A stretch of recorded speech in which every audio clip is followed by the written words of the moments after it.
看个门吵什么呢？里面的人跑了不成？没跑，人肯定没跑。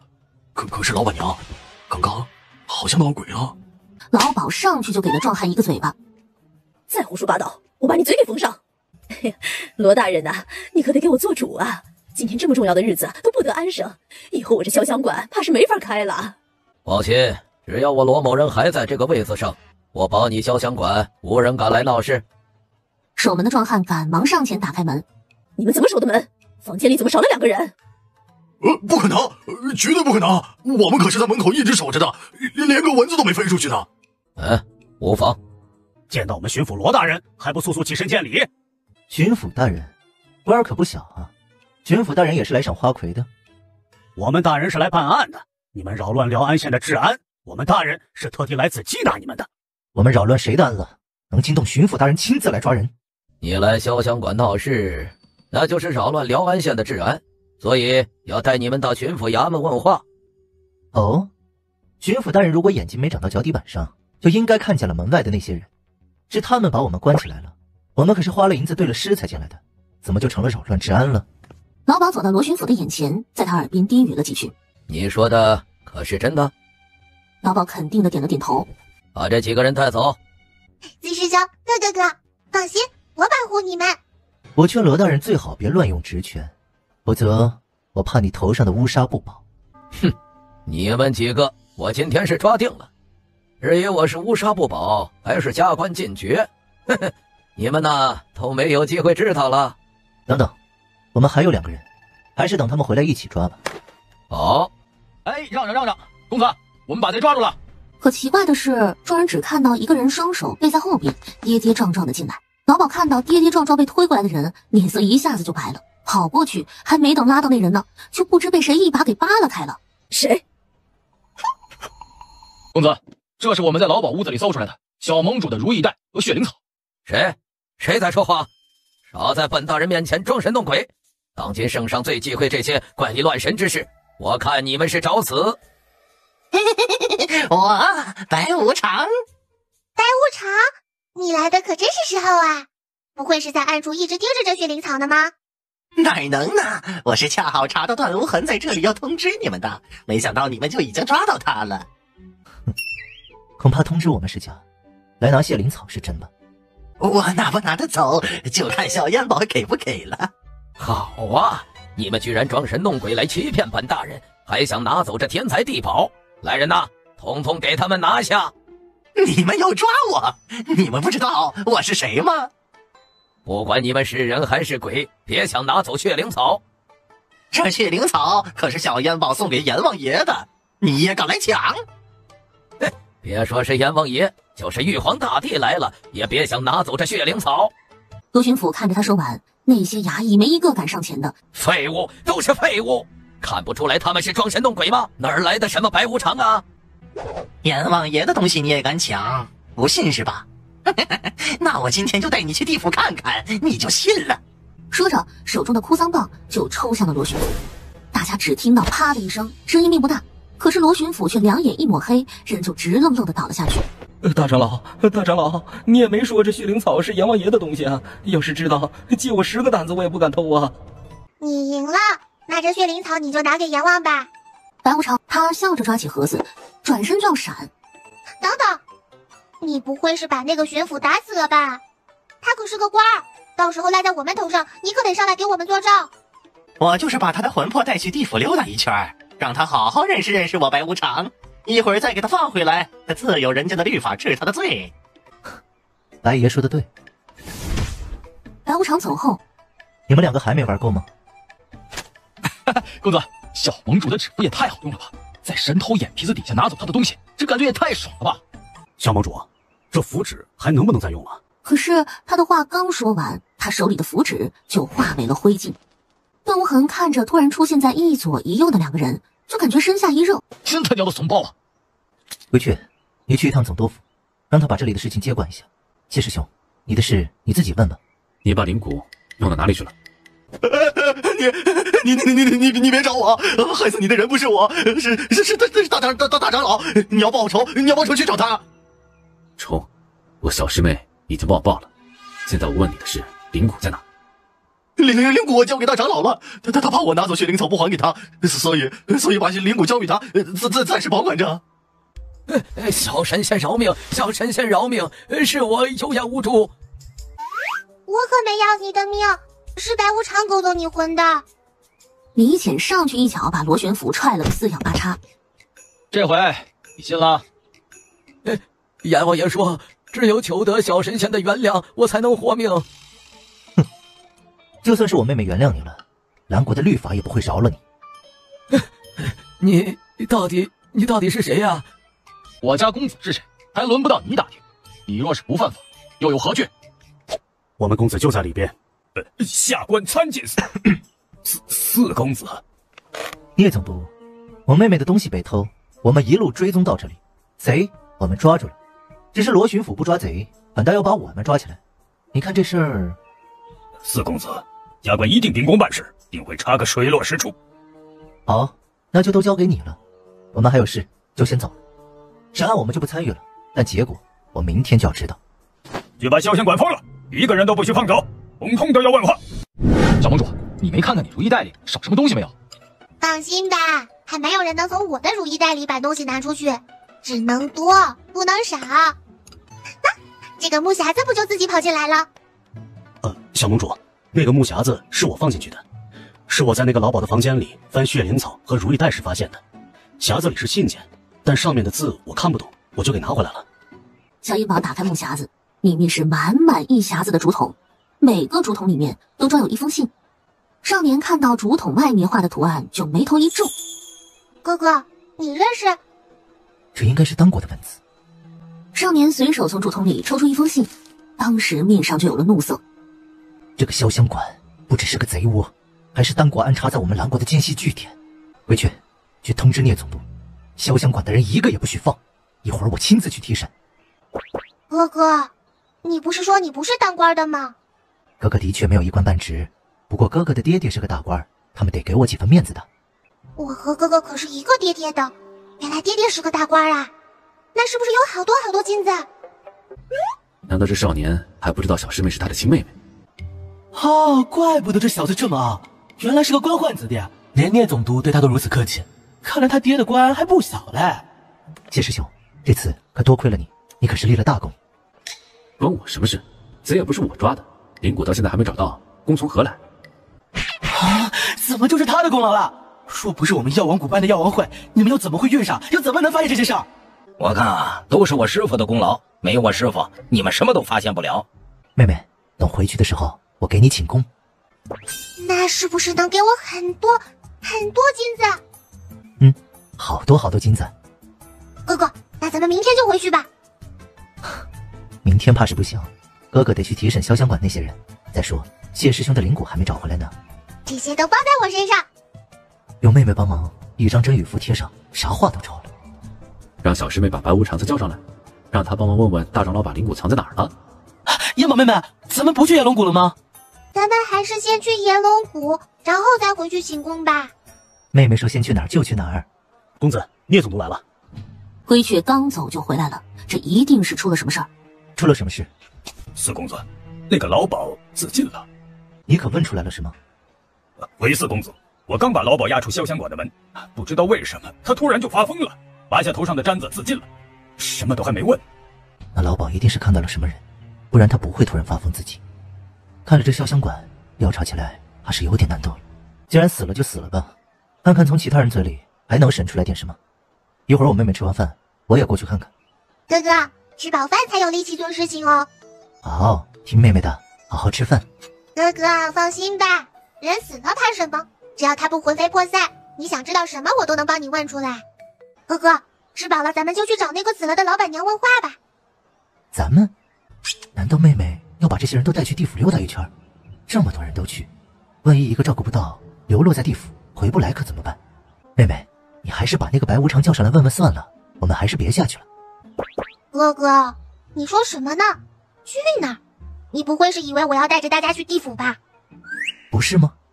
那个老板娘是自杀的，魂魄根本去不了地府，所以咱们去潇湘馆就能找到她。那岂不是他们想转世投胎都不能？这就是阎王对擅自结束自己生命的人的惩罚。可是如果自尽的人是情非得已呢，或者是被逼的呢，这是不是有点不公啊？地府的事你也敢妄论公与不公？小心阎王听见了上来找你。就是有点不公，那么多鬼魂留在人间，怎么可能不为祸人间？所以我让阎王把这规矩得改改。哼，怎么你们不信呢？哎呀，我跟你们说这些没用，咱们还是先去潇湘馆吧。还好咱们来了，不然这老板娘的鬼魂恐怕就被那些鬼魂都魂飞魄散了。小眼宝从微袋里掏出了一张符纸，扔向了阿呆。你们都别打了，下来！我有话问老板娘，问完了你们再打。小公主，他们为什么打架？都是被这个老板娘害死的人，由于是被害死的，也不能去地府投胎，魂魄都留在了这里。现在仇人见面了，不打他才怪。打得好，就应该打死他，可惜我看不到。走，我帮着他。给大家一人一张，贴在脑门上，就能看见这些鬼，也能听到他们说话了。妈呀！哼，还就这点胆量，还好意思跟我师傅混呢？干脆回你的药王谷，倒药罐子算了。你别瞧不起人啊！我就是没站稳。有我小师妹在，什么都不用怕。老鸨的鬼魂看到小烟宝阻止了这些鬼揍他，他就像是看到了救星一样，飘向了小烟宝。小妹妹，你能看得见我？谢谢你救我。我呸！看你那老木开吃眼的样，管谁叫小妹妹呢？你也配？我可不是来救你的，我是来问你点事儿的。我现在这么丑了吗？明明活着的时候是叫我姐姐的，还救世给我了。小孩子的心也这么善变的吗？你为什么会突然自尽？我说，我知道，不许亲眼所见，你们有我清楚。我还说，你起开！我说的准。你们都闭嘴！我没问你们，让他自己说。有人用我家人的命威胁我，我若是不死，我的家人就会死，我娘、我弟、我侄儿的命都在他们手里。他是谁？我只知道他叫天煞，从没见过他的真容。每次他杀人都会留下一枚星标。那你房间里的那些信都是谁给你的？你是当过人？都是天煞送来的。是的，我12岁就被送来了潇湘馆。那你就说说，这些年你们都笼络了多少官员、商贾，以及其他你们认为有用的人？我装戏的那个木匣子底下有个夹层，那里面有一份名单，是我接手潇湘馆以后笼络的所有人的名单。你们想知道的我都说了，你们救救我吧，别让他们再打我了。那些鬼顿时就不干了，齐齐向小烟宝他们扑过来。都不许过来！啊，我们只是想让小道长帮我们伸冤。是啊，我们冤枉呢。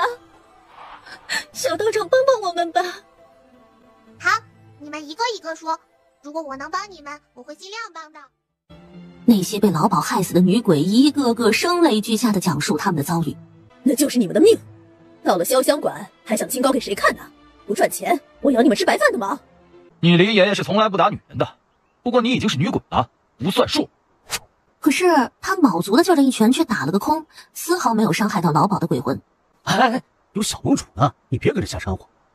我们死得这么冤，还不能轮回去投胎，每日在阳间都受着折磨，求小道长救救我们吧。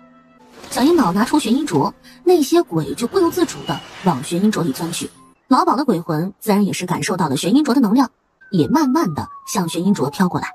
小烟宝一把收起玄阴镯。你没资格进。你在人间害死了那么多人，干了这么多坏事，还想进我师父的玄阴镯？做梦吧！你得下18层地狱，永世不得超生。老鸨一听就觉得还不如留在人间呢，他转身就想跑。突然，白无常毫无征兆地出现了。白无常，地府的规矩是改了，你上来抓鬼了？我是来此地办差的，恰好路过。哦，那正好，把这个老鸨的鬼魂带下去吧，也省得我往下边送了。好，慢着，别走。燕宝还有吩咐？我咋感觉你和阎王都躲着我呢？你自信点儿，把感觉去掉。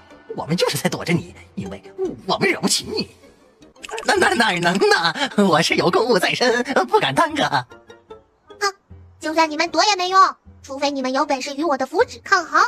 再说，我还可以随时去地府找你们。你帮我个忙，回回地府帮我问问药王谷的那个大长老，他把灵骨藏到哪里了？这点小事不用回地府，审那个大长老的时候我在场。他把灵骨藏在了药王谷的那棵神树旁边，机关心里。什么？怎么了？现在机关被毁，机关线也就不复存在了。那上哪去找灵骨啊？我把藏灵骨的地方告诉你们了，至于能不能找得到，我就爱莫能助了。我还有公事在身，就先走了。灵骨还在，没有被毁，只是怎么能拿出来是个难题。四师兄，你不用吵，大概总会有的。只要东西还在，就一定能拿得出来。就像那机关，原本是没人能阻止得了的，十二护法不也还是扭转乾坤了？元宝妹妹，你是说十二护法能把灵骨找出来？我只是安慰一下四师兄，可没给十二护法揽事儿。你这思维有点跳跃的太快了。这个我也不知道。那我现在就返回药王谷，让十二护法帮忙找找看。好吧，我和四师兄一起去，这里的事情就交给哥哥处理吧。众人分头行动，可是他们却没发现潇湘馆的暗道里一直有人在偷听。少年带着一行人来到总督衙门，聂总督正在审段无痕呢。我就不明白，听说你可是个江湖上有名的神偷，你偷灵骨、偷血灵草都能理解，那一个小孩子的布袋子，你偷它干什么？布袋子那是如意袋，能装乾坤万物的宝物。既然是能装万物，那你在里面都发现了什么？里边什么都没有。一派胡言，那就是我妹妹下山时，她师傅给她装吃食的普通布袋子，吃食吃没了，当然什么都没有。你这么污蔑我妹妹，安的什么心？污蔑？笑话，我就是不知道怎么开启那个如意袋而已，否则我就直接证明给你看了。天知道我为了找出开启的办法，往里面放了多少东西，那么多金子、银子、银票、珠宝啊，都被那袋子吃了，一样都没拿出来。你还在这给我装傻充愣？哎呀，心好痛啊！审了一下午，今天就审到这儿吧。这些犯人都要好生关押，都很重要。话音一落，少年就带着人回客栈了。少年当即写信回去：公子，这辽安县怕是没有看上去那么平静，万一有人知道了公子的身份，只怕李潜一人保护不了公子。啰嗦，我那些功夫也不是白学的，自保的本事还是有的。再说英宝很快就回来了，你可千万不要大意，保护好公子啊！不放心你留下，我回去送信。我功夫又不比你差，不就是心粗了点，唠叨起来跟个娘们似的。入夜，小燕宝和谢柯然也没有回来，估计是果林没有找到。如果明天他们还不回来，我们就去药王谷去看看。回去睡觉吧。子时刚过，李潜就敏锐地发觉院子外面来人了。他越听越不对劲儿，对方的人很多，甚至房顶上都上了人。李潜冲着公子点了一下头，一脚踹开门，飞身就冲了出去。双方打在一处，一时分不出输赢。这时又从房顶上跳下来5、6个人，冲进少年的房间。公子小心！少年的房间里顿时传来噼里啪啦的打斗声，很快他们就从房间里打到了院子中。这些到底是什么人？会不会是与潇湘馆有关？也不一定，没准是我那师伯的爹得罪了什么人，人家就来杀他儿子了。从房顶上又跳下来一个人，那人将旗子一挥，就有无数道黑影奔着李潜和少年撞了过去。李潜和少年就像被无数把刀子一遍又一遍的穿透一样，已经没有了还手之力。休得猖狂！然后他把手里的符纸就扔了出去，那些黑影被悉数打散。什么人？我，云台观烟宝的大徒弟子虚。师伯，你怎么样？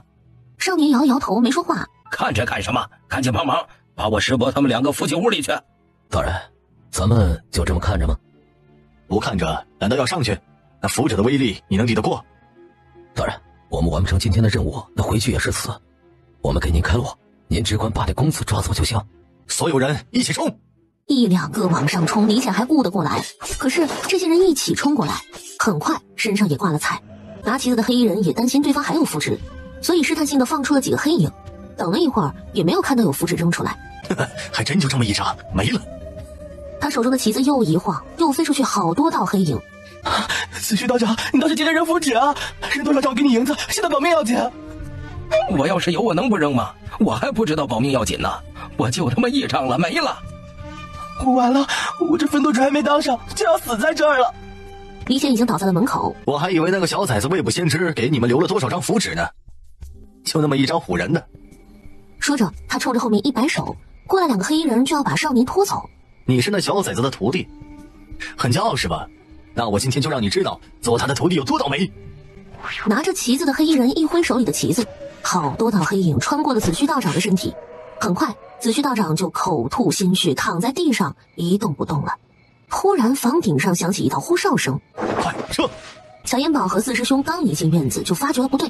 小师妹，你看这院子里明显有打斗过的痕迹，你看地上还有血迹呢，不会那些人兵分两路，一路来了这里，一路跟咱们去了药王谷吧？而他还没到门口呢。小师妹，出事了！哥哥，徒弟，鬼雀哥哥，哥！小师妹，你看看他们俩是不是还活着？我再去别的房间找找。徒弟，小烟宝叫了2声，又抓住徒弟的手腕。如果这里的杀手和在药王谷里响铃谷的杀手是一伙的，那这鬼又是怎么回事？小师妹，没有找到黄公子和鬼雀。四师兄，先把他们3个弄到床上去，我先帮他们治伤，找人的事等他们醒了问问再说。都怪我，应该带所有人一起去药王谷去灵谷的，回来再审案子也耽误不到哪里去。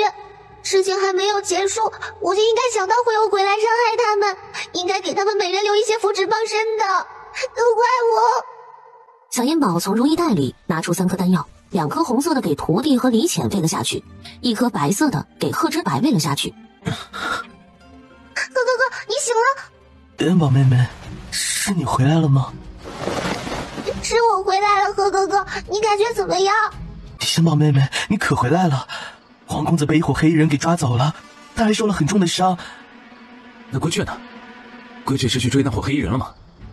龟雀去给黄公子送信去了，没在客栈。哥哥被抓走了，那伙黑衣人为什么要把哥哥抓走？难道是因为哥哥让那个总督抓了潇湘馆的人？谢柯然也眉头紧锁，他迅速从小师妹的面门捏了一缕命气，去给少年卜算。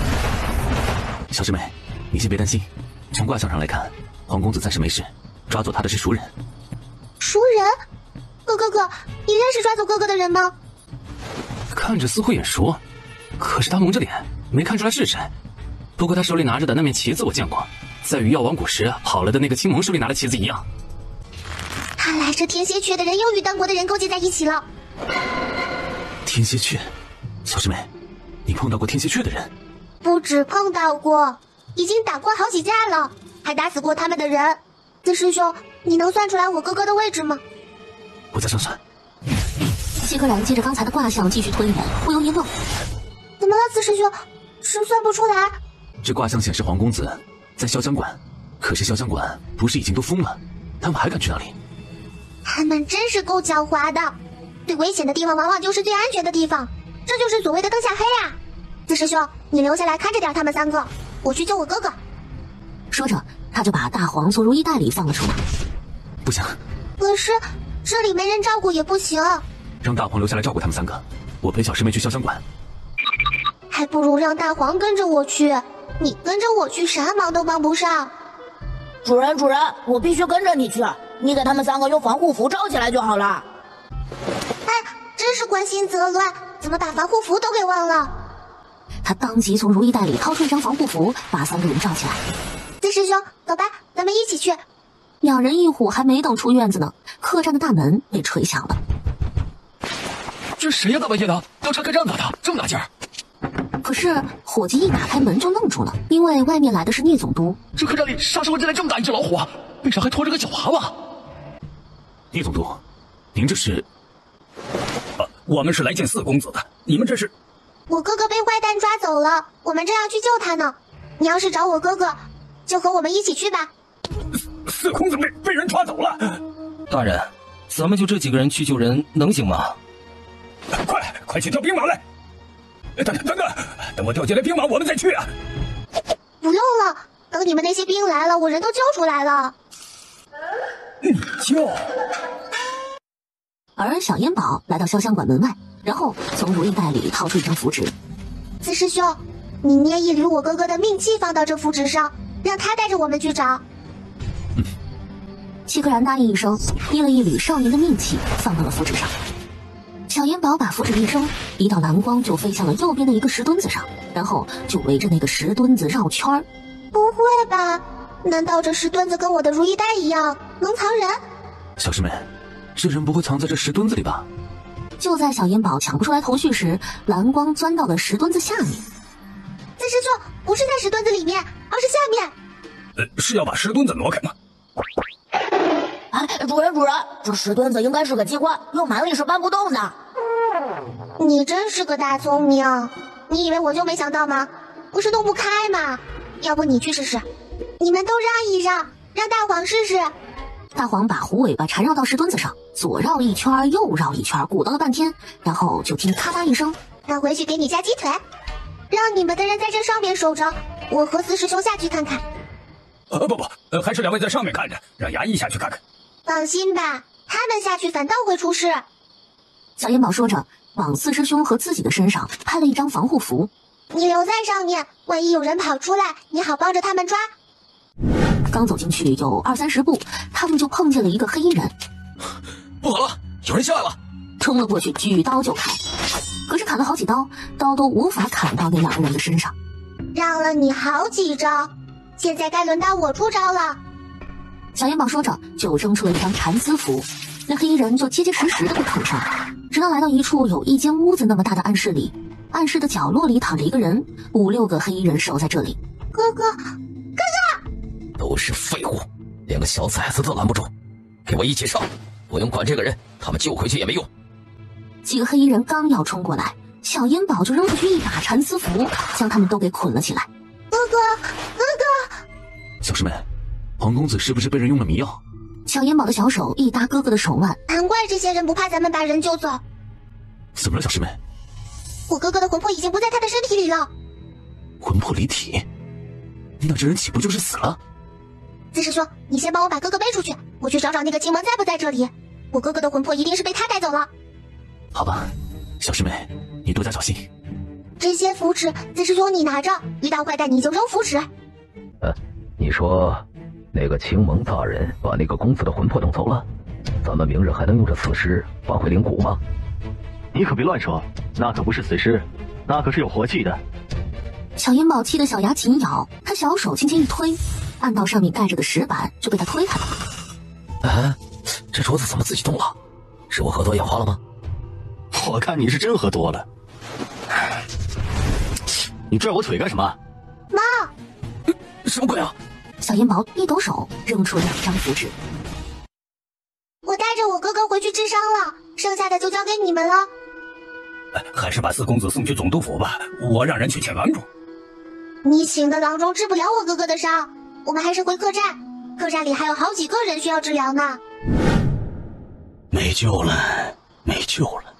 我就说你们找的郎中治不了哥哥的病，还偏不信。聂大人，既然你这么担心我哥哥，就先给我找点吃的来吧，我吃饱了才好有力气救我哥哥。这四公子的妹妹不就是……这必须安排呀！就这饭菜，你是在嫌我官当的久了是不是？没事的，能填饱肚子就行。我哥哥反正他也睡着呢，不知道。你先垫吧一头，我立马让总督府的厨子去准备饭菜，以后保证你随时吃，随时有。小师妹，你打算去哪儿找那个青蒙？四师兄，你也算不出来青蒙在哪吗？如果能知道青蒙准确的生辰八字，我就能算出他在哪里。知道。四师兄，你等着，我这就去给你问青蒙的生辰八字去。小烟宝从如意袋里掏出阎王给他的那块黑色经文牌子，闭上眼睛秒睡。小师妹，小师妹，哎呀，这还是小孩子好，不论有多大的事儿，吃饱了就睡。你懂个屁！阎王看公文看得眼睛发酸呢，刚把眼睛闭上想歇一会儿，就感觉有人在拽自己的袍子。他以为是白无常又来跟他耍泼皮。妈呀，有话说有屁放，别整这捅捅咕咕的事儿。哼，粗俗！好你个白无常啊，居然敢学那位的声音来吓我！我的三叔二大爷四舅母哟，这位怎么又来了？白无常经常在你面前学我说话吗？没，他怎么敢学你说话呢？小烟宝，你来怎么也不提前通知我一声啊？提前通知你，你好躲起来是吧？不，我好去殿外迎接你嘛。我今天来是找你问点事儿的。我来问问天蝎穴一个叫青蒙的人的生辰八字，你是想给他改命，还是想给他卖命？想要他的命。阎王吓得一哆嗦，他赶紧拿出生死簿去查，然后把青蒙的生辰八字报给了小阴宝。谢了。就这么走了？没薅点啥走？这也不是这位的性格呀。辛卯年寅午月戊子时癸戌时。小师妹，你说的就是青蒙的生辰八字？我说了吗？谢柯然把小师妹刚才说的生辰八字学了一遍。阎王告诉我的就是这个。阎王，四师兄，你快算算那个青蒙在哪？谢柯然知道小师妹着急，闭眼掐指开始卜算。大约半刻钟，谢柯然睁开眼睛，眼神森然地看向聂总督。四师兄，你不会是算出来？谢柯然点了一下头。说，你和那个青蒙是什么关系？谁是青蒙？四师兄，你到底算出了什么？那个青蒙就在总督府。小烟宝闻言，当即就从如意袋里掏出一张符纸，对着聂总督扔了出去。小烟宝抬起小脚脚，就踩到了聂总督的大脚上。你他娘的可真能装！我小师妹那么大点个小娃娃，能踩疼你？你们这辽安县是不是一个好官都没有了？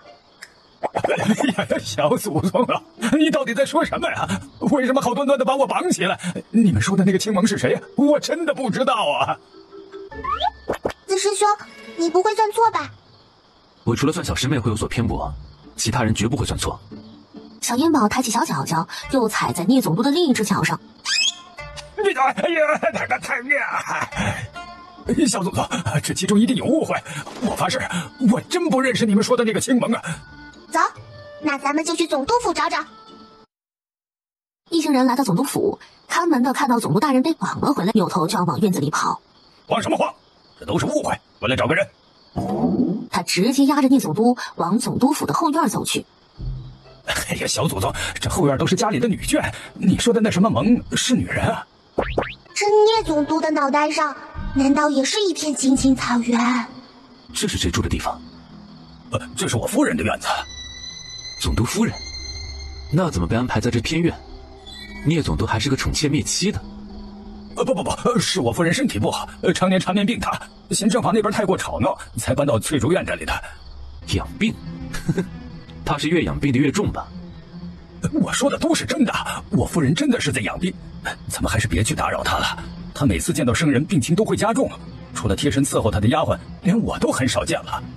谢柯然直接推开院门，当即众人就感觉一股阴气扑面而来。小烟宝抬手就扔出了一张符纸，随着噼里啪啦的响声，还传来一股难闻的气味。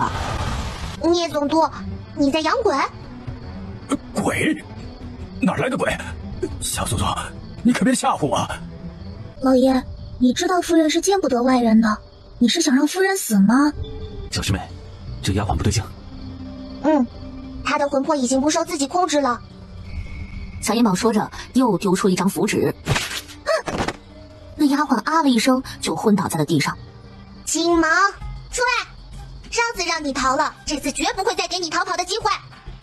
这时，屋门哐当一声被踹开，一个身穿礼衣、面容枯瘦、目光呆滞的女人被一个黑衣人从里面推了出来。蓉儿，也就才半月不见，你怎么就变成这个样子了？蓉儿，你说话呀！行了，你闭嘴吧，他可能连你是谁都想不起来了。青蒙，你推出这么个女人做什么？想用她来威胁我们？她都活不过明天了，也不在乎早死这一时半会儿了吧？为什么我做什么你们都来捣乱？哪都是你们！我呸！是谁捣谁的乱呐？你赶紧把我哥哥的魂魄放出来，否则我让你连做鬼的机会都没有。想要你哥哥的魂魄？行，那你们就先离开总督府，等我收了这女人的魂魄，我就放了你哥哥的魂魄。小祖宗不要啊！救救我夫人，救救蓉儿啊！青蒙从怀里掏出一个葫芦，晃了晃，与上次在药王谷的那个葫芦有些相似。不依我说的，我就毁了这里的魂魄。这翠竹院里这么多鬼魂，你为啥非要这个女人的鬼魂？这就不用你管了。只要你们不多管闲事，我说话算话。过了明天，我就把这葫芦里的魂魄放了。这纯粹是糊弄鬼呢！如果你只是想要这女人的魂魄，你节外生枝抓我哥哥的魂魄做什么？就没想过我会找过来吗？好，说话算话，过了明天我再来取我哥哥的魂魄。小祖宗，你不能走啊！你不能不管我呀！小烟宝用手指点了一下聂总督身上的金丝，蚕丝符立刻就消失了。我和你非亲非故的，不可能为了救你夫人而放弃我哥哥，你还是自己想办法吧。小师妹，咱们就真这么走了？那是不可能的。然后又在如意袋里摸呀摸的，最后摸出了一根大人参，塞给了四师兄。小师妹，这萝卜不是，这人参能救回皇公子的魂魄？当然不能啦！我是怕一会儿我们俩都贴上隐身符，谁也看不到谁。你晃动一下人参，我就能找到你了。这青蒙这王八蛋，太他妈混蛋！青蒙把一个大瓷瓶递给丫鬟，把里边不知道是什么的东西开始往总督夫人的身上抹。随即，青蒙就拿出一支笔，开始在总督夫人的身体上画符。唉，这家伙也会画符，不过他画的符好像是养鬼的符。主人，青蒙这家伙是在用活人练鬼。大黄，什么是活人练鬼？主人，这总督夫人一定是个阴年阴月阴时出生的人，用控灵符控制他749天，再选择让他在阴年阴月阴时在棺材里活活憋死，然后用和他接触最多的人的鲜血浸泡一天，鬼就练成了。难怪这个青蒙让我过了明天再来，因为那时他的鬼就练成了。不过大黄，他抓来哥哥的魂魄又是为什么呢？据说这刚练成的鬼要是能吃了有容器的魂魄，这鬼直接能升为鬼仙。原来他抓来哥哥的鬼魂是为了喂给他新练成的鬼，他这如意算盘打得可真好。小烟宝气得腮帮子鼓鼓的，他照着青蒙画符的手腕就打了一巴掌。他妈的，什么鬼！只见那青蒙迅速掐诀，就拿起笔想接着画，可是这笔刚落下，就被小烟宝打了一拳。他急忙去怀里掏旗子，然而可能由于他过于慌乱，掏旗子时他把怀里的那个小葫芦也给带了出来。他弯身去捡的时候，然后那小葫芦一下子就不见了。闹鬼了！关键我还看不见这鬼。他赶紧起身用旗子做法，可是他的旗子举到半空就挥舞不动了。而与此同时，床上的总督夫人也不见了，他只能看到一颗人参在半空中晃来晃去。小师妹，这是不是得需要青蒙那个引魂幡，才能把魂魄引出来？小葫芦在桌子上跳动了2下，然后从里面就飘出了好多有着不同气息的魂魄。哥哥，小师妹，皇公子他这是怎么了？自己的身体都不认识了吗？小烟宝赶紧从如意袋里掏出玄阴镯，那些鬼魂就掉头往玄阴镯里钻去。阎王这镯子收鬼是真好使，改天我得去地府找阎王收点好处，毕竟我替阎王收了那么多为祸人间的鬼魂。阎王就得好好感谢感谢我，我要点好处也不为过。少年的魂魄不知道找自己的身体，却知道往玄阴镯里钻。好险！要是真钻到里面去，怕是哥哥的魂魄就真的无法回到身体里了。师妹，怎么办？这皇公子的魂魄好像傻了呢。四师兄，去帮我找1碗米和1块红布来。小烟宝把红布盖在米碗上面，放在哥哥的头顶处，然后他又在哥哥额头处凭空画了一道符。契合然就见少年的魂魄飘向了自己的身体里。让店掌柜的给这碗米做成米饭，端回来给哥哥吃。小公主，我去。李浅哥哥，你不能动的，你看刚刚包扎好的伤口又渗出血来了。这点小伤不碍事的，我不自己动手，我去盯着做饭的人。他从如意袋里拿出一颗养魂丹给哥哥喂了下去。你们总督这是咋了？我们总督府被鬼包围了，里面的人不知道是生是死，就总督和我们几个衙役跑出来了。先把总督大人扶到屋里去，把这颗药给他吃下去，一会儿就应该没事了。聂修文，如果不把你夫人交出来，我今天就屠了你总督府。小烟宝从如意袋里掏出玄阴镯，数不过来的鬼影被玄阴镯给吸了过来。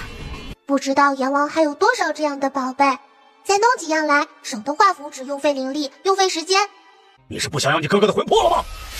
那你把我哥哥的魂魄交出来吧，交出来我就让你不死。你上次在药王谷没能奈我何，今天我手里有你哥哥的魂魄，我还会怕你吗？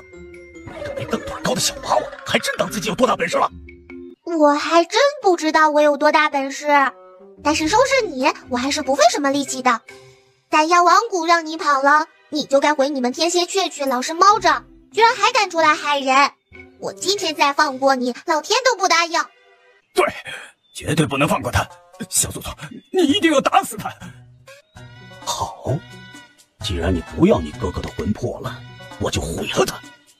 小银宝他扔出了一张防护符，把他身边的人都罩了起来。你倒是快点毁啊！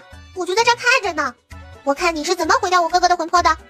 这小崽子难道知道我那个葫芦不见了？不可能，绝对不可能！聂修文，聂总督，你还想不想要你的夫人了？他在哪儿？他还活着吗？你肯放了他吗？只要你杀了这小崽子，我就把你夫人完好无损的交给你，否则你就是死了去地府，也都别想再见到他。哼，怂包，枉费了你夫人一直为了你愿意听从我的摆布。哎呀，夫人呐，你怎么就这么傻呀？我就算是死，也不愿意你受这妖人的威胁。行了，别再惹毛哭耗子了，你夫人又没死。小祖宗，你说的都是真的？还有什么手段都使出来吧，别磨蹭了。本元宝收拾完，你好回去吃饭睡觉呢。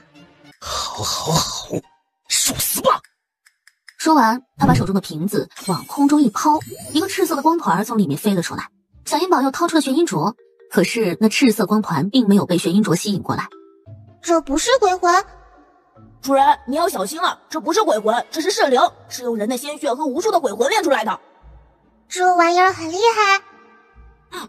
就算是阎王拿着东西都毫无办法呢。主人小心，你那防护符隔绝不住他的。那噬灵穿过防护罩，咬住小银宝的头发。小银宝一着急，就用小手去拍，他只得的灵力拍到那噬灵身上。小东西，你居然敢吃本烟宝的头发！你看我今天不把你踩扁了！小烟宝也不管3021，从如意袋里抓出一把符纸，对着噬灵就扔了出去。那些符纸碰到噬灵，不但没有伤到他分毫，反而还都被他给吃了。去把对面那些人都统统给我吃掉，首先吃掉那个小崽子。这是什么玩意儿？怎么还是头发呀？大王，快想个办法，再把我这边的发起吃掉，我就变成小泥糊啦！好你个大黄，关键时刻你就装死，你看我不把你揪出来喂这个噬灵不可！主人不要啊，我错了，我是真的不知道能用什么来对付这个噬灵。青蒙一看噬灵暂时吃不掉小银宝，就命令噬灵先去吃别人。小师妹救命啊！小银宝赶紧跑过去，一巴掌就拍在噬灵身上。李师兄，你是不是太完蛋了点儿？有这么一下就昏过去了，这怎么办？我又得护着我自己，又得护着四师兄，万一那个青芒再出手，那就……小银宝只好从如意袋里拿出一张符纸，拍在四师兄的脑门上。谢赫然瞬间变成巴掌那么大。今天能让我碰上这袋子，真是天意呀！如果我能把这如意袋抢到手，师父将来定会把这天蝎雀主之位传给我。主人，青蒙要抢你的如意袋，你要小心啊！李师兄，这如意袋能让灵体的修为倍增，也能给普通人迅速疗伤，你快点醒过来，好帮我！说着，他就好像被噬灵缠得吃力，摘下了如意袋，扔在了地上。还真是瞌睡遇到枕头。小烟宝把2只手的灵力都运到1只手上，狠狠地拍了噬灵一巴掌。青蒙正好窜过来抢如意袋，把我的如意袋还给我！我四师兄还在里面疗伤呢！我四师兄在疗伤！我四师兄在疗伤！青蒙看到手里噬灵的颜色越来越淡了，把噬灵放进了如意袋。主人，你的计策成功了，青蒙把噬灵放入了如意袋里来了。我累死本宝宝了，要不是跟你演戏，我一张传送符扔出去，撵不死你。大黄，那个噬灵放进如意袋里，你把我如意袋里面的东西都给我吃了吧，小心别把你和四师兄以及总督夫人给吃了。放心吧，主人，那噬灵进了如意袋，就算他有通天的修为，也使不出来。现在他就是一个透明球。青蒙今天跑得格外有劲儿，而他心里正得意呢，如意袋就自己从他的怀里钻出来，往反方向飞走了。这如意袋怎么还会飞？绝不能让这到手的宝贝再飞回去！你个妖怪！妖怪？你是妖怪还是我是妖怪？我是妖怪的话，可我没害人，也没拿活人练鬼，更没驯养鬼去害人。我是妖怪，也是可爱善良的妖怪。可你是人，却是罪大恶极的坏人。说完，小燕宝就丢出一张蚕丝符，把青蒙捆了起来，同时还用灵力废去了青蒙的胸围。然而就在这时，突然窜出来一个人，手中的剑直戳小燕宝，大黄一尾巴就把刺过来的剑给扫飞了。那人惨叫一声，扭头就要跑。小燕宝扔出一张蚕丝符，把人结结实实的给捆上了。你为什么要杀我？过了今晚，我家夫人就能成仙，就能保佑总督大人官运亨通。是你破坏了我家夫人成仙的机会。回大人，所有的房间都找了，没有找到夫人。你就是把总督府掘地3尺，也找不出来你夫人。小祖宗，你没事啊？还把这妖人抓回来了，太好了，太好了！你怎么把他也给抓起来了？他要杀我，被我给绑了。至于别的，你自己审吧。打1桶水来。小燕宝从如意袋里拿出2张符纸，往水桶里一丢，符纸在落入水桶之前燃成了灰烬。给他们每人喝1碗这符水就好了。小祖宗，我夫人她没在翠竹院，这里我都让人找遍了。小燕宝进到屋里，把总督夫人从如意袋里拿出来，放到床上。这房间里里外外都找了好几遍，夫人这是藏到哪儿了？聂夫人的魂魄已经被那个青蒙控制有一段日子了，所以魂魄损伤的有点严重。即使我能把她救活，恐怕这里也不会和以前一样了。只要能把我夫人救活，即使她痴傻了，我也愿意照顾她一辈子。她不会傻，但有可能会忘掉一些东西。至于是忘了什么，那只有聂夫人醒了以后才知道。小燕宝从如意袋里掏出一颗丹药，放进了聂夫人的嘴里，然后又给了聂总督2颗。1天1颗，3天后估计就能基本好了。想不起来的也就想不起来了。不是千恩万谢的，甚至都要跪下了。你若有心，那还不如给点金子。哎，要是嘴替徒弟在这儿就好了。公子已经醒了，吃了饭以后又睡了。小燕宝给哥哥把了脉，知道哥哥已经没有大碍了。四公子，这案子牵扯的人太多，我怕是需要刑部。我已经写信回去了，应该差不多该回来了。公子，归雀回来了。公子，朝廷派了刑部尚书荀大人来亲自查辽安的案子，要你好好协助荀大人把辽安的官场清一清。公子着急，日夜兼程赶回来的，刑部尚书的车马估计还得个3、5日才能到。归雀哥哥，你回来啦！归雀哥哥，你几天没洗澡了，好臭啊！你下去洗澡、吃饭、睡觉吧。看着没动。还有事？归雀贴到少年的耳边，低声耳语了几句。真的？归公子，千真万确。皇上已经选了日子，就在下个月的初6，正式举行册封大典，昭告天下。而且等刑部尚书荀大人到了，让公子立刻赶回去。少年的脸上不由得泛起了难色。二哥哥，是父亲让你回去，不带我吗？这分舵主怕是没那么好当。放心吧，四哥哥，你是我的分舵主，绝不会有人敢为难你。住手！别打了！新盟主驾到，还不快快迎接！真是老虎不发威，当我是病猫了。当即掏出一张符纸就扔了出去，打得难解难分的辽国人被炸得东倒西歪，猛了一批。哼，喊你们不听，非得惹我师傅出手。我师傅出手，你们还能有好果子吃？都愣着干什么？还不快点过来拜见新盟主啊！什么新盟主？你们到底什么人？现在炎龙谷是云台关的分舵，我是这里的分舵主，而这位是云台关医药盟的新盟主。怎么，医药盟的人是死绝了啊？让一个小奶娃当盟主，可真是笑死人！哎呦！在他扬手打人的时候，一根银针就扎进了那个人的穴道。哥哥还是有两把刷子的嘛，我以为他就是个绣花枕头呢。敢对盟主不敬，我看你是活腻歪了。贺知白把银针拔出来，那人就扑通一声摔在了地上。还有哪个不服的，再给分舵主过几招。我不服，他刚才是偷袭，有本事正大光明的和我过招。结果那人的拳头刚举起来，贺知白的银针就扎在了他的头顶上。还有没有不服的了？这小子深藏不露啊，居然还会这么一手。看来就我最辣了。这几天虽然师傅教了我几种符箓的画法，可是我画出来的符箓的威力都不及师傅弹一下手指头的威力大。师傅不会嫌弃我吧？既然没有人不服，那就过来拜见新盟主。我知道你们心里都不服气炎龙谷做我云台观的分舵，我今天还非得让你们心服口服。说吧，你们怎么才能心甘情愿地归顺我云台观？我们炎龙谷之所以叫炎龙谷，因为我们这个谷里有一条沉睡在石头里的龙。炎龙谷有规定，谁能把它唤醒，谁就是这炎龙谷的主人。前几任谷主都能把石龙唤醒，你若能，我们愿意臣服；你若唤不醒，那可就没资格当炎龙谷的主人。好，师傅，你听他胡说八道干什么？几张符纸丢出去，再炸他们个人仰马翻，看他们还哪个敢不服的？这是个多大的龙啊！我都没龙的一个脚趾头大，这要是活的召唤出来，还不得一爪子就把我踩成肉饼啊！就是不知道是啥人雕刻的，手艺真不错，活灵活现的呢。这龙真能唤醒？当然，但这小娃娃你有没有这本事就不知道了。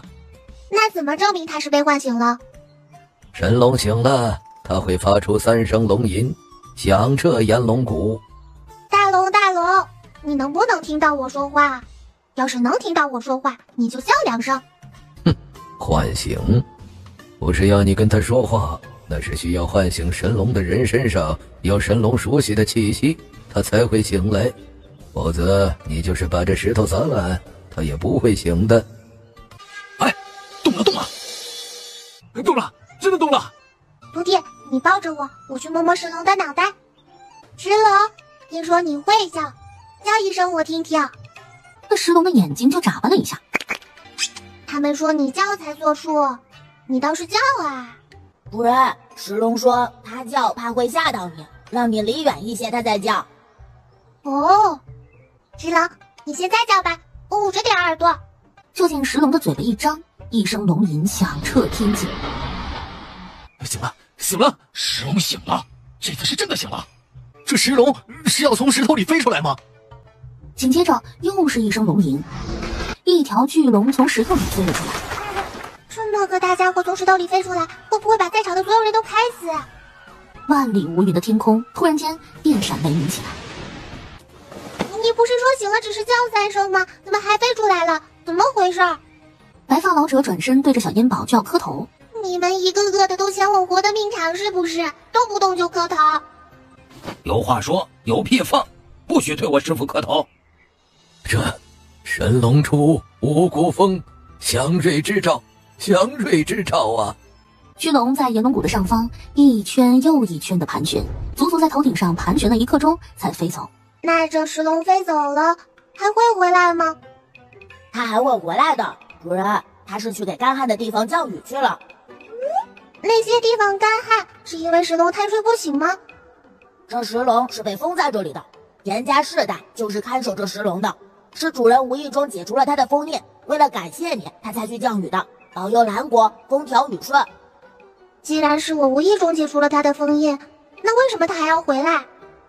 因为主人你是这里的主人了，他相信你才愿意回来的。那我以后是不是能让这石龙驮着我在天上飞来飞去的，岂不是更威风？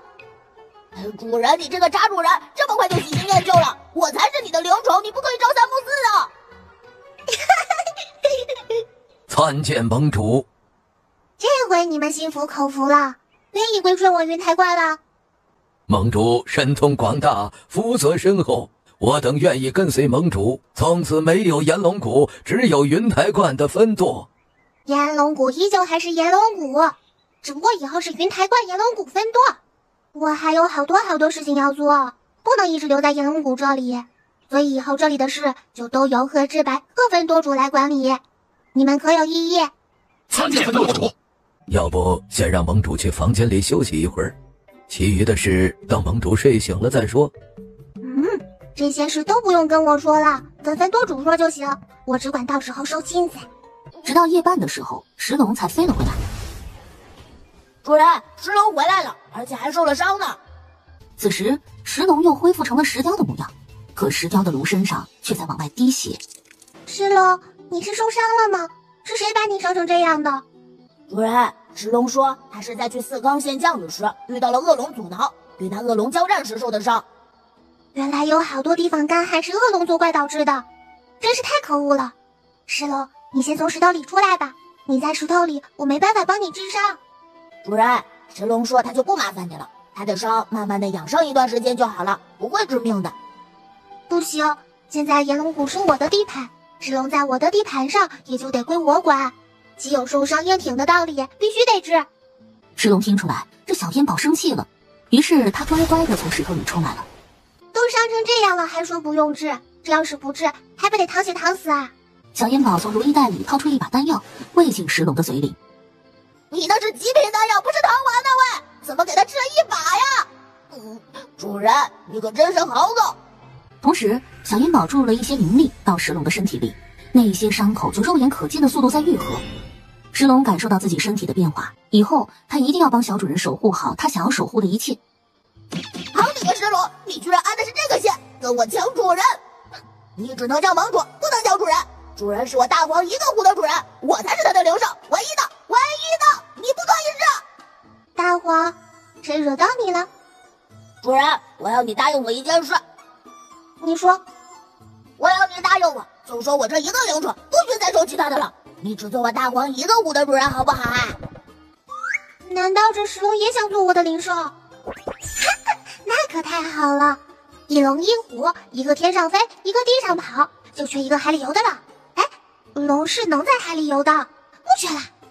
石龙，你愿意做我的灵兽吗？主人，石龙愿意做主人的灵兽，石龙一定永远忠于主人。完了，这防万防还是没防住啊！我不再是主人唯一的灵兽了。不过你太过庞大，我不能把你带在身边，你还是留在这炎龙谷，给我好好守护炎龙谷。有什么事随时跟我在意志里禀报。石龙，别以为主人收你为灵兽了，你就能代替我了，做梦！主人先收的我永远都是你大哥。五哥，以后多多关照。小盟主，请您过目，这是灵蛇谷所有的家当，还是都交给我四师兄吧。这灵蛇谷的分舵主以后就由我四师兄来当了，你协助我四师兄管理就行。准备这些账本费了不少功夫和墨水吧？林思琼，你最近是不是经常感到心疼？小盟主怎么知道？那是不是在你每次对我有二心的时候，这心就会疼呢？小盟主，我怎么会对你有二心呢？我是诚心诚意的归顺小盟主的。诚心诚意就好。不过我可说过了，你敢背叛我，那后果可是很严重的，而且是无解的呀。我对小盟主绝对忠心耿耿。那小盟主能不能告诉我，你在药王谷时给我喝的药是什么？害怕啦？你不是毒圣吗？看不出来是什么毒药吗？小盟主是神仙下凡，您下的毒岂是我一个凡人能看出来的？不过不管小盟主下没下毒，我都是效忠小盟主的。那你就先说说，你回来这几日都做了些什么？我什么都没做呀，我就是等着小盟主来，好把灵蛇谷交到小盟主手上。林思琼这句话刚说完，就感觉这心口又猛烈的疼了一下。李师兄，既然林思琼这么欢迎我们，咱们就早点交接完，去库房和仓库看看。好。打开库房的那一刻，灵蛇谷这么穷分舵主是有所不知，为了参加药王国的比赛，灵蛇谷变卖了所有值钱的家当去寻找天才地宝，结果穷点就穷点吧，好在这房子上没漏窟窿。我怎么没想到把房子扒几个窟窿呢？失误。然后他们三个人又去了粮仓，偌大的粮仓里划拉划拉都没有一把米。分舵主，你在找什么呀？我在找耗子洞呢，若耗子洞多，看看能不能有耗子看着可怜，给送2粒瓜子啥的。这么大个灵蛇谷，一粒粮食都没有，你们喝西北风吗？小盟主，这不是您来了吗？我们可是日盼夜盼，盼着你来能让我们吃一顿饱饭呢。是吗？我咋感觉这算盘珠子都崩到我脸上了呢？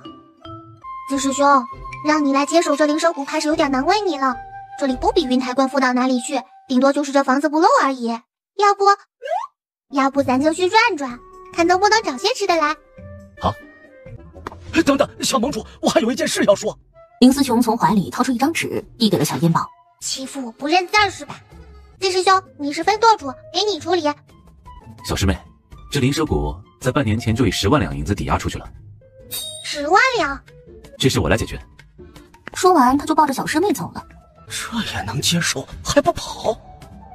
好吧，算你们狠。我只能带着那些金银财宝，还有这10万两银子，再选一个好地方了。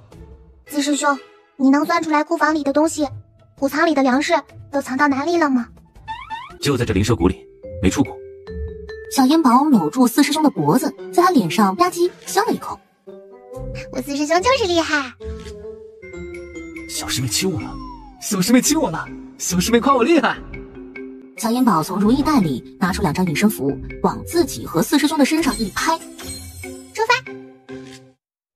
林四兄把东西都藏在了坟里，可是这里这么多坟，藏在哪一座坟里呢？总不能把所有的坟都给挖开吧？咦，大蛇并没有攻击我，那是不是大蛇就看不见我呀？我也就不用跑了。四师兄不用怕，等我把这些蛇都制服了，咱们再进去找。小烟宝拿出一张驯兽符，又注入了一些灵力，对着那些蛇就扔了出去。那些蛇在大白蛇的带领下，乖乖地爬离了坟场。回来，我问你个事儿，林四雄把财宝和粮食藏在哪儿了？大白蛇听懂了小烟宝的话，然后往中间的一个大坟爬去。咱们跟着大蛇去找，真是得来全不费功夫。小师妹，那大蛇能看见你，我咋看不见你？他肯定看不见我，但是这是一条有了灵智的蛇，它能感受到我的灵力，就知道我的方向。哦，难道是大蛇骗我们的？不会，那就是这棺材里边还有机关。四师兄怎么样了？有什么发现没有？这里边有个暗道。四师兄，我们发财了呀！金子金子！林思琼这个家伙，要是知道咱们找到了他藏东西的地方，他会不会跟咱们拼命啊？我不怕和他拼命，但是我更想看他哑巴吃黄连，不知道东西去哪了的样子。小师妹，你是想把这些东西都弄走？可是小师妹，咱们的人手不够啊，再说也没办法悄无声息的弄出去。四师兄，你是忘了在云台馆的宝贝啦？他从如意袋里掏出一沓符纸，贴一张符纸装一个箱子，所有的箱子都装完，如意袋还是瘪瘪的。这如意袋就是个无底洞啊！到装粮食的时候，小烟宝已经贴不动了。这么多粮食，一袋子一袋子贴下去，还不累死本宝了？要是这么一摸就装进如意袋该多好！他刚这么一想，他趴着的一摞粮食嗖了一下就没影了，小烟宝直接趴在了地上。有人来了！这些蛇都去哪儿了呢？怎么一直都没看到？都进到下面来了？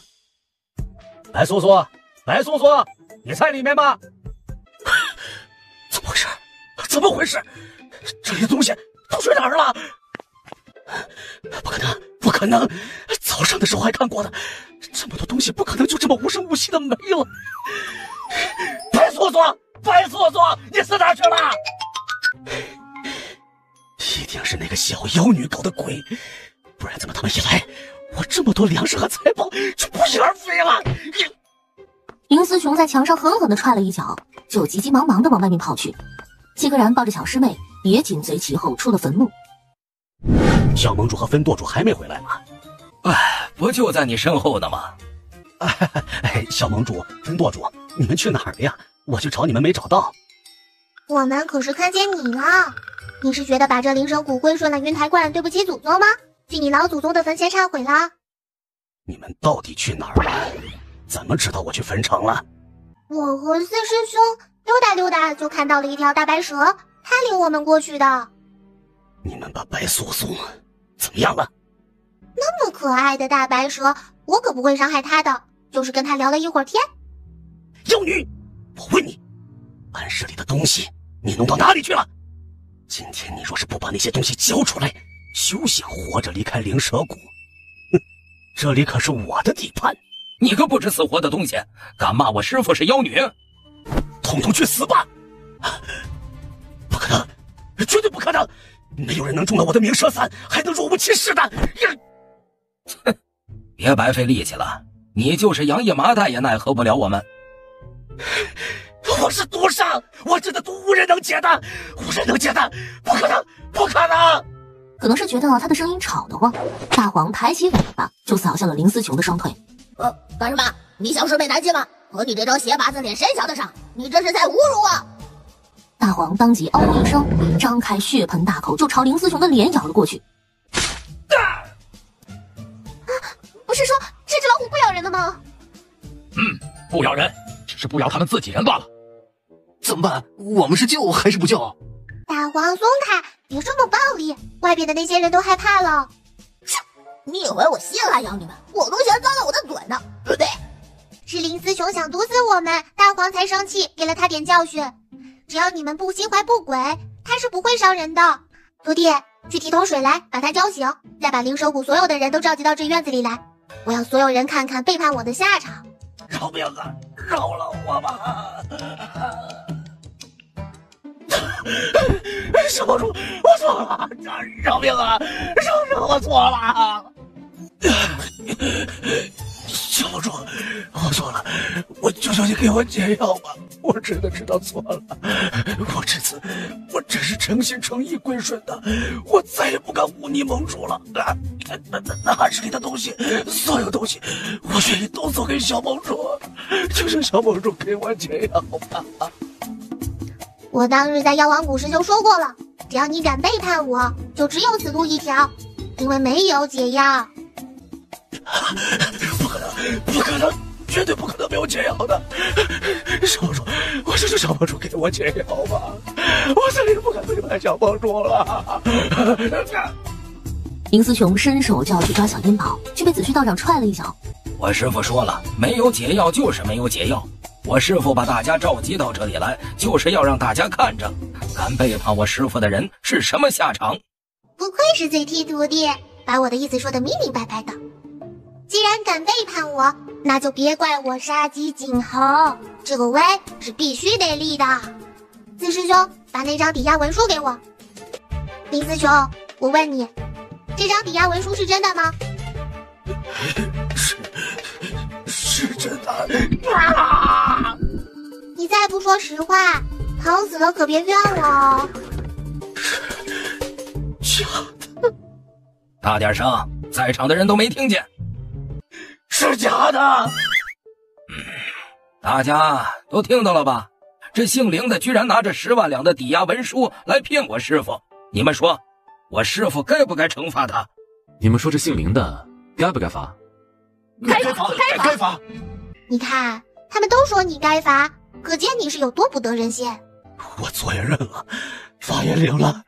小帮主，该给我解药了吧？我不是已经说过了，没有解药。林思琼看自己怎么求都没有用，然后从袖口里掏出一把匕首，刺向小烟宝。小烟宝就掏出来了一张蚕丝符，扔了出去。林思琼本就是拼尽了最后一丝力气，最终被活活疼死。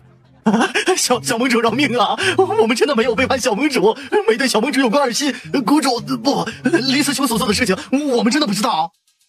哎呀，是啊，我们真的没有背叛小盟主啊！行了，你们起来吧，只要你们不背叛我，那毒就不会发作，放心吧。你们有谁感觉到心疼了吗？那几个人仔细的感受了一下，都摇了摇头。小孩子是不骗人的哟，所以只要你们不背叛我，你们的毒就永远不会发作。在场的所有人也是哦。大好好做事，我就带着大家多多赚钱。这小盟主啊，那一年能给我们多少银子呀？这个嘛，你干的越多，挣的越多，具体怎么个挣法，到时候由分多主跟大家讲。哪有主子赚的银子还分给下人的道理？小师妹果然就是与众不同，走到哪里都跟着有佛。好了，都散了吧，到时候我会跟大家讲清楚的。你们几个别走。大师兄！小师妹，真的是你？我不是在做梦吧？大师兄，你又没睡觉，做什么梦？四师弟捎信给我，让我来前一阁，说是有急事，可没说小师妹你也来这里啊。师傅呢？谁知道师傅又跑到哪里去了？把我赶下山头就跑了。小师妹，你下山了？三师兄，这是我徒弟子虚。徒弟？徒弟，还不快叫人？这是你三师伯。得，又来一个师伯，这1、2、3、4，现在最少有4个师伯了。哎呀，不知道还有没有5、6、7、8、9师伯出现呢？三师伯。三师兄，你为什么不去乾衣阁里面去等？蹲在这外面干什么？你面前要是再摆个碗，妥妥一个讨饭花子。我进去了，人家把我撵出来了，以为我是讨饭的。好，岂有此理！敢把分舵主往外赶，真是反了。道长是整天还是这样？啊，去，要饭去饭馆，这里是医馆，没有饭给你。说谁是要饭的呢？让你们阁主出来。哎，小娃娃，我没说你，我说他呢。张仲勋，你给我出来！这位道长可是与我们阁主相识。你去告诉张仲勋，就说云台观医药盟的小盟主来了，让他赶紧出来迎接。啊，几位这边请，稍等片刻，我这就去通禀阁主。小盟主，你来怎么不提前说一声，我好派马车去接您？您来了，真是太好了。接我就不用了，为啥分舵主来了，你们给撵出去？是忘了要玩蛊的事儿了？怎么回事？误会，都是小狼眼拙，我也是刚知道此事。他说只要找阁主，也没说他是分舵主啊，我就以为是个讨饭的。闭嘴！小师妹，啥分舵主啊？四师弟只告诉我来找乾衣阁的阁主，没说什么分舵主啊。不论我三师兄说没说分舵主，把他撵出去就是不行。是，小盟主教训的是。呵，小师妹好威风啊！以后就靠着小师妹这棵大树乘凉了。给我打！住手！别砸了！你再闹下去，这乾衣阁就关门算了。你们乾衣阁早就该关门了，把人医死了还不承认？还没王法了呢。然后他丢出一张符纸，把那些大汉炸的是东倒西歪。现在乾衣阁可是本宝宝的分舵，我看谁敢胡来。小盟主，你是不知道啊，这帮人几次三番的来闹事，说我们医死了人，可那人根本就不是我们医的，他们就是想霸占乾衣阁。你说是我们乾衣阁医死了人，可有证据？这人都死了，还有什么证据？就是在你们乾衣阁看完诊，拿了药，回家吃了药，人就死了，尸体就在外面，你们休想抵赖。那我们就去看看，如果真是我们医死了人，我们认。你是说他们已经几次三番来闹过了？那这人死了几天了？已经死了6天了，他们几乎每天都要把这尸体抬到这里闹一遍，这乾衣阁都要被闹得关门了。江石度就看了一眼门板上的尸体，打算掀开白布。你们休想毁灭证据！既然你们说是我们医馆害死的人，那总得让我们验验吧，不然谁知道是不是你们自己把人害死的，来栽赃呢？江石度趁那人不注意，一把就掀开了白布。你没看过这尸体吗？我就是头一天查看过，后来他们就不让看了，看不看也绝不是咱们乾衣阁医死的。这都好几天了，你难道不觉得这尸体有问题？这5方6月的人死了6天了，怎么都没臭啊？你个要饭花子，休得胡说！这尸体不烂是因为他死的冤，老天在保佑。老天保佑是吧？那咱就问问老天到底保佑谁？那好啊，我们就看看你们是怎么问老天的。小元宝右手掐指诀，嘴里嘟嘟囔囔，万里无云的天空咔嚓劈下一道雷来。老天说了，让我问你。小元宝说着，就将一纸真语符贴在了那满脸横肉的大汉身上。这小娃娃对我做了什么？为什么我有一种想把实话说出来的冲动？而且这种冲动我自己都控制不住啊！不能说，绝对不能说！这些话要是说出去，自己非被打死不可。是知府大人的小舅子想买下这乾衣阁，可是张仲勋不知好歹，就是不卖，就想出这么个办法逼他就范。这尸体为什么不腐？你们是用了什么法子？这人根本就没死，是有一位高人给了一种可以假死的药，但只能维持2个时辰，所以我们就每天只能来这儿闹一阵。被知府惦记上，哎呀，没跑，这乾衣阁十有8九是要易主了。唉，这年头哪还有平民百姓的活路啊？永清府这最后一家没被知府染指的乾衣阁，最终还是没逃得掉。早知道是这么一回事，把哥哥带着一起来好了。哥哥对付这些当官的更有办法。那满脸横肉的汉子把所有的话都吐露完了，他带着人抬着尸体，慌慌张张的跑了。想要乾衣阁，让你们知府亲自来，本宝宝在这里等着他。然后他又指了指天空，咔嚓咔嚓，又是2道雷劈了下来。哎呦，打雷了！这是不是就是说，这知府动乾衣阁，惹了老天爷发怒？哎，这看来乾衣阁才是老天爷要保佑的人。天有异象，定是有大事要发生。这是不是意味着永清府要变天了？好像是，不好说呀。小盟主，你一定要救救钱一阁，绝不能让钱一阁落入知府那帮人手中。阁主，不好了！知府带着好多衙役把钱一阁给包围了。我就知道他们一旦动了这心思，就不会轻易罢手。现在这是要明抢了。放心，我燕宝的东西，除非我给他们，否则没有人能抢得去。惹急了，我让白无常把他带去地府溜达一圈，要是还不服，就留在地府，别回来了。好大的口气！不知道的还以为阎王爷是你小弟，地府是你家开的呢。哼，真能装杯呀！大胆，见到知府大人还不快快跪下行礼！这子虚道长可不干了，但他的手刚伸出去，哎呦！子虚道长看了看自己的手，眼露狐疑之色。好啊！你们敢殴打官差，真是反了，反了！把他们统统给我抓起来，送进大牢，把这钱一阁给我封了。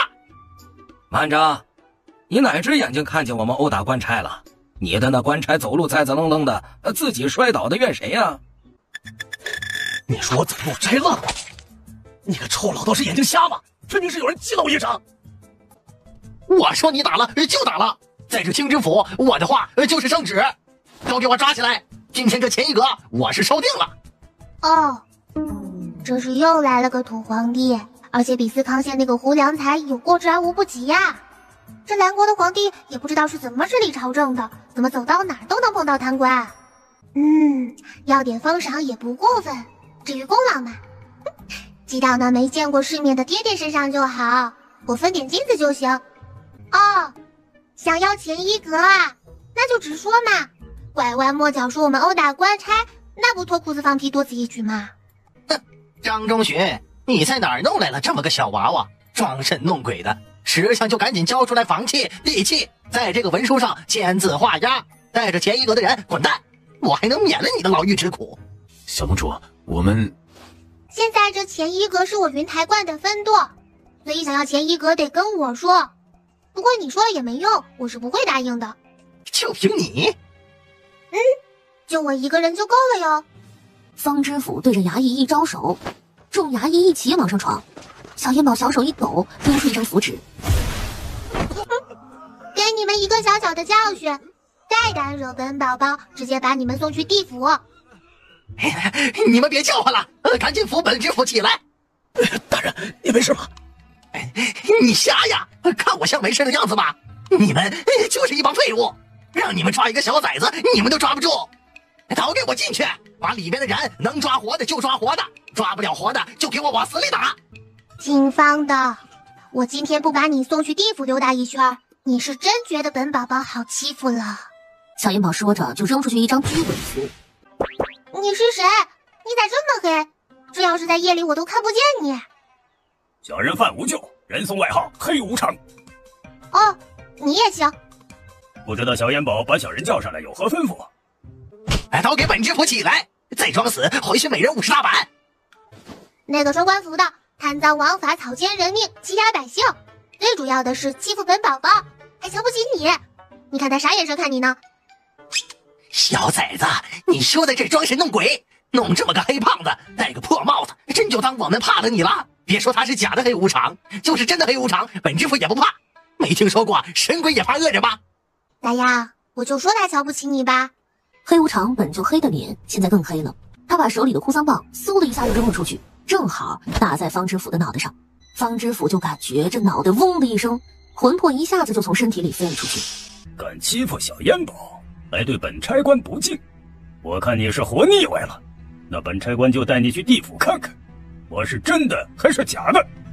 好，那就有劳小黑了，把这狗屁知府带下去教训一顿，看他还敢嘚瑟不？小黑，这名字听着咋像条狗啊？不过狗就狗吧，阎王交代，这位说什么是什么，万万不可得罪。叫你想开委屈你了吗？主人叫我大黄，我说啥了？给你起名字那是你的荣幸，你就偷着乐去吧。鬼啊，黑无常来索命了！你跑什么跑？满嘴胡咧咧什么呢？我姐夫呢？知府大人死了。什么？你再胡说八道，我打死你！我姐夫好端端的怎么会死？知府大人真的死了，被黑无常给索命了。谁干的？谁干的？我姐夫他可是知府，你们伤害朝廷命官是想造反吗？姐夫，没有呼吸了，真的死了。这么多衙役和围观的人可都看见了，我们可没杀方知府，是黑无常把他的命索去了。你要算账，找黑无常去。你他娘的放屁！黑无常，世人都说有黑白无常，可是谁有见过？有本事你再把他叫来，我就信你的鬼话。要本差官出来干什么？你也想去地府看看？鬼呀！哎呀妈呀，快跑啊！切，严宝，方知府的魂魄我给带回来了，在下面也教训过他了，可还有别的吩咐？啊，没事了，回去告诉我。我错了，阎王饶命啊！小仙姑饶命！我再也不敢了。各位街坊邻居、父老乡亲，从今天起，前一阁就是云台观在永清府的分舵。这几天我们的烟宝小盟主和分舵主都在驿馆，所以有遇到疑难杂症的，赶紧抓紧来看。过了这村没这店了。那我们来看病，知府不会再派人来抓人吧？有我们烟宝小盟主在，就是借知府10个胆子，他也不敢再乱来了。他们都吓疯了，还怎么再欺压百姓？为了庆祝咱们前一阁成为云台观的分舵，我决定1诊3天，免费给大家看病，不收诊金，抓药的钱也只收80%。你们这些贱民都给我等着！我让我姐夫！姐，不好了，姐夫他……景湖，到底发生了什么事啊？你姐夫怎么疯了？疯了，姐夫他回来了。管家，快去请郎中，把永清府最好的郎中请来。永清府最好的郎中是张仲勋，我这就去请他。你去请他？你是嫌我姐夫疯的不够，还是嫌他死的慢？景湖，你不是也疯了吧？啊，管家说的没错，张仲勋就是永清府最好的大夫了。哎呀，姐，不能请他，请谁都行，就是不能请他。姐夫就是被前一阁的人给吓疯的。什么？天爷！我就说让你们少造点孽吧，你们就是不听。现在怎么样？报应来了吧？你还不快去！你傻站着干什么？难道这永清府除了他张仲勋会诊病，就没有别的郎中了吗？废物！这真是墙倒众人推了。永清府请不来郎中，那就去别的地方请。阁主、小盟主、分舵主，告诉你们一个好消息：永清府的郎中没有一个肯去给知府看诊的，他家的管家去别的州府请郎中去了。小盟主，这要是他们请来别的州府的郎中，方知府的病治好了，他不更得变本加厉的迫害所有人？给蓝国的医药盟所有的成员传信下去，凡是想在医药界混的，都不许给方知府治病，否则开除医药盟。就是不知道我那个未见过面的爹到底是个多大的官儿，能让那些当官的对哥哥都见而生畏。你到底是什么人？为何要帮我们？这永清府可是没有你这一号郎中。我与张仲勋有不共戴天之仇。斗笠男只是几针下去，方知府就清醒了过来。方知府需要好好睡一觉，补补精气神，一会儿醒了他就彻底好了。阁下真是神医呀！请问阁下尊姓大名？你在这种情况下来给我姐夫治病，肯定是有所求。说吧。在下无名氏，救方知府不求财不求名，只是与方知府有共同的仇人。为要前一阁杀了张仲勋，是我唯一的要求。好，我姐夫是绝不会放过前一阁的人的。姐夫，这到底发生了什么事儿啊？是不是你也看见那黑无常了？魏道长可曾回来了？还没有，不过我已经给他传信了，如果快的话，今天晚上应该能回来。是出了何事啊？这么急传信让我回来？哎呦，老神仙，你可算回来了！你再不回来，这知府衙怕是要让人踏平了。哦，在这永清府还有人对知府大人不敬吗？哎呀，老神仙，岂止是不敬，前一阁不知道从哪儿找来了个小妖女儿，把黑无常都给请来了，把我抓去了地府，我差点没被阎王打死啊！小妖女叫什么名字？来自哪里？叫烟宝，提到了云台观。知府大人，这个仇我替你报了，今晚就报。老神仙，你和那云台观是不是有什么仇怨呢？聒噪！现在就走，带上你府衙的人。老神仙，我可是要先提前跟你说一声，那个叫烟宝的小娃娃会扔炸雷，一炸一片，你可要小心。不好了，不好了，府衙那边又来了！你可看清带头的人是谁？是知府。这知府的胆子可是真不小啊！黑无常这么吓唬他，还敢来，真不怕死啊！走，我们出去看看，看他们能耍出什么花样来。看来不把这知府从位子上拉下来，他是不能消停啊！这老道在干嘛？他应该是在布阵。小子，那你还有点见识，这都是我师父玩剩下的，有啥好显摆的呀？你师父是谁？我们的师父是云台观的凌风子。你就是凌风子那个小妖女徒弟颜宝？不错，正是本宝宝。他不……哼，小妖女，等我这逆天幻魄阵把你们所有人的魂魄打散，你就知道谁怕谁了。说着，他两脚一跺，平地升起无数道光环，就把小烟宝他们所有人都困了起来。小烟宝抬手扔出一张符纸，可是却没能扔出困他们的圈子，符纸自己就燃烧起来。这老道是谁？还挺有本事的，居然能把我困住。小盟主，我们是不是出不去了？没事的，即使我们暂时出不去，他也伤害不到我们。石龙，你带着四师兄去辽安县把我哥哥接来，有急事儿，要快。住手！主人，对不起，我来晚了，用不用我替你收拾了这帮人？不晚不晚，来得刚刚好。敢伤我妹妹，我看你们是不想要脑袋了。哥哥，这个知府为了抢我的钱一哥想杀了我们。李浅，归去，把那知府给我绑了。老神仙，快救命啊！方知府可是朝廷命官，是你说绑就能绑的？口出狂言！既然你们一个个赶着来送死，那我就送你们一程。去！绿色珠子就凌空而起，散发出无数道光芒，射向小烟宝他们。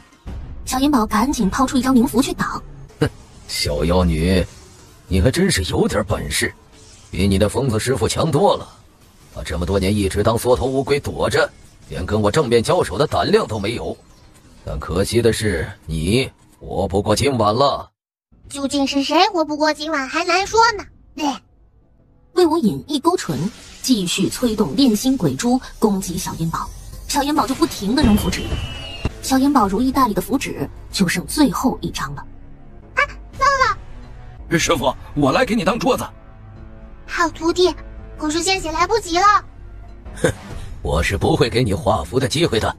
没想到凌风子居然能教出你这么个厉害的徒弟，若是让你长大成人，怕是这世上无人能及了，怪可惜的。说着，他就打算再次催动炼心鬼珠。魏无言，休要伤害我的宝贝徒弟！师傅！哎呀，宝贝徒弟，你可是胖了呀！想没想师傅啊？想了。师傅已经没剩几根胡子了。师傅，您怎么也到这里来了？师傅，你是算到小师妹有危险了才来的是不是？要你们何用？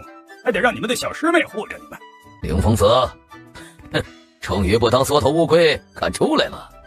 也好，今天就跟你的这几个徒弟一起上路吧。他说着就催动了炼心鬼珠。带着你师妹快跑，这里我来顶一阵。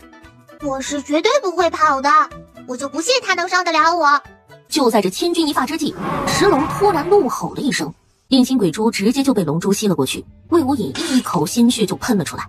当初你练邪术，师傅把你逐出师门，你一口咬定是我跟师傅告的密，趁我不备偷袭了我，把我的魂魄锁走了。虽然师傅最后把我的魂魄救回来了，可是我的魂魄受损，再也不能修炼，只是云台观到我这里没落了。你该死！我身死，但我魂永远不会死。明天会有一个新的魏无隐诞生，接着杀你们。限你们3日之内把方宏远的罪证都收集完，报请刑部。正好刑部尚书在辽安县，我替你们呈上去。想屈打成招？我告诉你们，就算是你们把我打死，我也不会认罪的，会有人来救我的。审你还用不到这些东西，一会儿你会主动招供的。哼，有小盟主的真羽符，你要是能控制住不说，那算你尿性。干什么？干什么？你又耍什么花样？笨笨，孟知舟刚说了一个人名，方宏远就自己接着说了下去，与原告的供词相差不二。大人，我们不告了。是啊，我们不告了。不告了，我们也不告了。不告不行，接着审。一定是那个小妖女搞的鬼，可是那小妖女也没在堂上啊。行了，我这就给刑部尚书呈上去，我会递折子上去给你们请功的。四公子，请功就不必了，我们只是做了分内的事。若不是四公子亲自来，没人动得了方宏远啊！若是有功，也都是四公子和钱一阁的功劳。哥哥，你为什么不回房间睡觉？哥哥在等你睡醒，咱们好回辽安县，把这些口供交给刑部尚书，然后咱们就回京城了。哥哥不能砍那个方知府的脑袋吗？哥哥也不可以随便砍人的脑袋，方宏远犯了律法，自有量过的律法去处罚的。可是我想看着方知府的脑袋被砍，还有他那个小舅子，不然永清府的百姓是不会心安的。妹妹，这想砍方宏远的脑袋，最少也得1-2个月才能定下来。这么久？还是哥哥自己先回去吧，我要等那个方知府被砍了脑袋再去见爹娘。你不跟我回去不行，父亲的病等不得。要不妹妹再把石龙召唤来，让他驮着我去办事，最多3天就能要了方宏远的脑袋。这不是难事，只要能快点砍了方知府的脑袋，石龙就暂时给你骑了。石龙啊石龙，会飞有什么好处呀？你一个能毁天灭地的龙，居然没给人类当坐骑啊！幸亏我不会飞。能为主人分忧是我的荣幸，主人让我驮谁我就驮谁，你是嫉妒我？啊，我嫉妒你？我的确是嫉妒石龙。自从有了石龙，主人都不怎么关注我了，有时第一个想到的就是石龙。我的地位怕是不保啊！齐大人，先把这里的案子放一放，我有更着急的案子需要你定夺。这是永清府知府方宏远的罪证和口供，齐大人看看得量个什么刑？四公子，要不等审完了这里的案子，回京以后再审？怕了，我只给你今天1天的时间，必须给出结果。你若是实在为难，也得写份折子，我自己递上去。为何如此急呀？因为皇上的病等不起。然后他立刻拿起口供开始看，越看他的眉头皱得越紧。你仔细看，奏折写完了去叫我去歇息一会儿。公子，我抓住了一个人，把人带进来。可是人已经死了，服毒自尽了。可曾在他身上找到什么东西？归去把一个竹筒递了过去。齐少昂让人送一封无字的信，是意欲何为？又是送给谁呢？公子，这人不是去给齐尚书送信的，是来给齐尚书送信的。说的什么玩意儿啊？啥来去的？我是说，刚才那个服毒的人是来找齐尚书的，不是齐尚书派出去的。你是说，这封信是送给齐尚书的？归雀点了点头。齐少昂知道有人来给他送信了吗？不知道。那你处理干净了，接着去。公子，齐尚书来找你了。让他进来吧。四公子，这个案子牵扯甚广，还需要皇上亲自定夺。奏折我都写好了，要不我跟你一起回去？不用了，这里的案子也挺棘手，我自己回去就行了。还有，这当国收买了这么多辽安县的官员，朝廷上一点风声都没听到，恐怕这朝堂上……我一定仔细查一查。我这就回去把齐大人的折子递上去。父皇，您今日的身体可好些了？泽言，你怎么回来这么快？不是最快也得月末能回来吗？父皇，你还是先看看这份折子吧，是刑部尚书让我帮着呈上来的，他脱不开身。这么快，辽安县的案子就查出眉目了？皇上打开折子看了下去。齐少昂不是在辽安查案子吗？怎么又去了永清府？唉，都怪朕这身体不争气。启禀父皇，儿臣已经找到了能医父皇病的人，只是他的要求是先依法惩治了方宏远，他才肯进京来给父皇医病。这些年也没少寻医问药，太医院的太医都没办法，怕是命该如此了。只是父皇，这次儿臣寻到的良医绝对能医好父皇的病，我亲眼看见他把已经没了气息的人医活了。不论泽眼寻的这位良医是否能医好朕的病，父皇都很欣慰。永清府知府是非杀不可了，只是这盛世一族怕是暂时还动不得。你从长计议。皇上今日的药可吃了。皇上迅速把桌案上的折子收了起来。儿臣见过母后。四皇子这是几时回来的？这宫中的皇子可丁属四皇子活得潇洒，这次又去哪里玩了？回母后，儿臣心无大志，就喜欢游历山水。好在有皇兄皇帝们与父皇分忧。放那边吧，朕今日身体稍微好些，要处理些朝政，你退下吧。这是在撵我。皇上和一个平日里不学无术的皇子有什么好说的？莫不是贵妃凭借着皇上对小公主的宠爱，给皇上吹什么枕边风了吧？想跟我皇儿争，那是做梦。兰国的江山只能握在我盛世一族手中。皇后还有事？臣妾告退。永清府的事就交给你去处理吧。想必归雀也跟你说了公主回宫的事，你要不要去你母妃那里去看看妹妹再走？不了，事情紧急，我还是等再回来时再见吧。哥哥，你不是说得3天吗？这才2天你就回来了，事情办妥了吗？哎呀，公子惦记小盟主，回家一趟，连自己的妹妹可都没顾上见呢。哥哥，我才是你的妹妹，家里的妹妹是哪来的？对，你才是我妹妹，别听李青胡说。这亲妹妹都不要了，小心到时候皇上和惠妃娘娘抽你。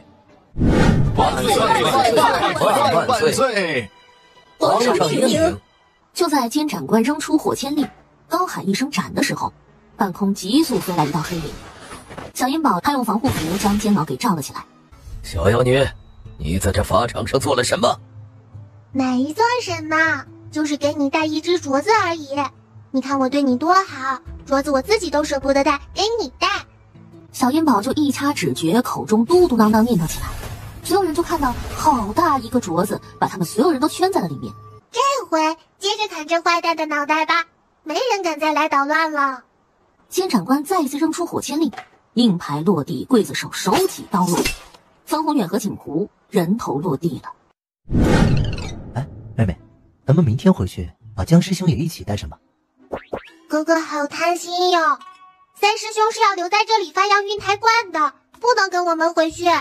不过真需要三师兄的时候，我可以随时来接他的。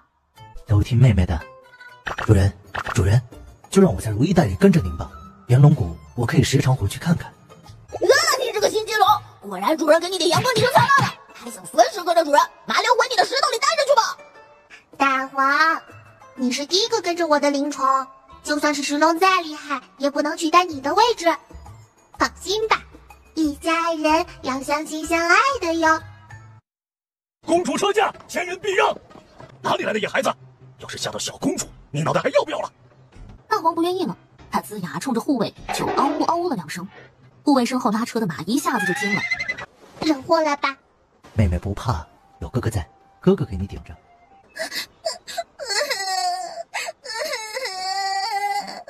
是谁这么大胆，敢惊了小公主的车驾？乱棍打死！完了，这伙人到底是哪儿来的？摊上大事了！好端端的骑个老虎进城，以为这是乡下吗？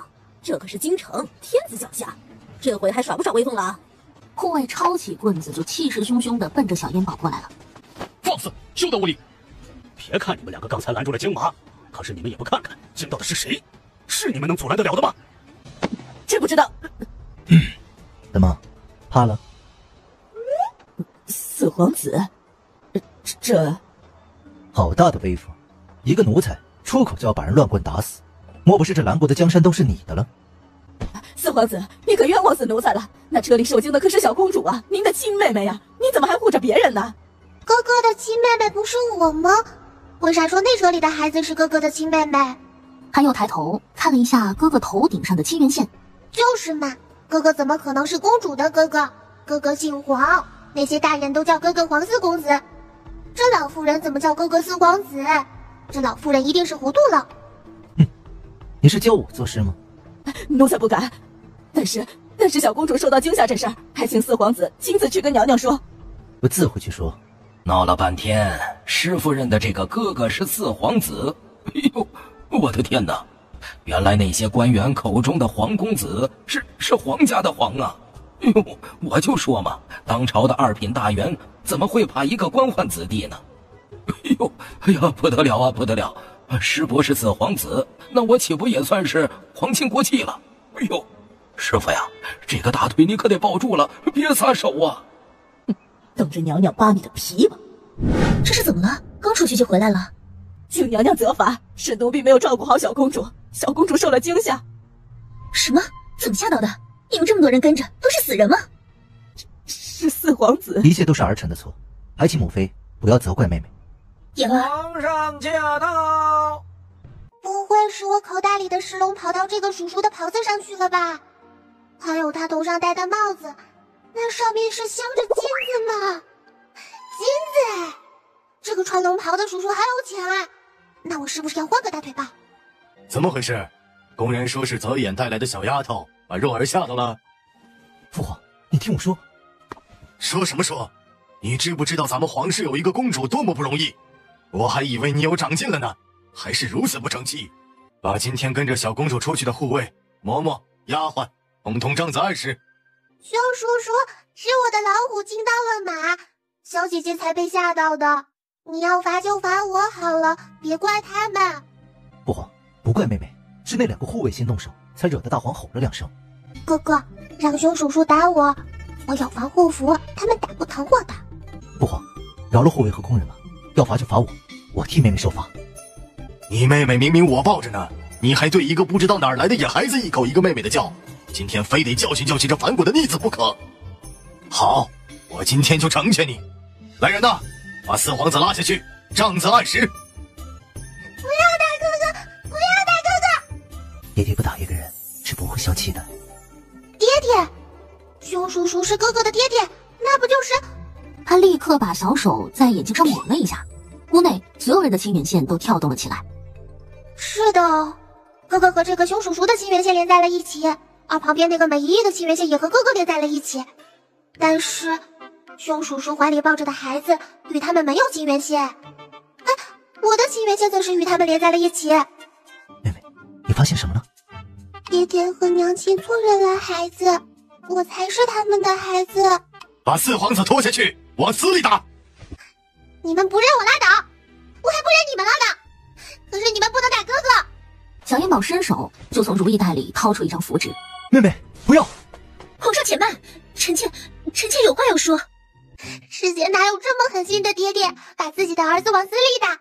哥哥，你跟我走吧，咱们离开这里。我不认这个爹娘了。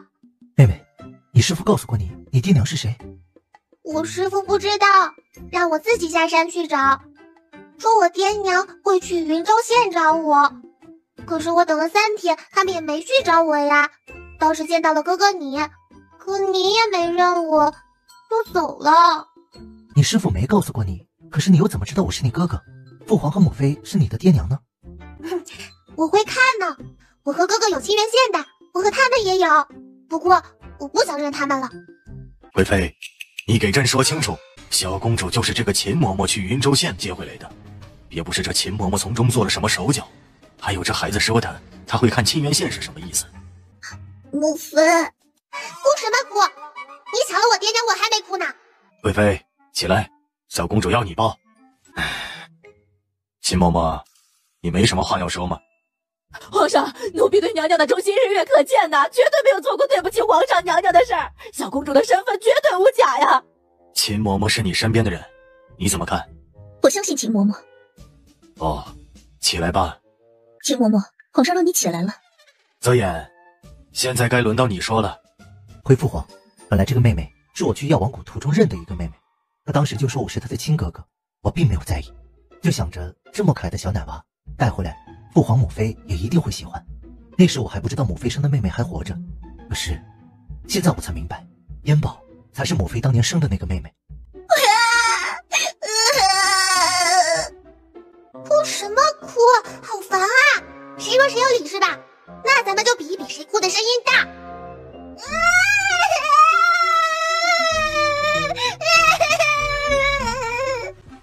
而小烟宝一亮嗓，慧兰就在晴朗的天空咔嚓咔嚓劈下2道炸雷。皇后娘娘，皇后娘娘，皇后娘娘，皇后娘娘来慧兰轩干什么？莫不是被雷劈着了？皇后，你这个样子，难道你不知道御前失礼是什么罪吗？皇皇上可不能怪皇后娘娘啊，是刚才走到门口，突然惊空劈下2道炸雷，把皇后娘娘给吓到了。你不在你的坤禧宫待着，来这儿做什么？若不是眼线告诉我惠兰轩出了大事，就是请我也不来。啊，臣妾听说小公主受到了惊吓，特此过来探望，没想到皇后娘娘送来这个给小公主压惊用的。皇后，我看你现在比小公主还需要这些药材吧？谁在说话？脑海里怎么出现一个奇怪的声音？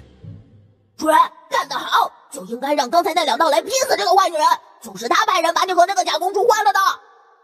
大王，那2道雷不是我弄出来的。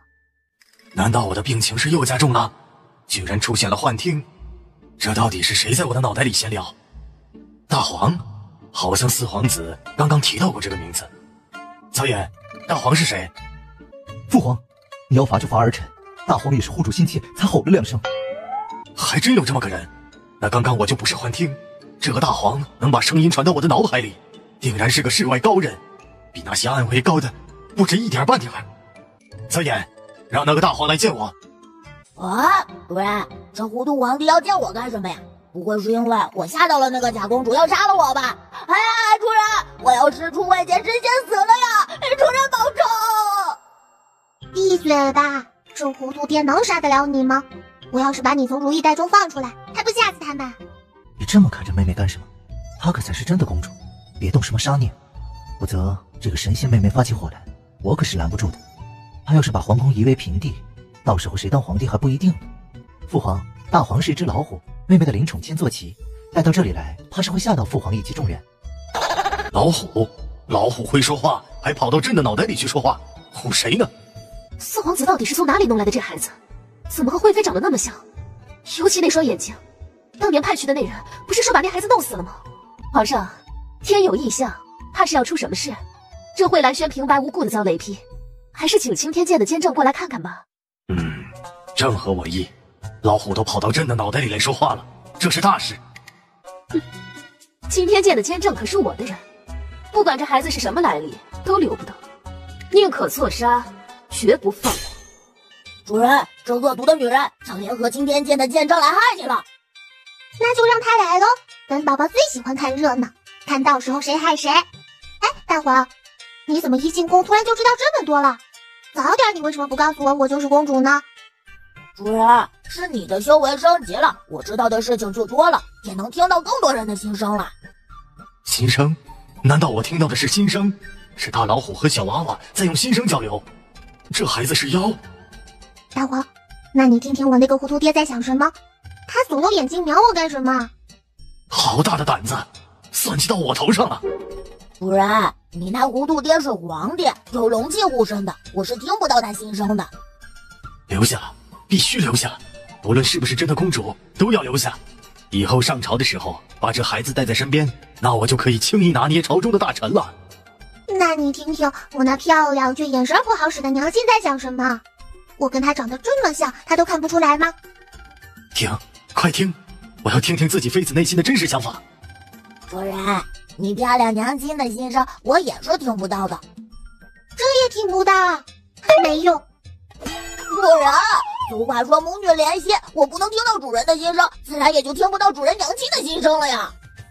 为啥是母女连心，不能是父女连心？臣宋茂实参见皇上、皇后娘娘、贵妃娘娘、四皇子殿下。来了，他来了，他穿着一肚子坏水走来了。你兴奋个啥？主人，今天有大瓜可以吃了。可是你还太小了，不知道该不该让你吃这个瓜呀？瓜？啥瓜？宫女也没端瓜进来呀。吃瓜还分年纪大小吗？这孩子都这么大了，牙还没长全吗？皇上，宋监正来了。啊，平身吧。宋监正，今天晴天响炸雷，把灰兰轩院子里劈出了2个大坑。你作为钦天监的监正，对这事你怎么看？怎么看？躺着看，坐着看。皇后怎么想，他就怎么看。宋茂实可是皇后的小竹马，皇后利用宋茂实钦天监监正这张嘴，可是打压了不少宫中的嫔妃呢。还有这等事？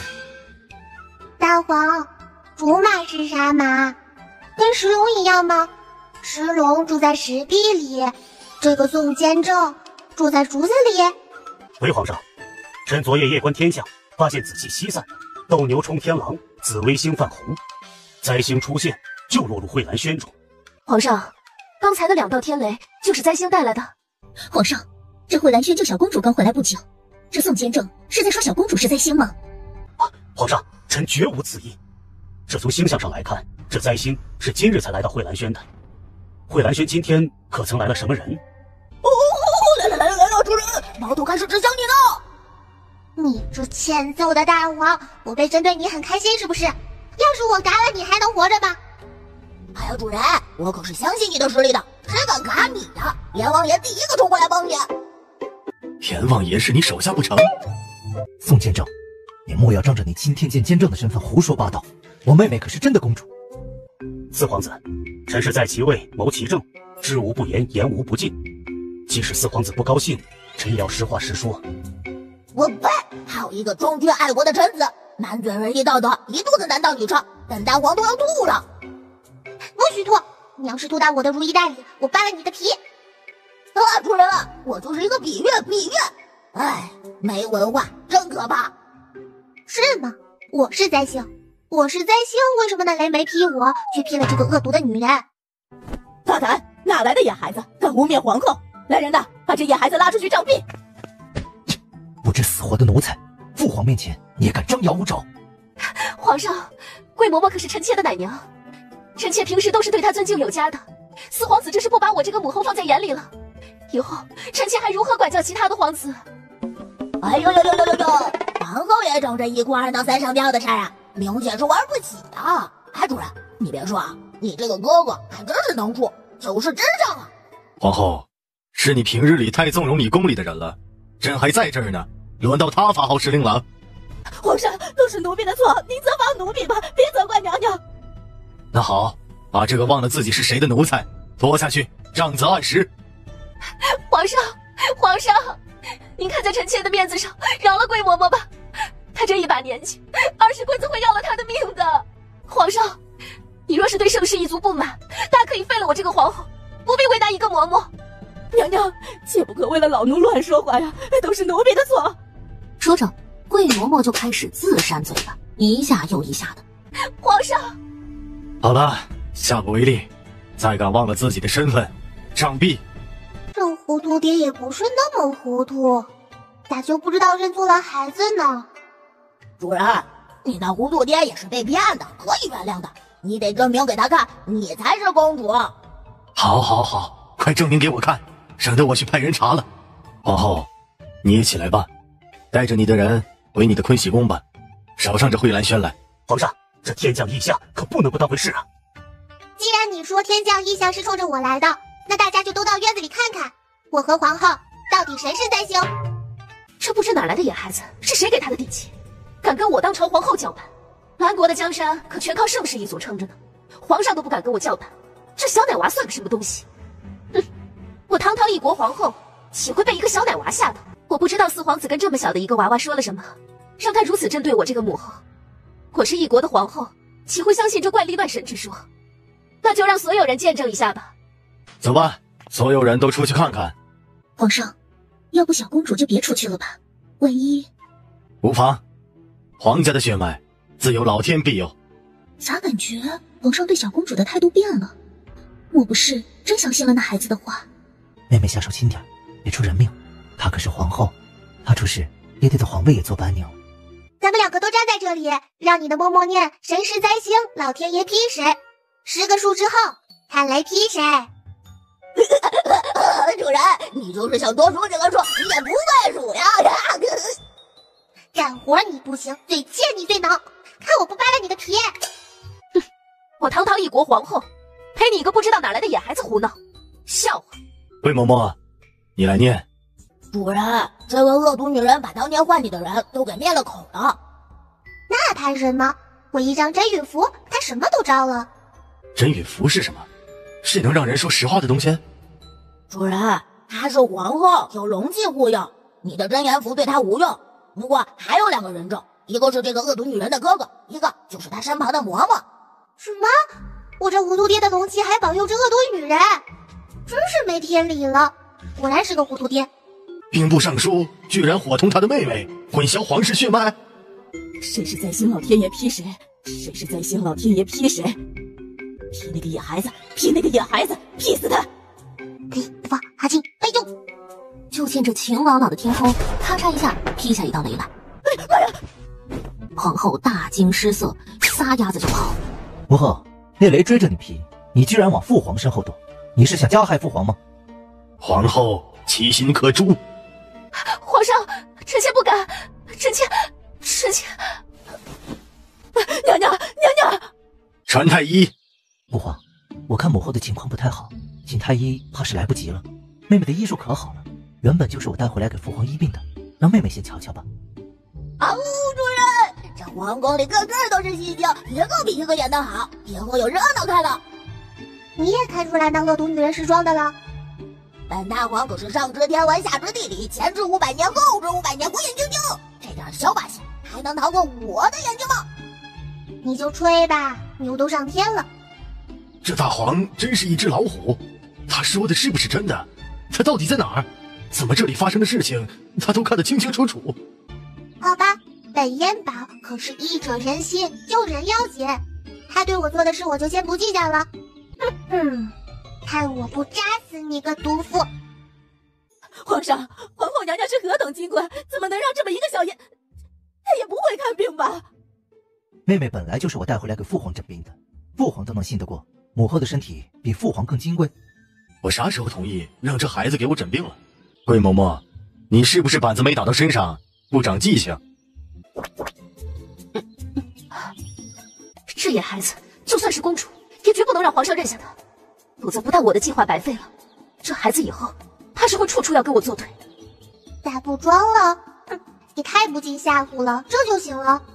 可惜我的针还没扎下去呢，否则非得让你先疼上3天3夜，还说不出口哪里疼。皇后娘娘，你醒了！皇上，皇后娘娘醒了，针就不用扎了吧？皇后娘娘风体金贵，醒了也再瞧瞧吧。不要瞧了，不要瞧了，本宫的身体没什么大碍，就是刚才被吓着了。既然皇后说没什么大碍，就不必瞧了。就说说你刚才往朕身后跑是何居心吧？皇上，今天晴天响炸雷，蹊跷得很，怕是这慧兰轩有什么不干净的邪祟。我突然才想明白，这雷不是在劈我，而是在救我，肯定是邪祟在跟着我，所以我才往皇上身边跑，想着若是皇上身边也有邪祟跟着，一同给劈了。我的乖乖，不愧能当上皇后，真能把黑的说成白的，佩服佩服。哎呀，还是皇后对朕好，什么事都想着朕，差点错怪皇后了。来，快起来吧。哎，真是一宫殿的戏精啊！我应该搬个小板凳抓把瓜子坐下来的。你一根胡还真把自己当人了，还坐板凳嗑瓜子，我还没得吃呢。这一宫殿的人就没有一个真心对朕的人吗？皇上，这宫中有邪祟，邪祟不除，宫中难安。我身为皇后，理应为皇上分担。我让人去请福德寺的法师过来做个法事吧。这恶毒的女人是一计不成又来一计啊！主人，你可真是有的忙了。哼，你难道不知道作得欢，死得快吗？你们还真是看热闹不嫌事儿大。既然你们这么愿意看戏，就让皇后去折腾吧，也好看看你们的本事到底有多大。那就都交给皇后去办吧。让你们害本宫，本宫是那么容易能害的吗？桂嬷嬷所受的这些屈辱，我让你们母子千倍百倍的还回来。来人呐！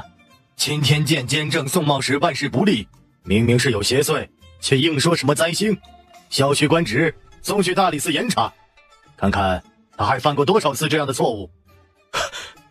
皇后娘娘，皇后娘娘救我！皇后娘娘，我可都是为了你呀！把他的嘴堵了！明明是他夜观天下不利，还想攀咬皇后，罪加一等。臣妾多谢皇上信任，臣妾这就回馈喜宫，安排人去福德寺请法师。父皇母妃，你们好好看看，这个才是真的公主，你们怀里抱着的那个是假的，不然皇后为什么急吼吼的过来陷害一个孩子，还动用了钦天监？你们都下去吧，朕不叫你们，谁都不许进来。怎么是你？你们认识？你不认得我了？在云州县城外，你哥哥追着去给你送桂花糕，是我带着他去追上的马车。若儿接回宫时，确实怀里抱着一包桂花糕，怎么哄都哄不下来，也不吃，睡觉都抱着，现在还在他枕头边放着呢。主人，我怎么不记得有这么回事？我当时在哪啊？就是你来找我时，在云州城门口遇到的那辆马车。那些马害怕你，我们在城门外等着让他们先过的那辆马车，然后我就把你放进了如意袋。哦，我知道了，那时主人还没有升级，我在如意袋里是看不到外面的情况的，进如意袋就是睡觉，所以没有印象。这两个孩子还真见过，这是怎样的缘分呢？这么说也不能怪他们了，只是这小姐姐就可怜了呀。她的爹娘是谁呢？那恶毒的女人不知道是偷了谁家的孩子，小姐姐的父母也好可怜呢。我一定要帮小姐姐找到她的爹娘。糊涂爹要是还不相信我才是他的女儿，我就把哥哥和小姐姐一起拐走，让他受那个恶毒女人骗去吧，骗他也是活该。好啊好啊，主人，这皇宫里真没什么好的，我都不能随意溜达，把你糊涂爹最孝顺的儿子拐走，让他那些儿子妃子呀算计他去吧。最孝顺？明明这老四最反骨，怎么没看出来他孝顺？不过我可不能让这孩子走，我还得带着他去上朝去听那些大臣们的心声呢。紫嫣，你口口声声说她才是你的亲妹妹，总不能凭着长得有点像就行吧？也没有人能信服，可有信物？那这个算不算信物？我师父说他当初在狼窝里捡到我的时候，我手里就攥着这方帕子。狼窝？这帕子不是，还有别的吗？没有信物，你们也是我的爹娘，因为我们的亲缘线是连着的。妹妹，啥是亲缘线？能让父皇母后看看吗？看好了，父母子女缘是金色的线，兄弟姐妹缘是蓝色的线，夫妻缘是红色的线。母妃，好好玩啊！若儿，你才是母妃的若儿。娘亲，我叫燕宝，不叫若儿。好，燕宝，母妃的燕宝。母妃，我才是若儿。我不是你母妃。娘亲，哥哥，我好想你们。娘亲，小姐姐也是被坏女人害的，她是无辜的，你别这么对她。娘姐姐不哭，我一定帮你找到你的亲娘亲和亲爹爹。皇上，兵部尚书有急事，在御书房等您。燕宝，既然父皇和你母妃已经确认了你才是真的公主，林若这个名字已经赐给别人了，那你就叫凌烟，叶凌烟，可好？糊涂爹说好就好呗。这个公主比老四还反骨，当着朕的面也敢说朕糊涂。可是，确实是朕认错了公主。哎，说就说吧，谁让这个女儿能耐大呢？皇上，那这孩子怎么办？父皇，就把这孩子留下吧，给妹妹做个玩伴也好。哥哥，我挺你，你绝对是能成大事之人。只要燕宝同意就行。我同意，就让凌若姐姐给我做玩伴吧，在我帮她找到她亲生爹娘之前。我能回云州吗？我想找我的娘亲和哥哥。那你不想找到你的亲生爹娘了吗？我不要亲生爹娘，我只想找娘亲和哥哥。好，等过几天我就送你回云州。真的吗？好了，既然这里的事情都解决了，我们就去御书房吧。我们不想去，我才不想看到兵部尚书那张脸。我也不想去，我想吃饱喝足睡觉觉。这都什么表情？朕的御书房是谁都能去的吗？主动让你们去，你们还一脸不情愿的样子。主人，你得去啊！兵部尚书就是那恶毒皇后的哥哥。神马，那得去，必须去！我看看这兵部尚书是不是头顶生疮，脚底流脓。姐姐也能一起去吗？你想带谁就带谁。这糊涂爹转变的还挺快。皇上这是什么意思？把他们都带来做什么？后宫不可干政，皇后都不允许来御书房，这把惠妃带到这里来了，是想给我个下马威，又换皇后的想法。兰国的皇后只能是盛世一族的人，别人休想。这皇后和她哥哥是一个长得像爹了，一个长得像娘了吧？怎么一点都不像，差别这么大呢？皇后恶毒是恶毒，可是模样虽说不上倾国倾城，但也是有几分姿色的。这兵部尚书长得怎么跟个大马猴一样的？主人，这个大马猴想要害你。听听他想怎么害我，我好以牙还牙。大马猴，兵部尚书，你这急吼吼的来找朕，就是来和朕大眼瞪小眼的？糊涂爹啊，大马猴哪有跟你大眼瞪小眼？他的眼睛分明一直在偷偷看凌若姐姐。他是要来害我的，为什么盯着凌若姐姐呢？这又是在打什么坏主意？皇上，臣今日进宫是收到了家父的书信，家父说他年纪大了，力不从心，打算上折子辞去大将军之职，回京养老，让我提前跟皇上说一声。皇上想想，让谁代替家父的大将军之位？这是来威胁朕来了。镇国公圣明朕受封加官10余年，使得虎视眈眈的突尼国一直不敢来犯。若是镇国公辞去大将军之职，兰国还真没有能担此重任之人。到那时，突尼国不说长驱直入也差不多。我这个皇帝不被急死，也得被大臣们逼死。兰国还真是内忧外患呢。随即一口老血哽在心头，两眼一抹黑，昏了过去。哎呦，皇上！摔的是我，你喊他糊涂爹干什么？糊涂爹就是不靠谱，抱个小孩子都抱不好。妹妹，还敲不敲打我妹妹了？还跟不跟我生是一副斗？想死你！我没事。皇上，这皇宫里的人都喜欢玩装晕嘛。主人，你那糊涂爹可不是装晕，他是真的晕了，被大马猴气得发病了。啊，这糊涂爹身子骨太弱了呀！妹妹，你快过来看看父皇。还是传太医吧。母妃，你是不知道，妹妹的医术比那些太医强多了，别妨碍我妹妹给父皇诊病。小元宝二话没说，就从如意袋里掏出一颗丹药，就塞到了糊涂爹的嘴里。母妃不用担心，只要有妹妹在，父皇一定会没事的。就是因为你妹妹给皇上吃了那黑不溜秋的东西，我才害怕呀。哎，糊涂爹，你有我这个女儿，真是你家祖坟冒鲜烟了。母妃，你这是……带着你妹妹赶紧逃出宫去，这些首饰够你和妹妹活一阵子了，省着点花，快走，再晚就来不及了。快跟着哥哥走。娘亲好爱糊涂爹啊，为了自己能陪着糊涂爹，把我和哥哥都要赶出去。娘亲好细心哦，她照顾糊涂爹时，首饰烧到爹爹，把首饰都摘下来了。御林军怎么还来了呢？惠妃，你真是好大的胆子，居然怂恿一个不知道哪里来的野孩子毒害皇上！你们几个快去给皇上瞧瞧，你们倒是说话呀！皇帝到底怎么了？还有没有的救？回太后，皇上的脉象比前几日平稳了好多，并没有中毒之象，相反好转之象明显。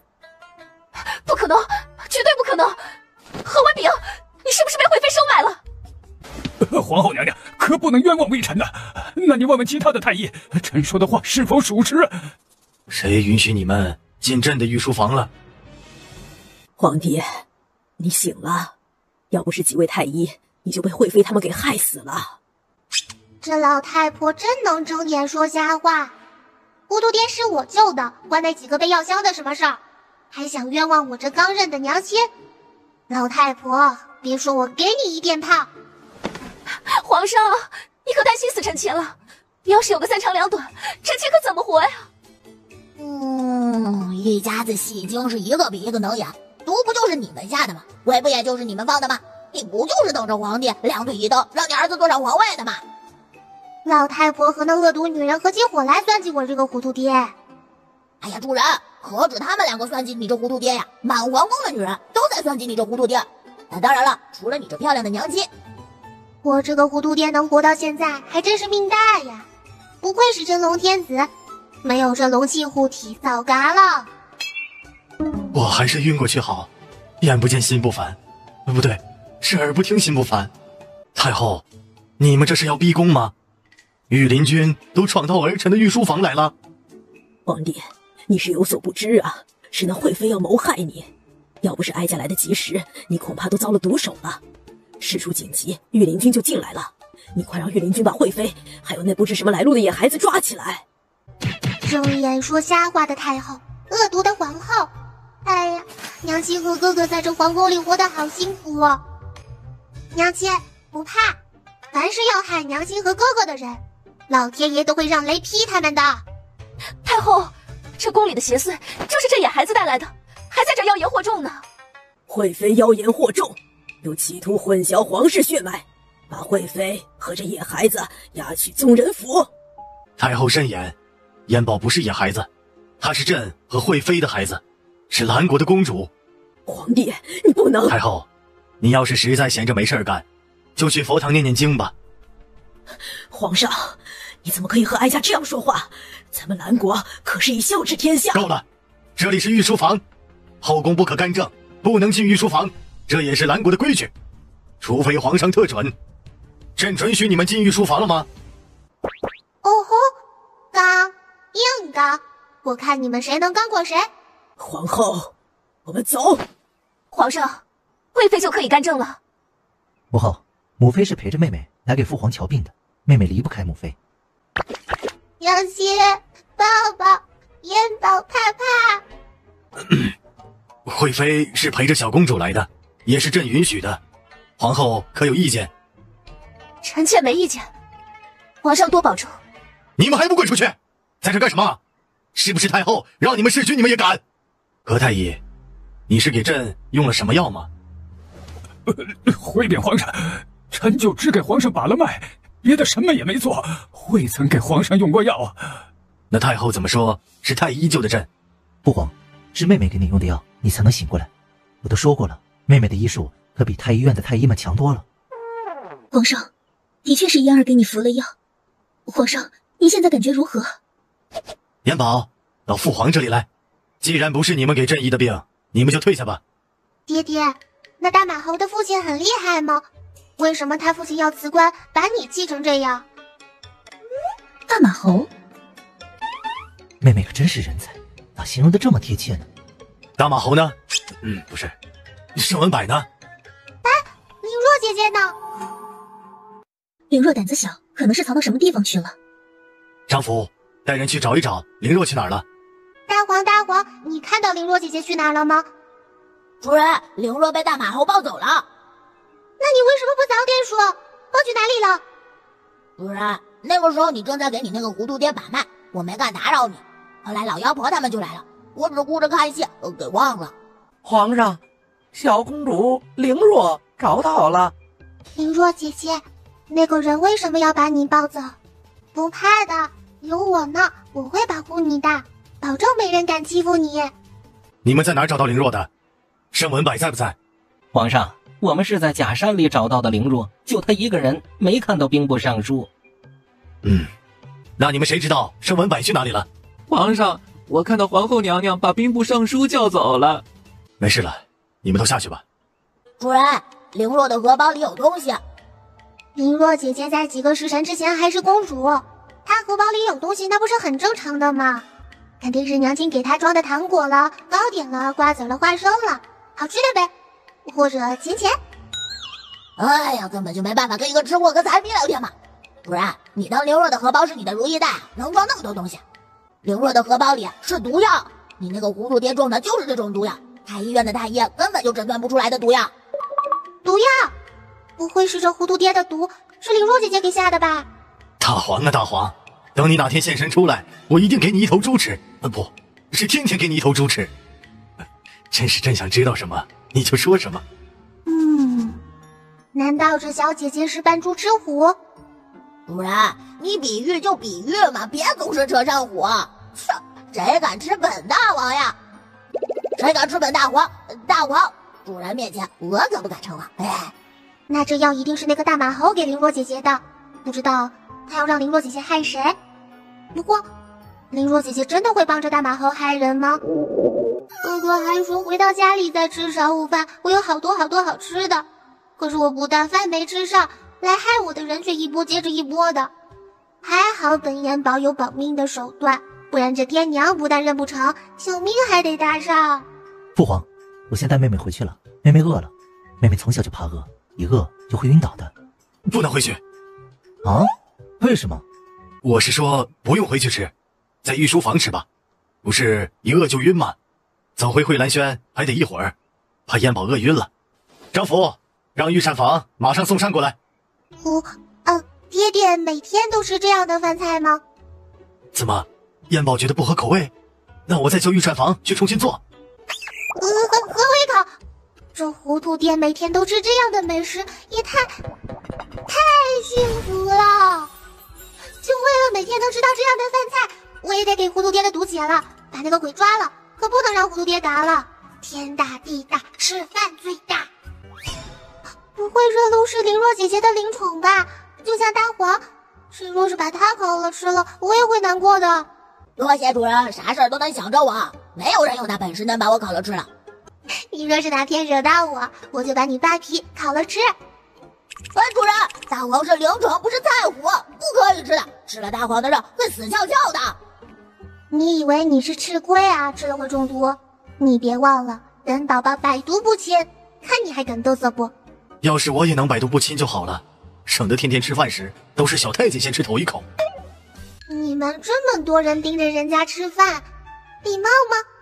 幸亏本燕宝脸皮厚，脸皮薄吃不着，脸皮厚吃个够，吃饱喝足就是神仙日子呀。燕宝，都是母妃不好，母妃若是不把你送走，你就不会吃这么多苦了。娘亲，不怪你的，师父说了，燕宝命中有劫，3岁之前是不能和爹爹娘亲在一起的，也不能吃饱穿暖，否则这个劫就渡不过去。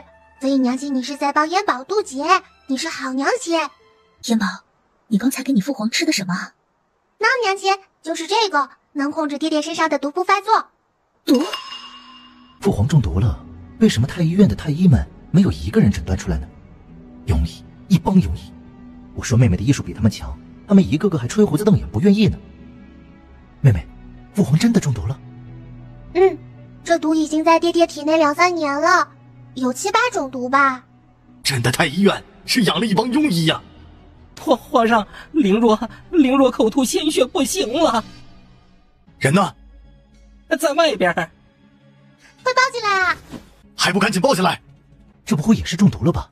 还有谁中毒了？哪还有人中毒？你听说了吗？问我？不是四皇子自己刚刚说也吗？你们都出去，朕不让你们进来，谁都不准进来。有关灵若的事，谁都不许说出去。若是让朕知道了，再多出一个人知道这事，哼！是，我这就告诉那几个小崽子管住自己的嘴。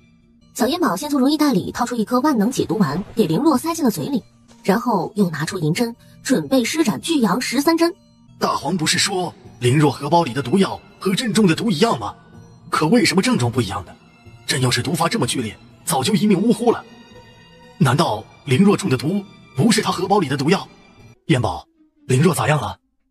已经没事了，一会儿就能醒过来了。燕宝，这医术是你师父教你的？你师父到底是个怎样的世外高人？不是的，是我自己跟着师父学的，不是师父教的。自己学的不也是师父教的吗？难道是偷学的？宝贝女儿偷学来的医术都如此厉害，那宝贝女儿的师傅得有多厉害呀？一定得想办法把宝贝女儿的师傅请到宫里来，为皇家所用。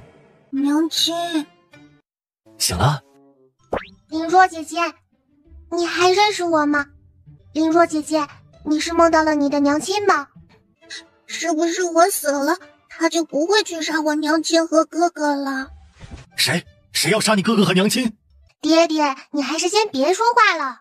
不说话就不说话，也就是你敢这么跟朕说话，换做你那些哥哥试试，我不把他们的屁股打开花才怪。灵若姐姐，你不用害怕，我都说了，我会保护你的，我说到做到，我还会保护你的娘亲和哥哥。我救你的娘亲和哥哥行，可是你得跟我说实话，我得知道是谁要害他们。是那个把皇上气倒的人，说我如果不听他的话，他就派人去云州县杀了我娘亲和哥哥。他大马猴要让你干什么？大马猴给了我一颗糖，让我想办法给你吃了。如果我做不到，他就要派人去杀我娘亲和哥哥。好个盛文柏，毒害朕还不够，还要动朕的宝贝公主，朕要抄你满门！好你个大马猴，敢动我妹妹，我非杀了你！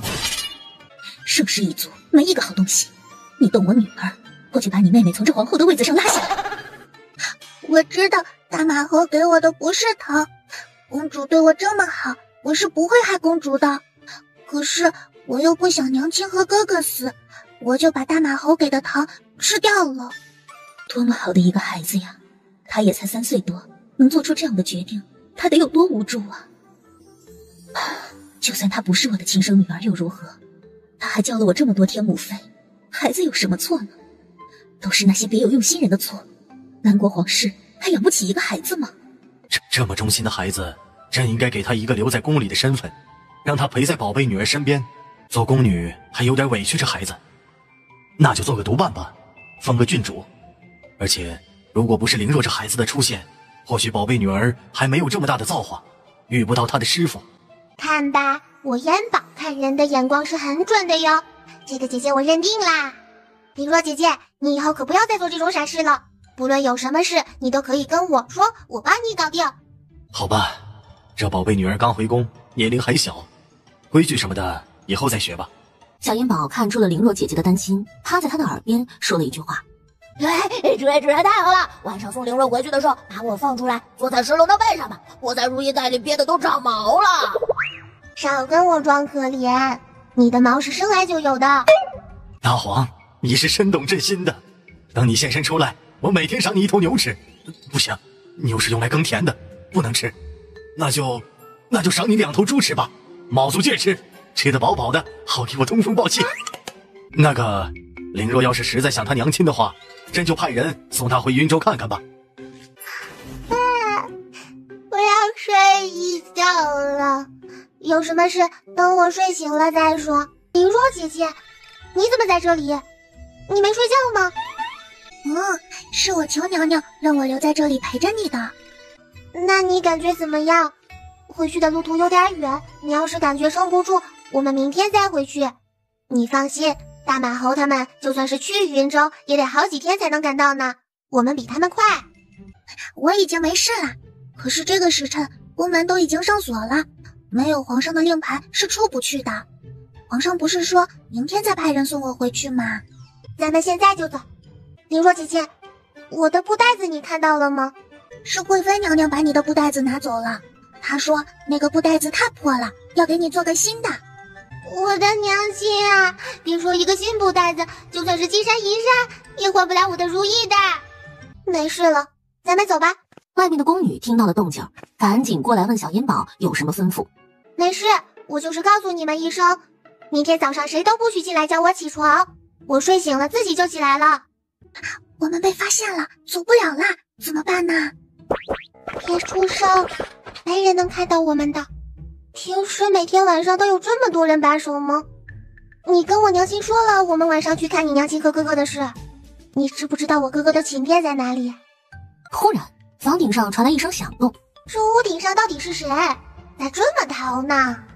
这爹爹和哥哥大晚上的不睡觉，跑房顶上干嘛？小银宝扔出一张蚕丝符，就把哥哥从房顶上拽了下来。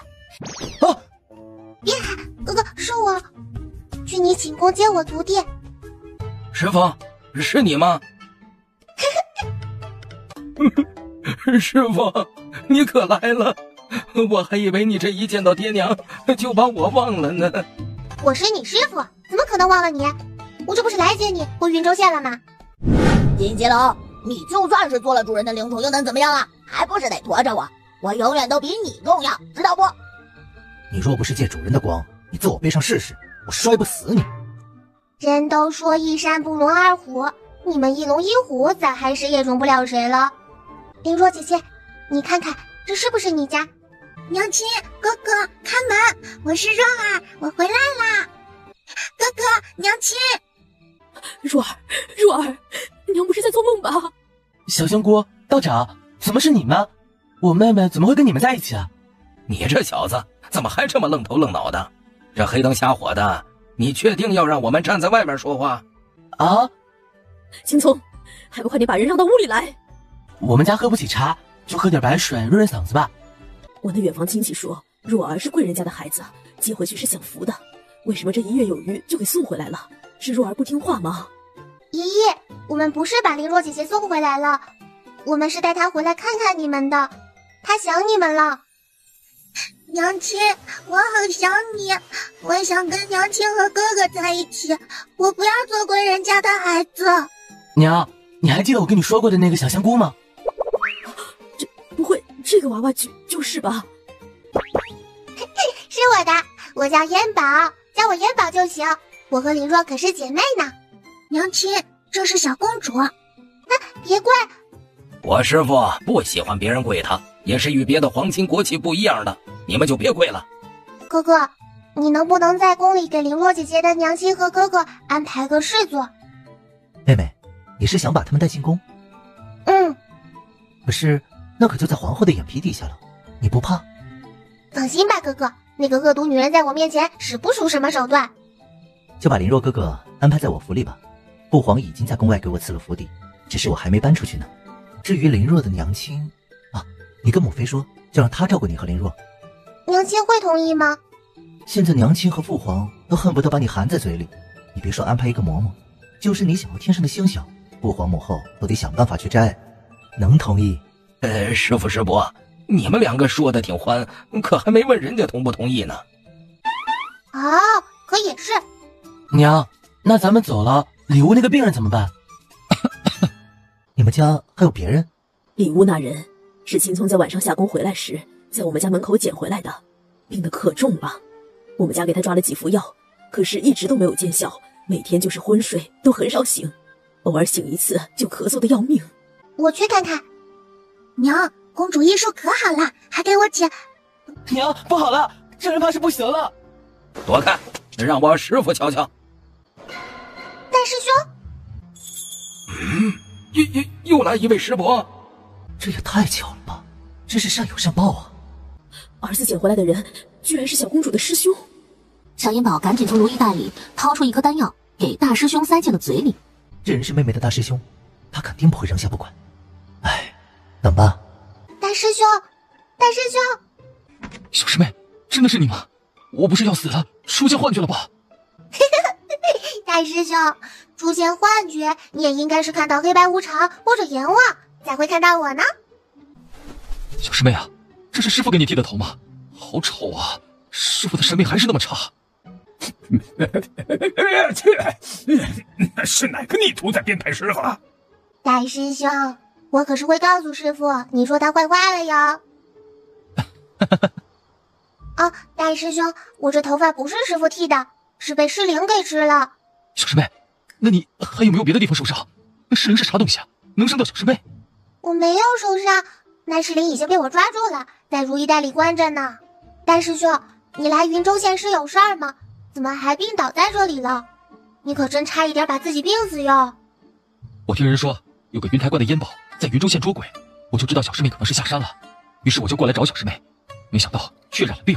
多亏了这位小兄弟救了我，不然我可能就见不到小师妹了。妹妹，你大师兄要是没什么大碍的话，咱们是不是该回去了？好吧，咱们现在就走。娘，我去收拾东西。带上你们值钱的东西就行，其他的都不用带。这是宫变了。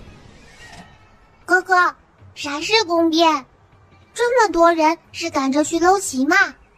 哎呀妈呀，我的小祖宗啊，你怎么在这儿啊？宫里都乱成一锅粥了。四皇子，是你把小公主带出宫的？不是，是我在宫外碰到的妹妹，我把她带回来了。哥哥，你怎么了？是一夜没睡，眼睛疼吗？我这里有治眼睛的丹药，要不你试一颗？妹妹，你要是再说，你哥哥我这条命就保不住了。你抱着林若。皇上若是不听老臣的劝阻，老臣就撞死在殿上。爹爹，他们这么多人都活够了，那就让他们死吧。我给他们走个后门，让阎王亲自来接他们。烟宝，你去哪儿了？太后驾到，皇后驾到。主人，老妖婆来兴师问罪来了。你这糊涂爹为了你，可是跟满朝文武都杠上了，甚至连蓝国的江山都豁出去了。为了我，连江山都不要了，我这糊涂爹可真性情。皇帝，你是要毁了这蓝国的江山吗？兵部尚书那可是肱骨之臣，镇国公驻守边关，抵御外敌，你却要抄了他们的家。抄家？朕何时下这样的旨意了？兵部尚书办事不力，我作为皇上苛责一下都不行了。太后都闹到大殿上来了，要不我这皇位让给盛氏一族来当吧。皇上，你说这样的话，盛氏一族岂不是要惶惶度日了？可别让那些边关将士寒了心。太后这是在威胁朕。皇帝好自为之吧。皇上身体都病成这样了，也不怕从房顶上掉下去摔死。不过摔死倒好了，我儿子就可以登基坐上皇位了。哼，再让你们嘚瑟一会儿，今天福德寺的法师就来了，非弄死这个死丫头不可。啊呜！主人，这恶毒女人要逼着福德寺的法师弄死你，还盼着你那糊涂爹早点死，他儿子好登基做皇帝呢。我就看看谁能害得了本燕宝，他们就是作死，有我在，我保他长命百岁。太后，慢着，我看太后最近心浮气躁，去佛堂念1个月经吧，也为盛世一族祈祷祈祷，就别出来走动了，小心累着。好，好，好，真是觉得自己翅膀硬了，都敢进族当朝太后了。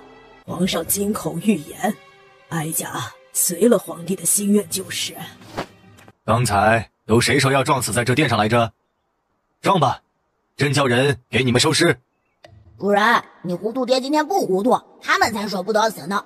他们一个个吃的是脑满肥肠的，贪了那么多金银，死了给谁花呀？这些人里边有几个是贪官？没有一个是清官，贪多贪少而已。这兰国的朝堂啊，可真是烂透了。你们倒是撞啊！皇上，老臣约了工部的人研究西南的旱情，老臣能不能先退下？找不出解决旱情的办法，你这工部尚书就回家抱孩子吧。哎呀！主人，工部尚书这个老家伙可是墙头草呀，表面上与兵部尚书关系好着呢，实际上他巴不得兵部尚书完蛋。为什么？他们既是儿女亲家，那岂不是唇亡齿寒？哎，主人，你有所不知啊，兵部尚书的女儿嫁给了工部尚书的儿子，让这盛世一族在工部尚书家作威作福，不但不孝敬公婆，还天天打他家男人呢。嫁过去一直无所出，工部尚书家愣是不敢休息。主人，我再偷偷告诉你啊，工部尚书的儿子其实在外面养了2个外室，早就儿女双全了。所以喽，你还偷偷告诉我，有人能听见你说话吗？万一呢？听到宝贝闺女的心声，果然增加了不少乐趣。这大黄也是个八卦虎啊，比那些说书人说的段子还有趣。盛文柏，我限你1个月之内把各地驻军短缺的粮草补上，否则你这个兵部尚书就让贤吧。退下！怎么，你现在就要让贤吗？臣这就去想办法。你能不能活过1、2个月还两说呢？喂，这个大反国好嚣张啊，看着好生气啊！哼，有我燕宝在，他也嚣张不了几天了。等我把这糊涂爹的病治好，都排完，抓了那只鬼，我再收拾大马猴。想要我命的人，我也绝不会让他活。哎呀，好感动！这宝贝女儿太好了。哎，宝贝女儿刚才说抓鬼，她还会抓鬼。哎呀，这宝贝女儿咋这么大本事？哎呀，这真是赚到了！你这个逆子，还不跪下！父皇，儿臣可曾哪里惹您生气了？朕再给你一次机会，你若是再不说实话，就不只是20个板子了。父皇，都是儿臣的错，儿臣不该半夜私自把妹妹带。爹，是我带哥哥走的，你不能怪罪哥哥。母妃，儿臣错了。娘亲，不要打哥哥！你再敢偷偷把妹妹带出去，看我不扒了你的皮！娘亲，不是哥哥带我出去的，是我带着哥哥出去的。你还教唆妹妹说谎？打得好，这逆子就是打得轻。要是我打，我非打断他的腿不可。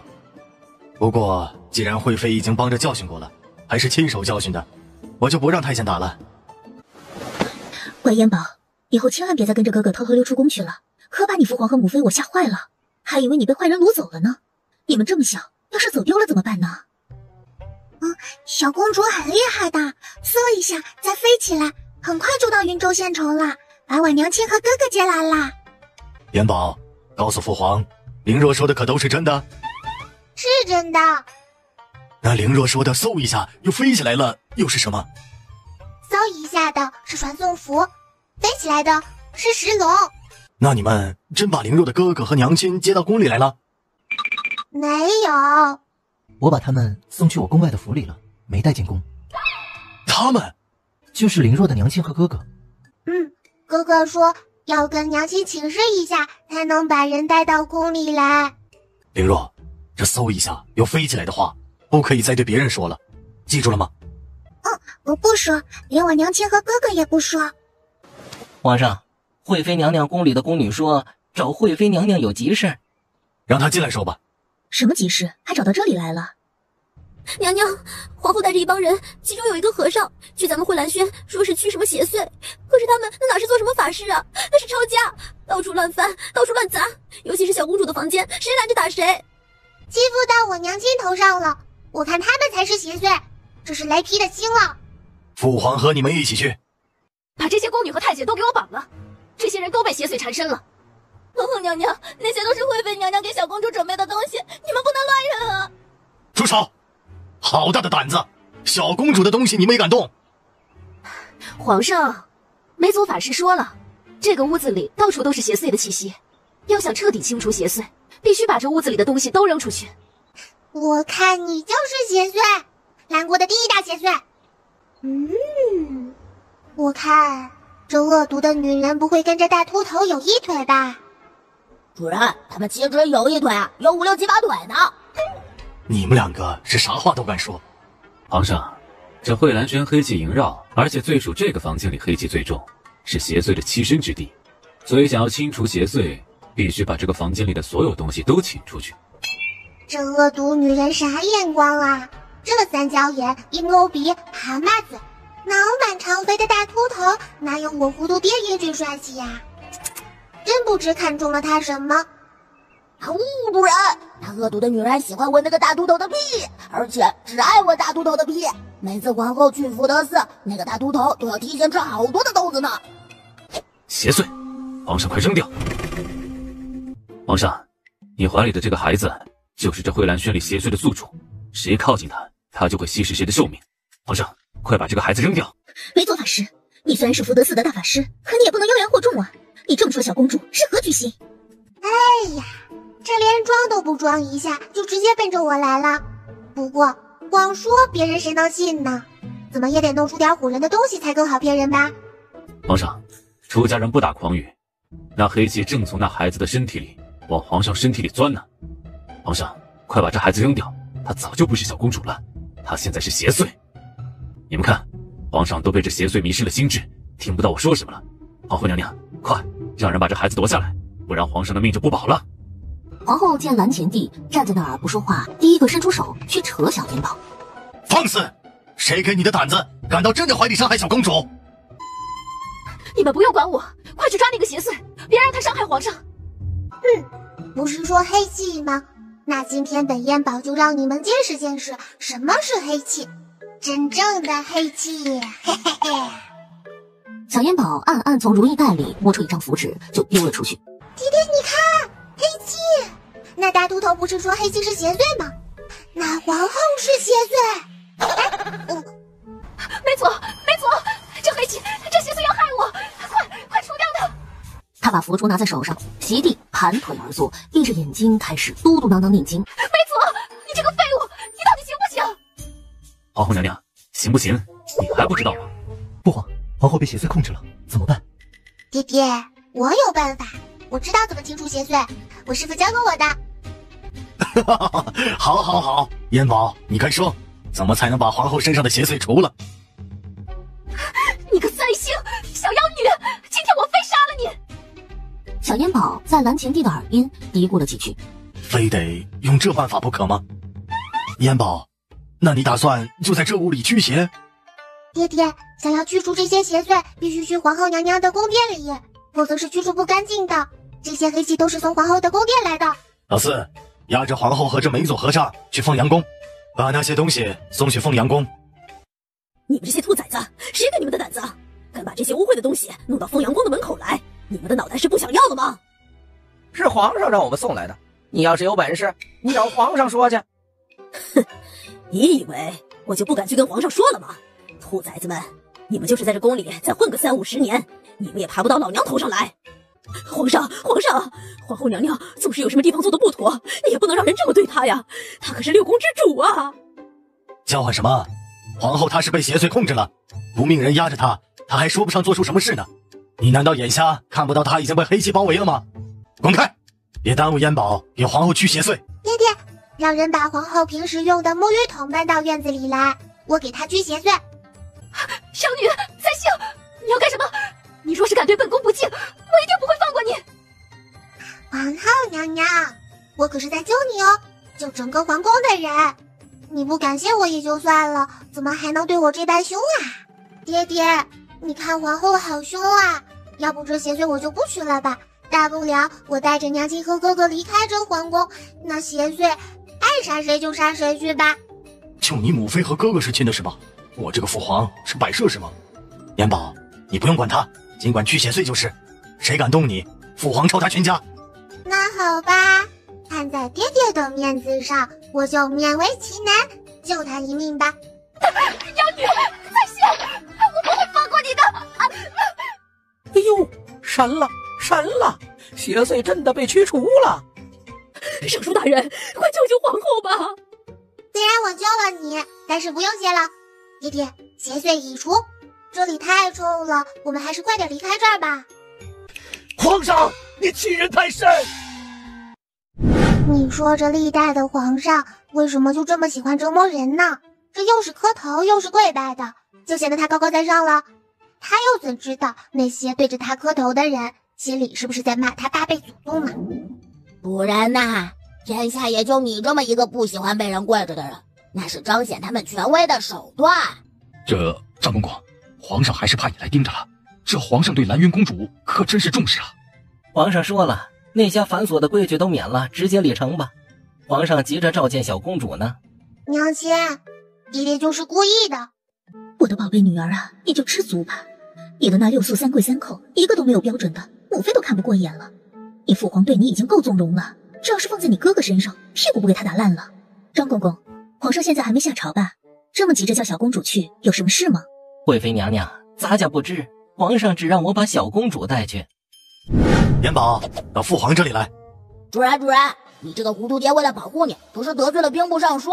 郑国公串通突尼国攻打封家关，而郑国公盛名称病无法迎战，要皇上派一个主帅去，而且还让3日之内到达加封关，否则加封关就保不住了。那就是说，是上家逼迫我这糊涂爹低头。我说我这糊涂爹咋愁眉苦脸的呢？难道这么大一个兰国，除了上氏一族就没有可用之人了吗？哎呀，我这糊涂爹，朝廷里没有能人，那就张贴皇榜去选呗，像药王谷似的，来个比武大会。就不信兰国这么多人，一个能人选不出来。主人，你以为带兵打仗的将军会武功就行吗？那还要懂很多东西的，比如熟读兵书战策，懂得用人，排兵布阵。就这些啊？那还不好找吗？我就能给糊涂爹找到。不愧是朕的宝贝女儿啊，真是真没白把你叫到大殿上来。说呀，你快说呀，你找的人是谁？主人，你不会是说的你自己吧？你不是上知天文下知地理，前知500年后知500年吗？主人，你要我去带兵打仗？不行，我就是知道的再多，也就只能跟主人交流呀，别人是听不懂我的古语的。我就是再威风，也不能统领人类去打仗的呀。皇上，你倒是拿个主意啊！要你们干什么的？你们接着研究吧。大皇，你可真是只自恋的虎！谁说让你去带兵打仗了？我是说，你知道那么多，还猜不到我说的是谁吗？主人，你不会说的是你大师兄吧？你还不算太笨。对，我说的就是我大师兄。师父就曾经说过，大师兄是个将才，是让云台观给耽误了。大皇，你说我要是跟我这糊涂爹推荐我大师兄，我这糊涂爹能相信我的话吗？快说，只要你说，朕就力排众议，即刻封你大师兄为将军。应该能信吧？毕竟你的本事，你的糊涂爹可是见识过了，哪个女儿会坑爹呢？别人的女儿坑不坑爹我不知道，但朕的宝贝女儿一定不会坑爹。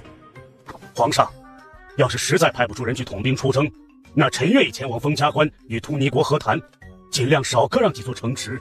感情这兰国的疆域不是你们剩下的了？说送人就送人，不心疼是吧？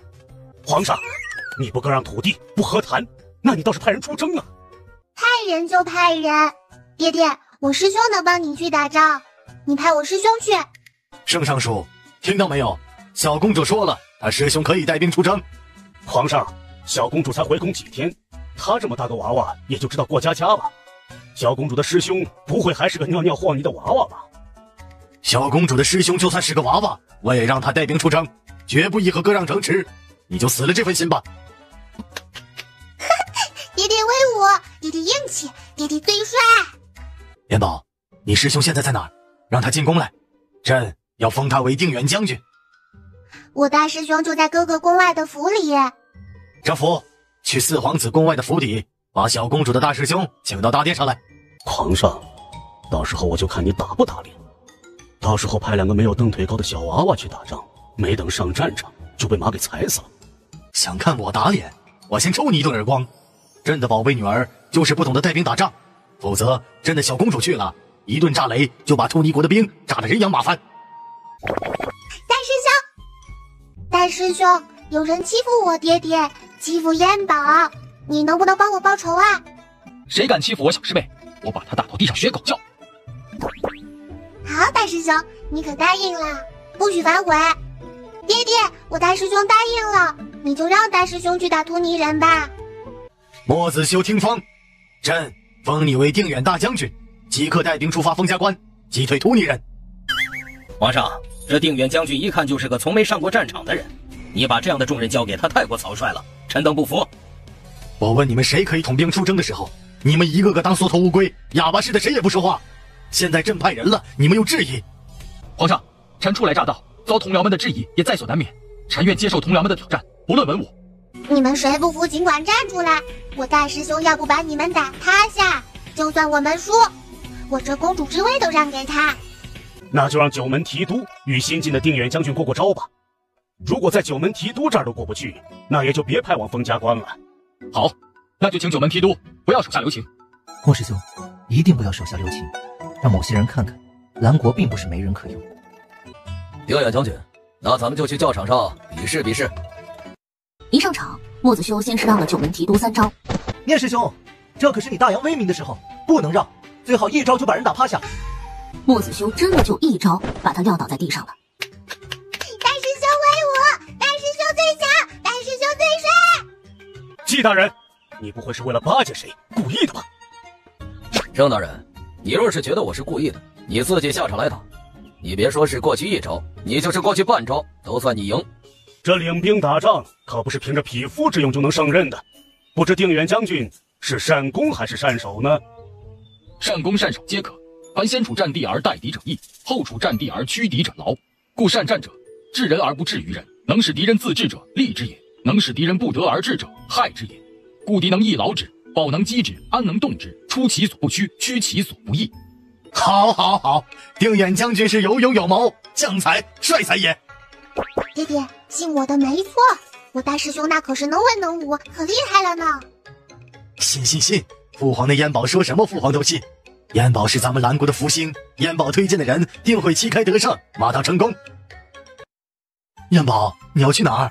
父皇可才找到你，你可不能离开父皇。是你找我的吗？是我来找你的好不好？你还不肯认我呢，现在又舍不得我了。爹爹，我和哥哥去追大师兄，不然等大师兄他们到封家关的时候，大马侯的爹早就造反了。好，那燕宝要快去快回，别让父皇和你母后太过担心了。保护好你妹妹，要是你妹妹少一根汗毛，我回来就扒了你的皮。那父皇是不是提前把妹妹的汗毛数一数？那到时候我可不承认。爹爹放心，燕宝回来时一定多长几根汗毛，让爹爹打不成哥哥。这神仙妹妹可是我带回来的，不然你还给别人养女儿呢。能有这么可爱的女儿，不奖赏我就算了，那动不动就要打我，不服气。泽言，照顾好妹妹，要是你妹妹回来时少了一根头发，我就打烂你的屁股。无非，你用不用先数数妹妹的头发有多少根？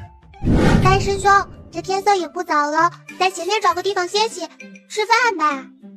小师妹，晚上我们夜行军。我们今天晚上就要赶到封家关。小师妹，你们刚才过来的时候，发现后面跟着人了吗？大师兄，你好厉害呀！大马猴安排人跟着你们，你居然都发现了。我把队伍安排在这里扎营，就是想借着这片树林的掩护干掉他们。主人，你可以用一张防护服把这3000人马包裹起来，然后再像你在灵蛇谷收粮食那样收一下试试。好办法，不愧是上知天文下知地理的大黄。若是成了，我赏你根肉骨头吃。主人，你拿我当狗吗？我不啃骨头，我要吃肉。小烟宝扔出一张防护符，用意念一收，嘿，成了。咱们出发吧。这可如何是好？皇上是看在小师妹的面子上才如此信任我，我这不是给小师妹找麻烦吗？那些大臣还不得把小师妹吃了呀？小师妹，那3000兵马都不见了，咱们几个去封家关又有何用啊？大师兄，那3000兵马可在这里呢。真的都装进如意袋里去了？这个用处我也是刚刚才发现的。主人，明明是我发现的好不好？你还答应给我肉骨头呢，快拿饼吧你！吃，就长了个痴心眼儿。你看石龙啥时候像你这么贪嘴过？明明是你自己答应的，现在又心疼不想给了，还拿我跟石龙比。主人，你果然是个喜新厌旧的渣主人。大师兄，你不用打石龙的主意，他是不能帮着咱们打仗的，他是灵兽，伤害人类是会遭天谴的。不过他驮着我们飞来飞去还是可以的。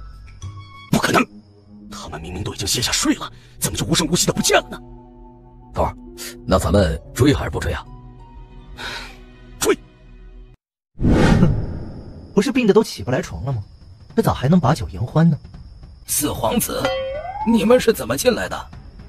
背进来的。咋不说你是土遁来的呢？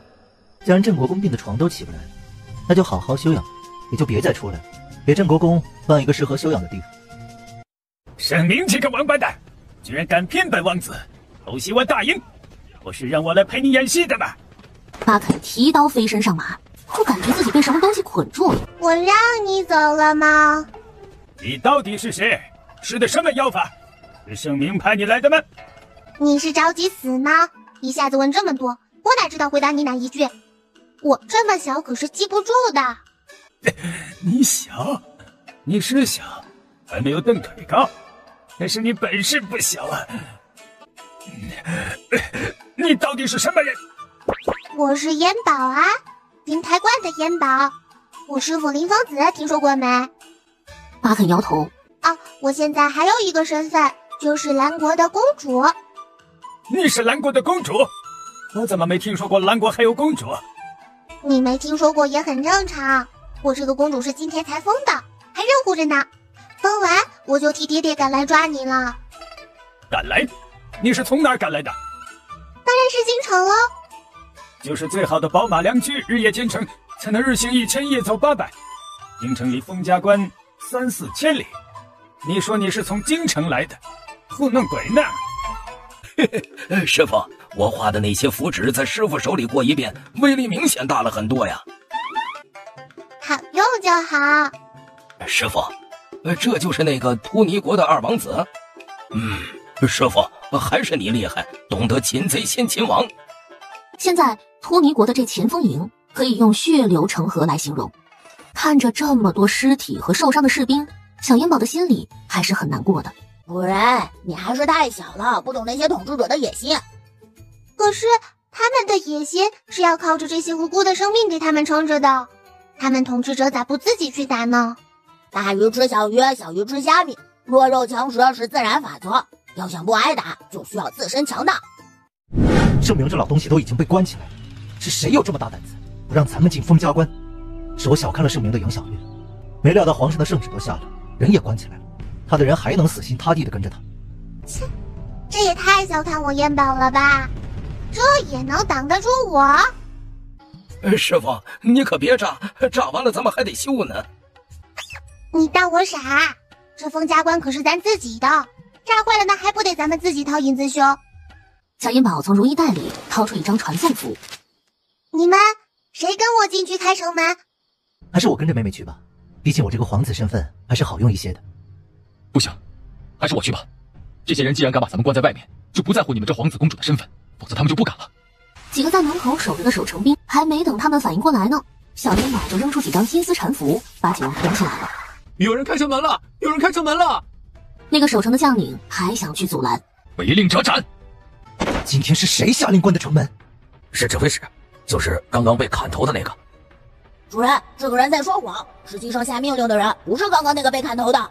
哼，还敢在本烟宝面前撒谎！他从如意袋里掏出一张真礼符，趴在那士兵的脑门上，说：“到底是谁下令把我们关在外面的？”那士兵最后把王副将交代了出来。王副将，不好了，新来的定远将军他们回来了，还把指挥使杀了。什么？走，跟我去看看。定远将军、四皇子、小公主，你们回来了，我都集合好了队伍，准备去接应你们呢。是吗？怕不是接应我们，而是想来个前后夹击，一举歼灭我们这3群人吧？拿下！定远将军，这是干什么？你就乖乖束手就擒，还能少吃点苦头。定远将军，你这刚来还不到1天，就急着清除异己了吗？我清的是叛军。大师兄威武，大师兄厉害。枉了，还有谁不服？还愿意陪着盛明一起造反对抗朝廷的，可以比试比试。你们赢了我，接着造反，我们这些人任凭你们处置。不过若是输了，下场就只有一个，死。既然没有不服，那就散了吧。你们这些孬种、窝囊废、忘恩负义的东西，你们的良心都被狗吃了吗？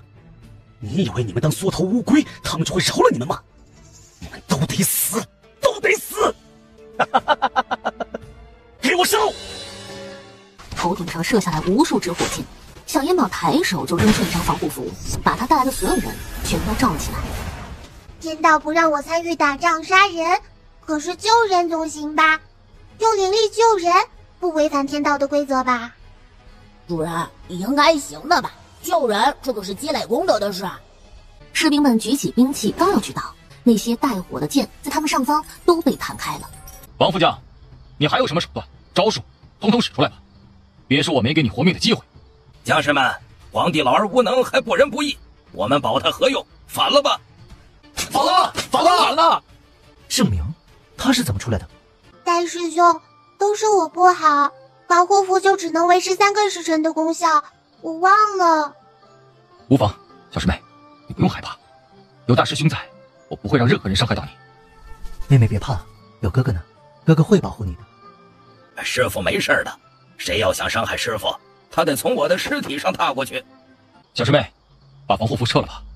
既然盛明出来了，那这场交锋就免不了了。是的，妹妹，这场仗莫师兄是一定得打的。他要在这封家关立足，又必须拿出他的真本事，让这里的将士们心服口服。盛明，我劝你还是善良一点，你自己作死可以，但你别带着这些跟你出生入死的兄弟一起去作死。哼，既然你都说了，他们是跟我出生入死过的兄弟，那无论我做什么，他们自然是愿意跟着我的。你们愿意陪着我盛某人一起反了吗？叶家的龙椅也让我们坐一坐。愿意，愿意，愿意，愿意。听懂了吗？我知道，你们都是骁勇善战的好儿郎。可是你们若是跟盛明一起，那就是造反。你们可以不在乎自己的生死，可你们的家人呢？你们的军籍可都记录在册，详细记录着你们的家乡住址。你们真的不在乎吗？弟兄们，别听他吓唬人！不等他们查到你们头上，我们就已经攻占京城了。造反！造反！小烟宝摇了摇头，然后他小手一扬，把那几个喊得最欢的将领用防护符给罩了起来。你们几个要是能走出3步，就任由你们造反去，不然你们自己想想，我们会不会在你们还没出了这封家关之前，抄了你们的满门？我不仅能困住你们几个，我能把封家关都困在里边。你们说我有没有时间找到你们的家人呢？盛明一听，当即举起手里的长枪，就冲着小烟宝刺过去。莫子修提剑就拦住了盛明的长枪。10几个回合之后，郑公公，不陪你玩了。他就从马上凌空而起，直接落到了盛明的马屁股上，剑就架在了盛明的脖子上，然后左脚一抬，就把盛明从马上踹了下去。而封家关这边的士兵投降了。师傅，你饿不？大师伯让人给你送来了饭菜，还温着呢。是有点饿了。不是说边关都很苦的吗？能吃饱就已经很不错了，这鸡鱼肉蛋的蛮好啊。师傅，这些东西都是给圣明专备的，普通的将士咋可能吃这么好啊？现在你来了，这些东西自然是要给师傅吃了。不过，这里的将士比别的边关的将士吃的要好很多了，能吃上3合面的馒头和小米，年节的时候还能吃上白米。那哥哥和大师兄他们吃的什么？师伯和大师伯他们和封家关的将士们一起吃的是素米饭、白菜汤。小银宝只留下了白米馒头，把一桌的鸡鱼肉蛋都放进了如意袋。师傅，你这是干什么呀？师伯说了，虽然这边关苦了一些，可是不能苦师傅的，保证每顿都让师傅吃上鸡鱼肉蛋。我吃这些馒头就够了，而且告诉大师兄，以后我也跟着将士们一起吃，不要给我开小灶了。咱们去找大师兄去。你们真当本将军什么也不懂吗？圣明造反之心也不是1天2天了，不是临时起意，他必定准备了充足的粮草。你们作为他的心腹，居然说不知道。将军，我们真的不知，粮草之事也不归我们管呢。那归谁管？归王副将管，就是抓起来的那个王副将。我去看看妹妹醒了没有。不用看了，我来了。莫师兄让人送去的那些饭菜，还合妹妹的口？很好吃的，但以后我要和哥哥、大师兄们吃一样的饭菜。师傅说谎，他就只吃了馒头，哪些菜一口没吃。师妹，你想吃什么？晚上大师兄给你做去。大师兄不用的，我就跟你哥哥还有将士们一起吃就行。我把那些菜留着晚饭时给辛苦的士兵们吃吧。妹妹，莫师兄要审问那个王副将，你跟我去把他押来。知道了我也不说，有本事你就杀了我！来呀，来呀！杀你肯定是要杀了你的，不过你得把你知道的事儿都先说出来。在封家山最深处有一处藏粮食的秘密基地，那是郑国公花了5年时间让人修建的，那里的粮食足够兰国所有人吃上2年都吃不完。不过我告诉你们也没用，那里布置了机关，这机关只有郑国公自己能打开，而且为了防止被人胁迫打开机关，还设置了自毁装置。主人，我在大山里发现了一片秘密基地，不知道里面藏的是什么东西呢。大黄，你是怎么进到那片秘密基地的？主人，我也不知道怎么进来的，可是我出不去了。大师兄，不用带着盛宴去了，我有办法了。大师兄，如果我能带着你进去，那你能不能记住怎么走出来？只要能走进去，我就能走出来，不论什么阵法。应该是从这里布的阵法。那大师兄你可要记好了，一会儿出来可全靠你呢。大黄那个笨蛋只能进去，出不来。大黄在里边，这阵法能进去就已经很厉害了，不愧是小师妹的灵兽。莫子修的话刚说完，就感觉有一股阴风由远而近的刮过来。小师妹当心，可能有东西。师傅，这里是不是有鬼啊？你们留在这里干什么？为什么不去地府？你能看见我们？我不但能看见你们，我还能收了你们。说说吧，为什么留在这里？我们不是不想去地府，我们是被困在这里看守粮仓的。什么？师傅，这些鬼在说什么呢？你给我一张开眼符，我也想看看听听。来，妹妹，给我一张，我也要听。小师妹，也给我一张。明明说好了，修好了粮仓就放我们回家，还给我们一大笔工钱。可是没想到，他居然在完工的那天，在我们饭菜里下了毒，把我们全部毒死了。我家里还有我撑不起的老娘，还有未满月的孩子，就因为这里给的工钱多，才来这里的。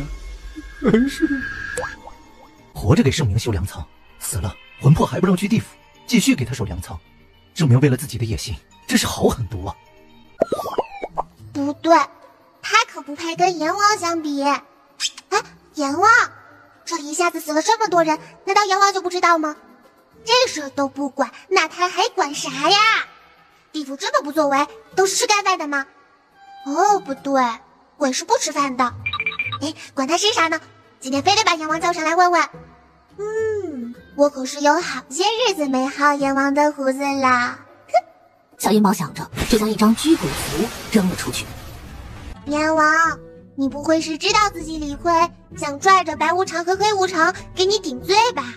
元宝，跟你商量点事儿啊，下次叫我上来的时候别用这么大的力道。哎呦，我差点没被拽0岁了。元宝，多日不见，十分想念呐。你一个鬼差想我做什么？我可才3岁多，不想夭折。会不会说话呀？啊，哪个人希望整天被鬼惦记着？元宝，你这么急叫我上来，是有啥急事吗？自己看后面。这是哪里啊？这里是凤家山，2年前生死簿上突现异象，就是这里。说说吧，为什么不作为？你这阎王到底是怎么当的？这个事儿地府知道，也派黑白无常来了。不信你问问他们。哦，既然来了，为什么不把这些鬼魂带下去？别又跟我说被害死之人不能去地府的鬼话。不是，这次真不是这个原因，是这里布置了奇门遁甲阵，黑白无常根本上不来，带不走这些人呢。确实，不是我们不作为，而是我们隔一段时间就来这里一趟，但是根本上不来。今天要不是烟宝，我们还上不来呢。那好吧，我就当你们说的是实话。那你们现在就把他们带下去吧。阎王，这么多魂魄，就咱们3个，怕是不好带啊。中途跑了怎么办？烟宝，要不把玄阴镯先借我用用，我把他们带下去再还给你。不行，那玄阴镯还镇着魏无乙呢，你还是想别的办法吧。没事儿，他们都迫不及待的想离开这个地方，不会逃跑的。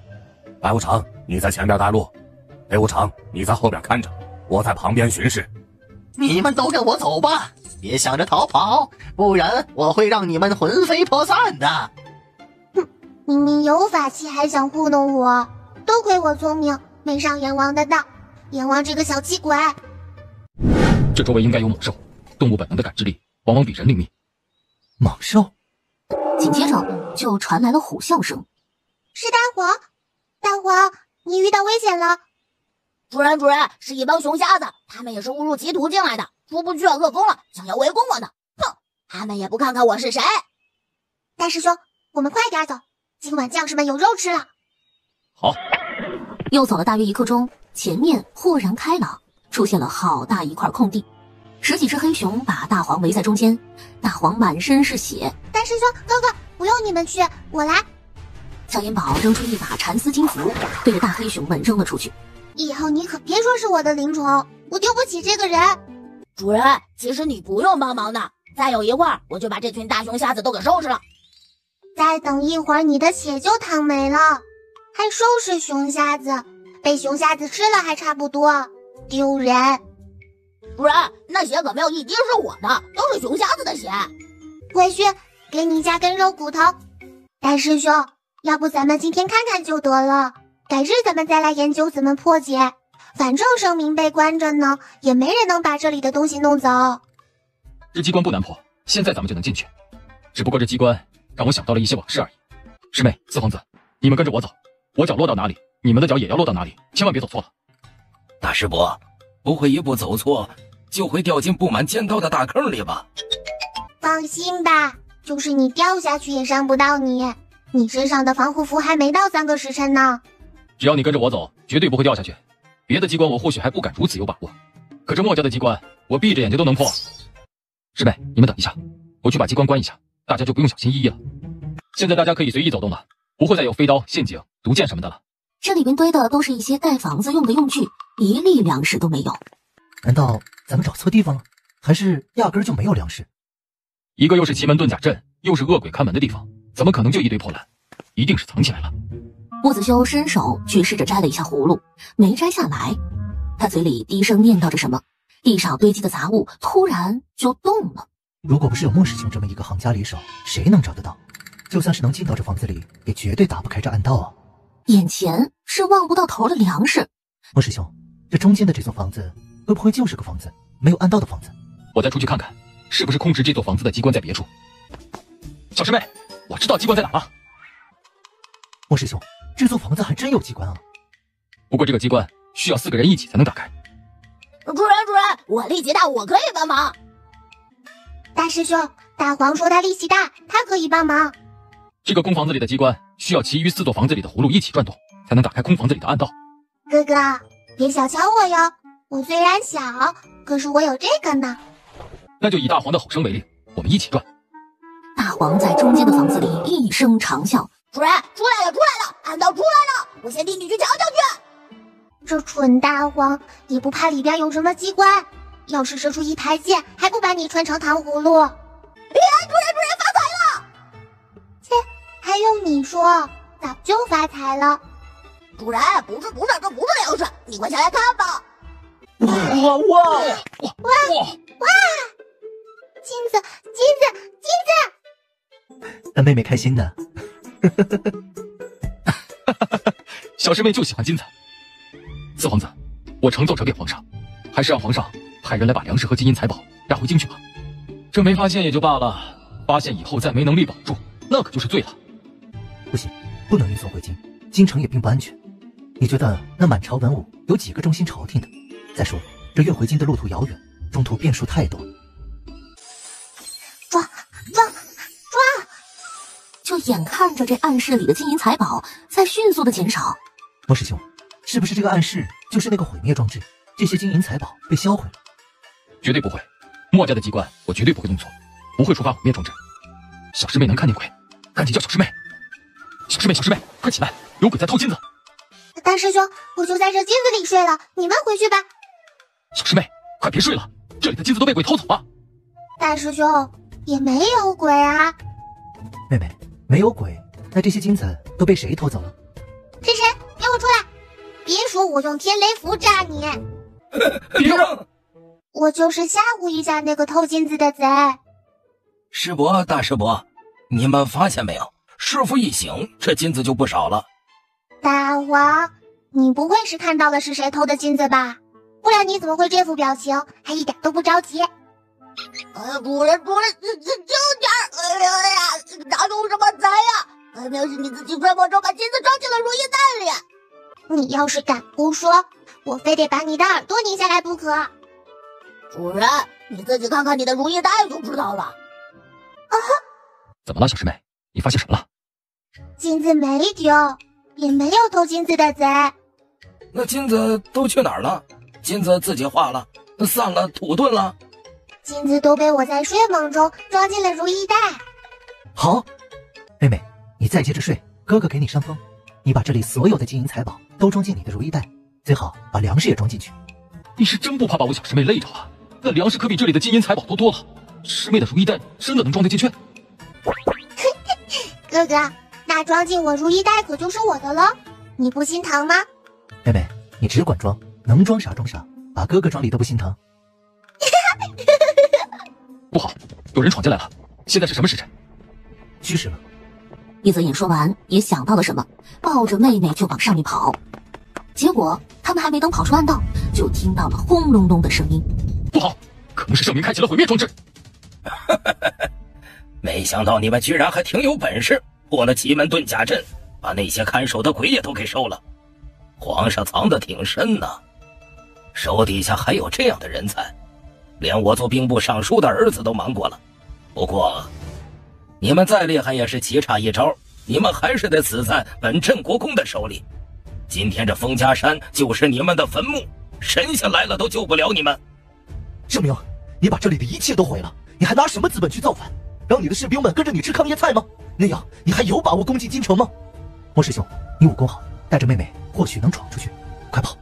圣明，我们几个愿意束手就擒，这么多的粮食和金银财宝毁了太可惜了。可是再没听到圣明的回答。我要哥哥和徒弟死，谁也不能死。上面的房屋和暗道翻江倒海般的塌陷了下去。元宝，泽言啊！皇上，你是做梦了吗？我梦到地动了，燕宝和泽言被压在了地下。皇上，梦都是反的，你可能是太想燕宝了。燕宝走的时候给我留了传音符，我得问问。蓝田地用燕宝教的方法扔出了一张传音符，可是等了2刻钟了，也没有收到燕宝的回音。这大半夜的，可能是燕宝睡着了，没听到您给他传的音。皇上还是歇息吧，龙体要紧。明天早上我给燕宝传音看看。而此时的小烟宝正在阎王的大殿上呼呼大睡呢。既来之则安之，反正也回不去了。好在妹妹和阎王有交情，应该不会受什么拔舌下油锅之类的酷刑吧？师伯，咱们这是真的死了呀？你没看那上面坐的是阎王，不死，咱们能看到阎王吗？咱们见到阎王也不是一回两回了，以前不都是活着吗？燕宝，你带着他们一起来是来串门的？串门？我们不是都死了吗？你们是怎么来的地府啊？我们被塌陷的封家山埋在了地下，死了呀，嗖的一下就来地府了。你们没有死，是燕宝为了救你们躲到地府来了。那我们还能回去吗？当然了，燕宝带来的人自然是能回去的。哎呦，你们不走我都得把你们给送回去啊，我可不敢留，否则这位醒了不得把我这阎王殿给砸了。哎，对呀，现在就送回去，不然这位醒了还说不上惦记自己的王鞭呢。今天躲过去，或许他就能把这茬给忘了。啊，你看我这阎王殿上也没个床，燕宝这样抱着睡也不舒服。我现在就送你们回去可好？我亲自送。好好好。要不还是等我小师妹醒了再说吧。我觉得她带我们来到地府，应该还有别的事情。燕宝要想来地府，他随时随地都可以来的，他在这里待多久都无碍。可是你们几个要是待的时间长了，会对你们的身体有损害的。师伯，大师伯，我们还是让阎王先送我们回去吧。师傅有事，等他醒来了再来。阎王是多一刻都不想留这几个人，即刻就把几人送了上去。鬼啊！哪来的鬼？是我们。我们走以后，这军营里可曾发生什么事？什么事都不曾发生。那盛明和王副将可都还在营帐里关着？啊，一直在里边关着，可老实了。走，去看看，没有人来救盛明吗？你们自己看看，人呢？人不救。将军，真的没有人来救，盛明也不曾从里面出来，我们一直在这里守着，也没离开过半步。你们难道一点动静都没听到吗？我听到了里面有挪床的声音，但是我又进不去，也看不到，想着他跑不出来就算了，管他干什么呢？把床挪开！他娘的，这盛明是属耗子的吗？到处打洞。盛明这个老狐狸，难道他早就算出咱们把他关在那个营帐里？莫师兄，你说盛明会不会再回来？他肯定会回来，因为他认为我们已经死定了。不过他可能不会自己回来。突然响起了攻城号角的声音，突敌人来攻城啦！两个人掉头就往回跑。四皇子，我去领兵出城迎敌，你在里边守住了，尤其是刚才那个洞口，再派人在每个营帐里搜一搜，看看还有没有其他的暗道。不可能，莫子修，你怎么还活着？哼，阎王不收我，把我又送回来了。你胡说八道，没听说阎王还会送人回来。你到底是怎么逃出来的？我说实话你又不信，那你说我是怎么逃出来的？这到底是怎么一回事啊？叶护可汗，我真不知道这是怎么回事。我是亲眼看见他们被塌陷的房屋和山体埋在下面的，绝无生还的可能。郑国公，郑老将军，你把叶护可汗带来了，你的任务就完成了。回来吧，剩下的就交给我吧。莫子修，你个王八羔子，你少挑拨离间，我跟你势不两立。他抓起长枪就要去刺莫子修。你休想跑！叶护可汗，是这姓莫的挑拨离间，我没有骗你，你别拦着我，我们共同的敌人是莫子修。叶护可汗就是不相信，刀刀致命的往盛明身上招呼。盛明由于不敢出招，只能闪躲，不一会儿这身上就挂了彩了。快去把郑国公救回来！郑国公，老将军，快出招吧，不用再演戏了。今天咱们把叶护可汗活捉了，功劳都给你。盛明气猛了，终于不再退让，一枪刺向了叶护可汗。盛明，你终于不装了。盛明的枪刺过去的时候，莫子修的剑也砍了下来。叶护可汗，我真没与那小儿合伙，他是在离间我们。若不是你的一枪，我能受伤？还说你们不是一伙的，鬼才信！小子，你刚才在骗我。我骗你什么了？是你自己不相信盛明。脚下的小儿，难道这盛明说的是真的？那老道被埋在了坍塌的封家山里，而这姓莫的侥幸逃了出来。盛明和逃回去的士兵所说的老道，兰国的四皇子、小公主都未曾出现，他们都被埋在了山里，死了。师伯，你既然来了，师傅就交给你了，我去帮着大师伯打仗去。哎，你绘画真有福不？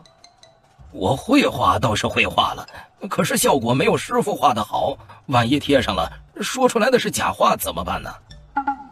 那你那就不叫真玉符了，那是谎画符了。师傅你醒了。我是被你这个不成器的徒弟给气醒了。你去战场上帮帮大师兄吧，贴在他脑门上就行了。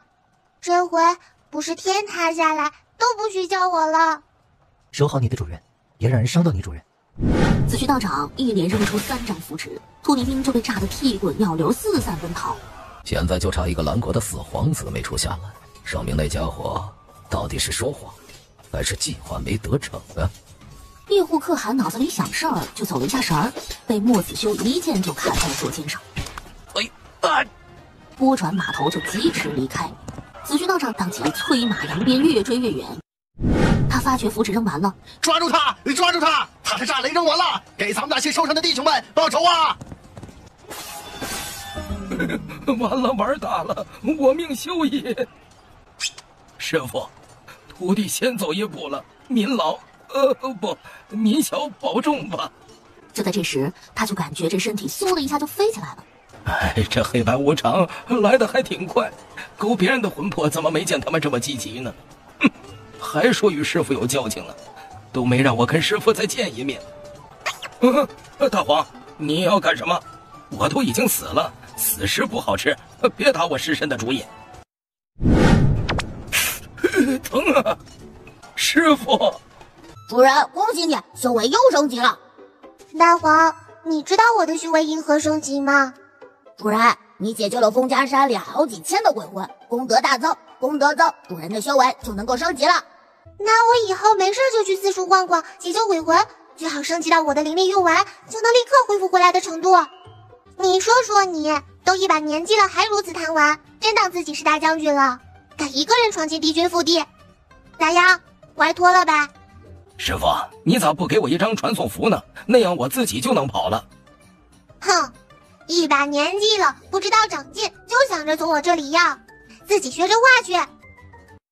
军中的军医可在？将军，我和其余的军医都给大家检查过了，查不出来是什么毛病。查不出来？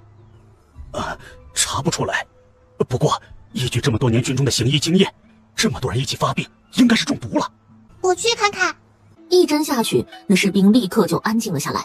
小公主真是好医术啊！这疼痛的症状是从什么时候开始的？吃过早饭就有人出现这症状了。那你们早饭吃的什么？和平时吃的一样，都是粟米粥和3合面馒头。小师妹怎么样？是中毒了，但是我还不能确定是什么毒，怎么中的毒，还得查。小烟宝从如意袋里拿出一颗万能解毒丸，塞到了士兵的嘴里。吃了就好了。我妹妹说吃了能好，那肯定就能好。小公主，我们也中毒了，给我们一颗吧。是啊，也给我们一颗吧。还有我。放心，我肯定会把大家的毒都解了的。不过我要先去找一找毒源，不然就算是把你们的毒给解了，还会2次中毒的。不用怕，这是小公主的坐骑，不会乱咬人的。是，不怕不怕。把今天早上将士们吃的饭食拿出来我看看，馒头里边没毒，但粥里边有毒。毒？这毒可不是我们下的呀，我们吃的也是这些东西。来人，先把这些人看起来。将军，我们冤枉啊，我们没下毒啊。是啊，我们冤枉啊。大师兄，咱们军中的水都是从哪里来的？回小公主，咱们军中的水都是封家山上引下来的泉水。带我们去看看。刚好一个士兵在这里灌了一水囊的水，准备离开。这水可能有毒，你先别喝。主人知道水有毒，可是他灌的水没毒。大师兄，把那个灌水的士兵抓住，他有问题。那个士兵听到小烟宝的话，撒腿就跑。大黄嗖的一下就窜出去了。大黄，别咬死了，还得问话呢。我大黄办事，还有你这个破粮道多嘴啊！这蓄水池里的水有毒，这刚流淌下来的水没毒，毒是投在了这蓄水池里。让人再挖个蓄水池吧，这个不能用了。大师兄，不用那么麻烦的，我扔几颗万能解毒丹就把这里的毒给解了，顺便让那些中毒的将士喝喝。你去把所有留在营地没有出去打仗的将士全都带到这里，给他们解毒。那些马怎么办？让大黄去沟通，保证那些马乖乖的起来喝水。这个军营没有我都得散的。你是不是跟这军中的人有什么亲戚？我是王副将的弟弟，王三。然后就问什么说什么，不问了也自己往外说。把这个投毒的家伙拉出去砍了！地远将军饶命啊！地远将军饶命啊！莫师兄，我还逮了一个，是从洞里爬进来，准备放火烧粮草的。他说他知道圣明的藏身地，所以没砍，还留着呢。好啊，正愁不知道怎么去抓圣明呢，吃完饭就让他去带路。你最好别耍什么滑头，你是跑不出我们的手掌心的。小银宝让哥哥从那人头上拔一根头发下来，以备不时之需。够不，妹妹？不够的话，我直接给他剃光头。哥哥这是把我当成了失灵了吗？还有这么一大把头发，我又不吃头发。哎呀，我要他的头发是为了防止他跑，好用追踪符追踪啊。主人，前面有个斜坡，那人想要通过斜坡甩掉咱们，咱们还追不？不追了，就让他以为把咱们甩掉了。果然到了前面的一个斜坡，那人假装摔倒，就从斜坡上滚了下去。哥哥，快来呀！那人滚到山下去了，会不会摔死呀？小银宝从如意袋里拿出一张追踪符，把那人的头发卷在里边，往出一扔。走吧，咱们慢慢跟着就行了。那是什么东西啊？不会是鬼火吧？大白天的别胡说八道，那应该是小公主的什么法器，跟着早就是了。你们传吧，最好传成阎王爷来了才好。圣明居然还要私兵！哥哥，你说他藏的那么多粮食都被咱们弄走了，这里的这些兵马吃什么呢？可能这山里还藏有粮草。哥哥，那咱们今天是抓还是不抓？等晚上咱们摸进去，探探虚实再做决定吧。哥哥，我们有这个，不用等到晚上的。哎，谁撞我？哎呀，哎，见鬼了，也没人呢。国公爷，我确定，那个小公主给那些中毒的人解了毒。哼，要是早知道这样，我就该让王三去下剧毒，直接毒死他们算了。国公爷，末将没有完成你交给我的任务，还请国公爷责罚。算了，我若是知道他们没死，也不会派你回去放火。他们发现我不在，肯定会查出来那个暗道的。反正也无妨，冯家关的粮草撑不过3日。天宝，你和哥哥现在在什么地方？你们还好吗？你有没有感觉到营帐外面有人？国公爷，没有人。你确定把他们都甩掉了，不会悄悄地跟过来吧？国公爷，我确定他们绝对没跟过来。我活地图的外号可不是陪叫的。娘亲，我和哥哥都挺好，大师兄已经把突尼人赶回他们的地盘了。我和哥哥在抓圣明，你和爹爹是不是遇到了什么事儿？你父皇和母妃都很好，是你父皇做梦梦到地洞了，说你和你哥哥都被埋在了地下。哥哥，咱们被埋地下了，是怎么回到大营的？妹妹，你把我们都带去了地府，你不记得了？还是阎王亲自把我们送回来的呢？小师妹，晚饭你想吃点什么呀？大师兄给你做去。我看你这2天都累瘦了。大师兄，不用的，我和你们吃一样的就可以，能吃饱就行。我这里还有好吃的呢，晚上分给那些受伤的士兵们吃了吧。那些东西啊，小师妹就留着自己吃吧。我晚上吩咐伙房给伤员们加菜。你们都是蓝国的勇士，在你们养伤期间，我保证你们天天有肉有蛋，把你们养得比没受伤之前还壮实。终于朝廷，终于将军，终于小公主。你们吃饭，我也去吃饭了。我们是同袍同泽，就应该在一个锅里吃饭的。啊呜，主人，你可太会收买人心了！现在你在封家关将士心里的地位，远远超过了与他们在一起10几年的郑国公了。会不会说人话？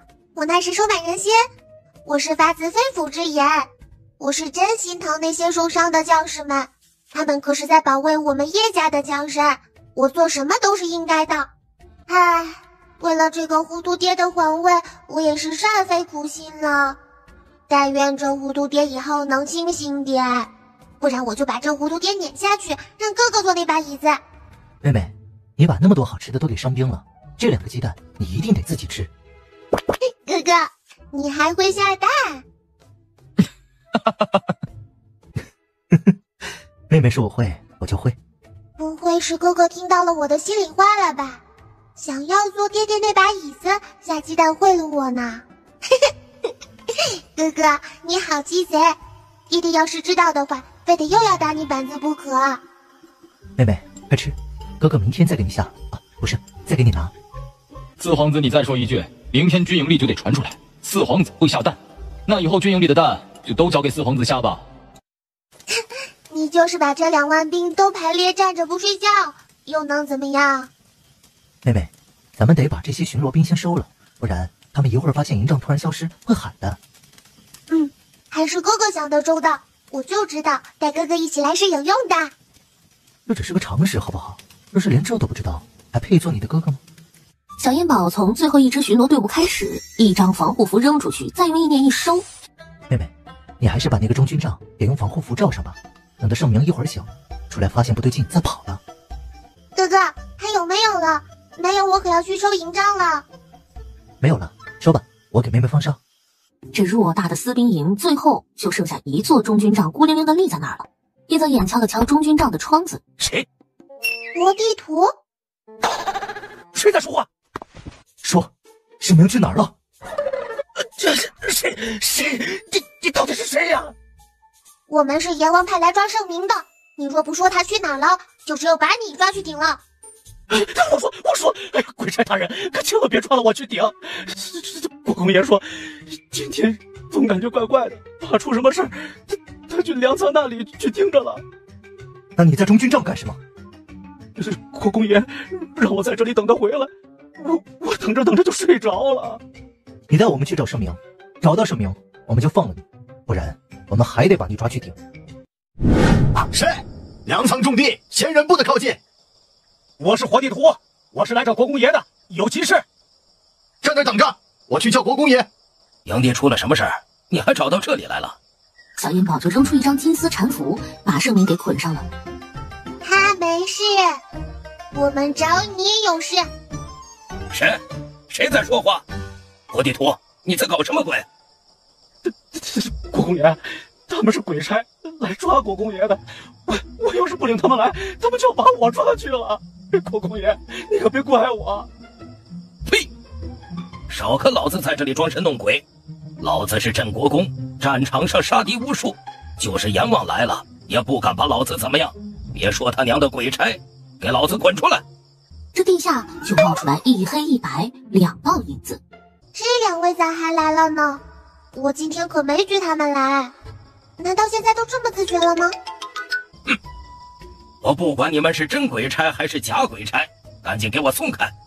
魏仙人可曾经给我算过，我能活100岁，而且还是95之尊的命格，鬼差也不能随便抓人。魏仙人，不会是魏无乙那个妖道吧？他还给人算命，那他算没算出来他会死在我的手中？哼，用不着吓唬我，你们2个我都不惧，还会怕一个小娃娃？你不怕？阎王都怕的人，你不怕？这是真不怕风大闪了舌的。老黑、老白，我今天可没叫你们来，你们怎么还来了呢？不会是真的来抓圣明的吧？我们2个在此路过，听到有人在骂我们，就上来看看，这是谁活得不耐烦了，记上一笔，等他将来下去的时候，好好照顾照顾他。居然是你们！你们用的什么妖术？你们3番2次跟本镇国公作对，坏我的好事，我……烟宝，你用不用我们帮忙？对付他就不用你们帮忙了，你们忙去吧。哦，对了，帮我给阎王带句话，我改日去登门道谢。一定带到。黑白无常说着就闪鬼了。你们还傻愣着干什么？赶紧把这一大一小抓住，我有重赏。来，你们过来抓我呀！那100私兵呼啦一下就跑开了。我又不是阎王，你们跑啥？跑是不行的，你们还得跟我回冯家关的军营呢。然后他伸手扔出一张防护符，意念一收，进了如意袋里。妖女，兰国有了你这么个妖女，必将灭亡。本镇国公为了兰国跟你拼了！妹妹，小心！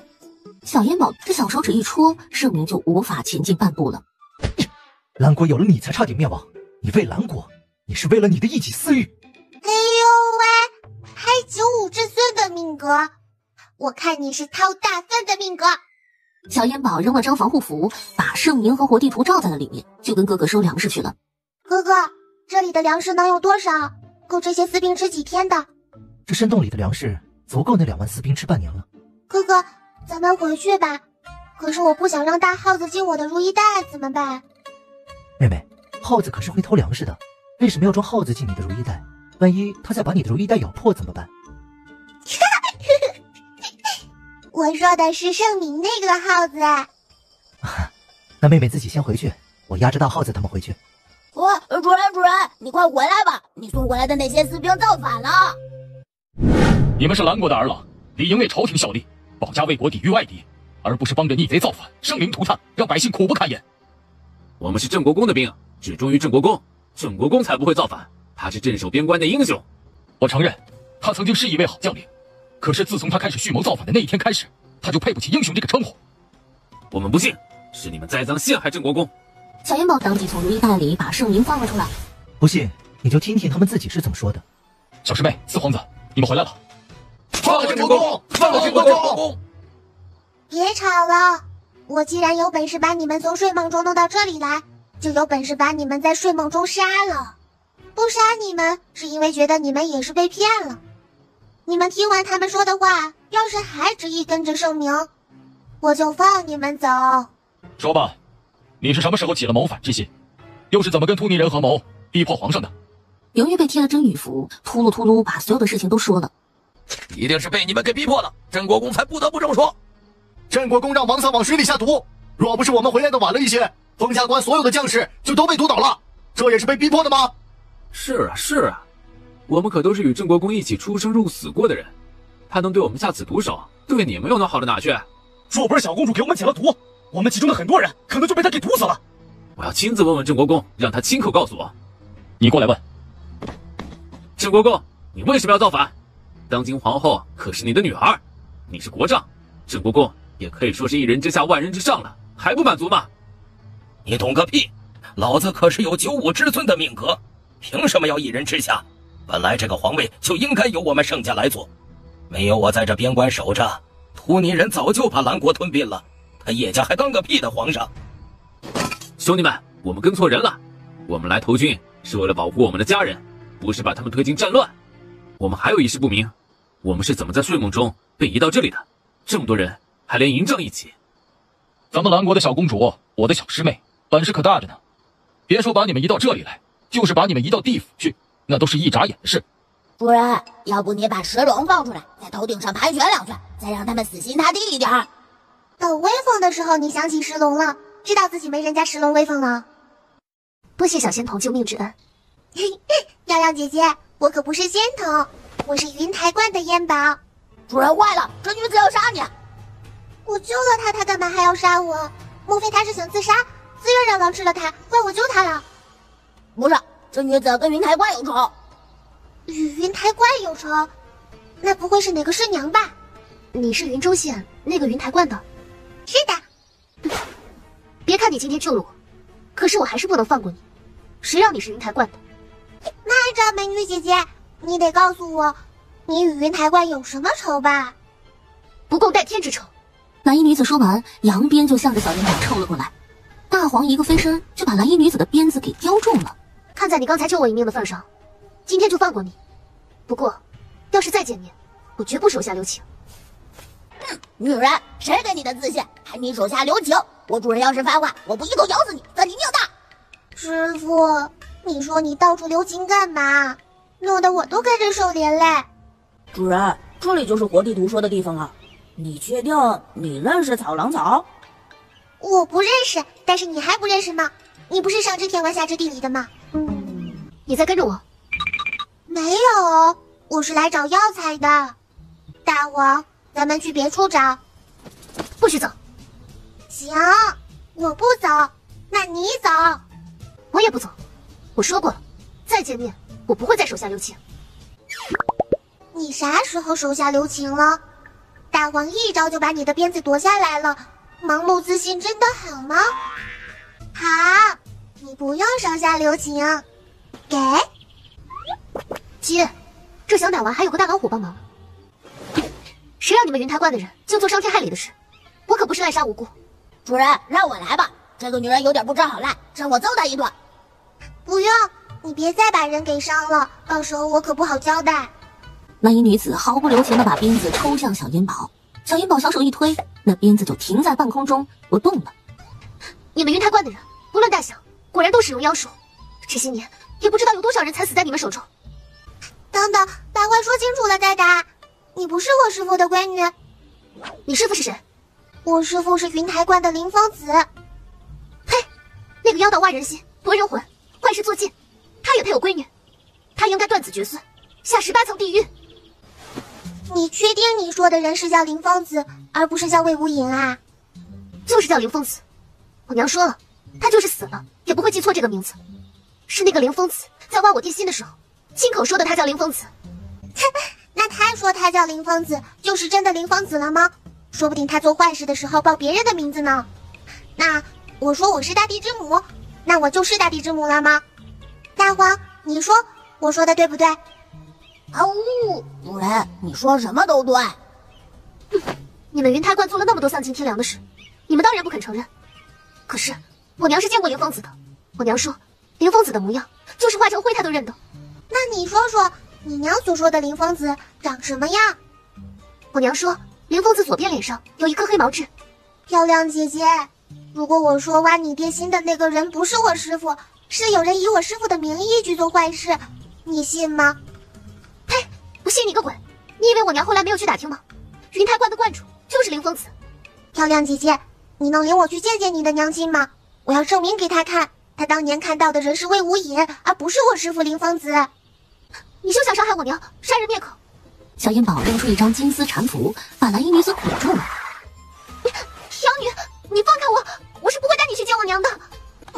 这可不由你说了算了，主人想做的事，没有人能够阻拦得了。美女姐姐，你还是老老实实的带我去见你娘吧，我是不会害你娘的，我是让她认清真正的仇人是谁。哎，我这么可爱的宝宝你都不相信，真是糊涂，比我那糊涂爹都糊涂。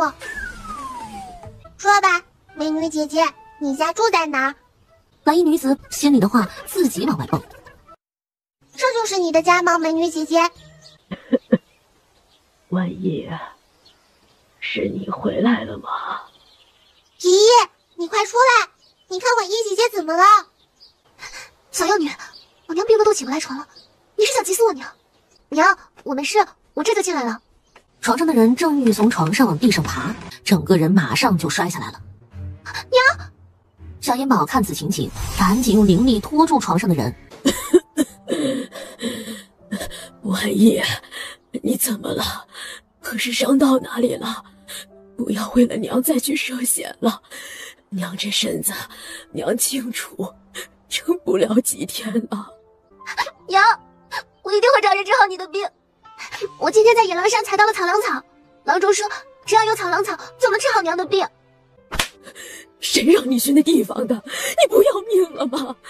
你要是有个3长2短的，娘活着又有什么用啊？娘，我这不是好好的回来了吗？我以后再也不去了，娘别生气。要不是我，你早就被那些狼吃了，还好好的。万一，这是谁家的娃娃呀？他救了你？我在山上碰到的，不知道哪里来的野孩子。娘，你别听他胡说。我看姨姨病得不轻，要不我给姨姨看看吧。你干什么？小妖女，休想伤害我娘！我要不是为了给师父洗脱罪名，我才懒得多管闲事呢。万一怎么说话呢？无论这孩子是不是真的会瞧病，他都是一片好心，不可以无礼。娘，姨姨，你病得好重哟，恐怕活不了几日了。小妖女，你休在我娘面前胡说八道。只要有了草狼草，我娘就能好。万一，你干什么？这孩子说的都是实话，切莫无礼。美人姐姐，你能不能让我把话说完？姨姨是病得很重，你还说？可是我来了，姨姨的病就能治好了。你真会治病？当然的啦，我可是医药盟的盟主。医药盟是啥？小娃娃，你真的是医药盟的盟主？不过让我给你治病，得答应我一个条件。只要你能医好我娘的病，我可以不报仇了。不是的，我给依依的病治好，你们得帮我给我师父洗清冤枉。我都答应不报仇了，还洗什么冤？再说他也不冤，还让我昧着良心说谎不成？你们在说什么呢？什么仇什么冤呢？娘，没啥，是我跟着小娃娃之间的事。婉意，你若是不跟娘说实话，娘绝对不会让这个孩子给我治病的。就是当年坏人用我师父的名字去做坏事，我师父这么多年一直蒙受不白之冤。依依见过那个坏蛋，让依依给做个证。是的，娘，这个小娃娃就是来这里给他师父找证人的。我怕娘的身体吃不消，就拒绝了。这孩子可真是个孝顺的好孩子，我答应了，无论你给不给我治病，我都给你师父作证，冲在你这一片孝心上。依依，你把这颗药吃了，你的病就能好了。你最好别耍什么花样，否则我饶不了你。美人姐姐，你可别忘了你是怎么从山上回来的。我要是想害依依，用得着这么大费周折？娘既然知道医药谋，想必这药不会有什么问题。他把药丸放进嘴里，神药，神药啊！本宝宝炼出来的药，那是什么人都能知道的吗？还信不过我？大概过了1炷香的时间，依依，你现在感觉怎么样？小神医，师从何处啊？你的药真的是太神了，我现在感觉这身体跟没生病前一样了。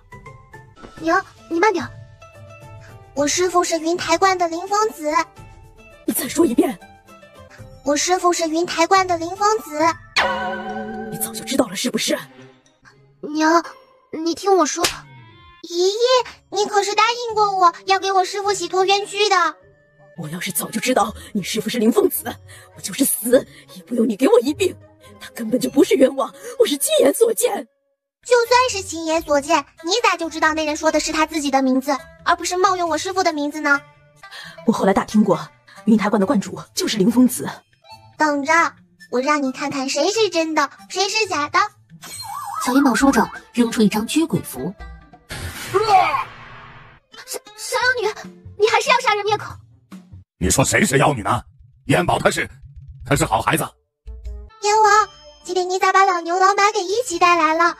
挺捧场啊！烟宝，今天把我们都叫来，是有什么大事吗？没大事儿，就是有一丢丢小事，麻烦阎王一下。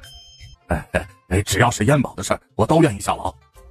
你能不能把你那什么镜子拿出来，让这位姨姨看看，看看当初害死他夫君的人到底是谁？啊，那叶镜是照鬼的一生的，照人没有用啊。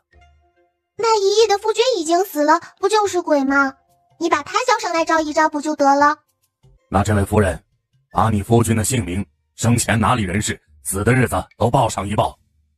真的可以再见我夫君一面吗？烟宝说的事儿，我必须给办到。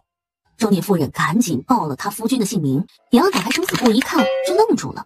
这妇人的夫君已经在生死簿上消失了。怎么了？找不到？烟宝，咱们借一步说话。阎王蹲下身，在小烟宝的耳边说了几句。那就没有其他办法了吗？阎王摇了摇头。是不是我夫君的魂魄没有了？咦，你夫君的魂魄不是没有了，是投胎转世了。现在是人，没办法用夜镜照了。真的？真的。那我能问问我夫君转世为何人了吗？不能。你若是知道了他这一世是谁，会影响你夫君这一世的运势，招来灾祸。那就没有别的办法证明依依的夫君是谁害死的了吗？算了，既然我夫君都已经投胎转世了，我也就不执着下去了。你救了我一命，你师父害死我夫君的事情，我就不再追究了。不行，你还认为我师父是害死你夫君的凶手？可是我师父是被冤枉的，我必须得证明我师父是清白的。阎王，你今天必须想法子证明我师父的清白。那除非那个凶手死了，或者尊师死了，否则只能去找官府。来，你蹲下，我告诉你个办法。你居然诅咒我师父死，就是他死了，你敢说吗？阎王被小烟宝的拳头呼得鼻子一酸，眼泪唰的一下就流了下来。黑白无常，牛头马面，赶紧把眼睛捂上了。算你们识相，否则我回去就让你们挨个尝尝这大逼斗的滋味。我不是照尊师死，是叶静只能照死去的人，我又没只说尊师，还有那个凶手呢。死了的人就能照是吧？给你照吧，那个真正的凶手就是魏无隐，他可是死了的人，你若是再说照不出来，那你就是故意的。这一小电炮挨得冤呢，你早说凶手是魏无影不就得了？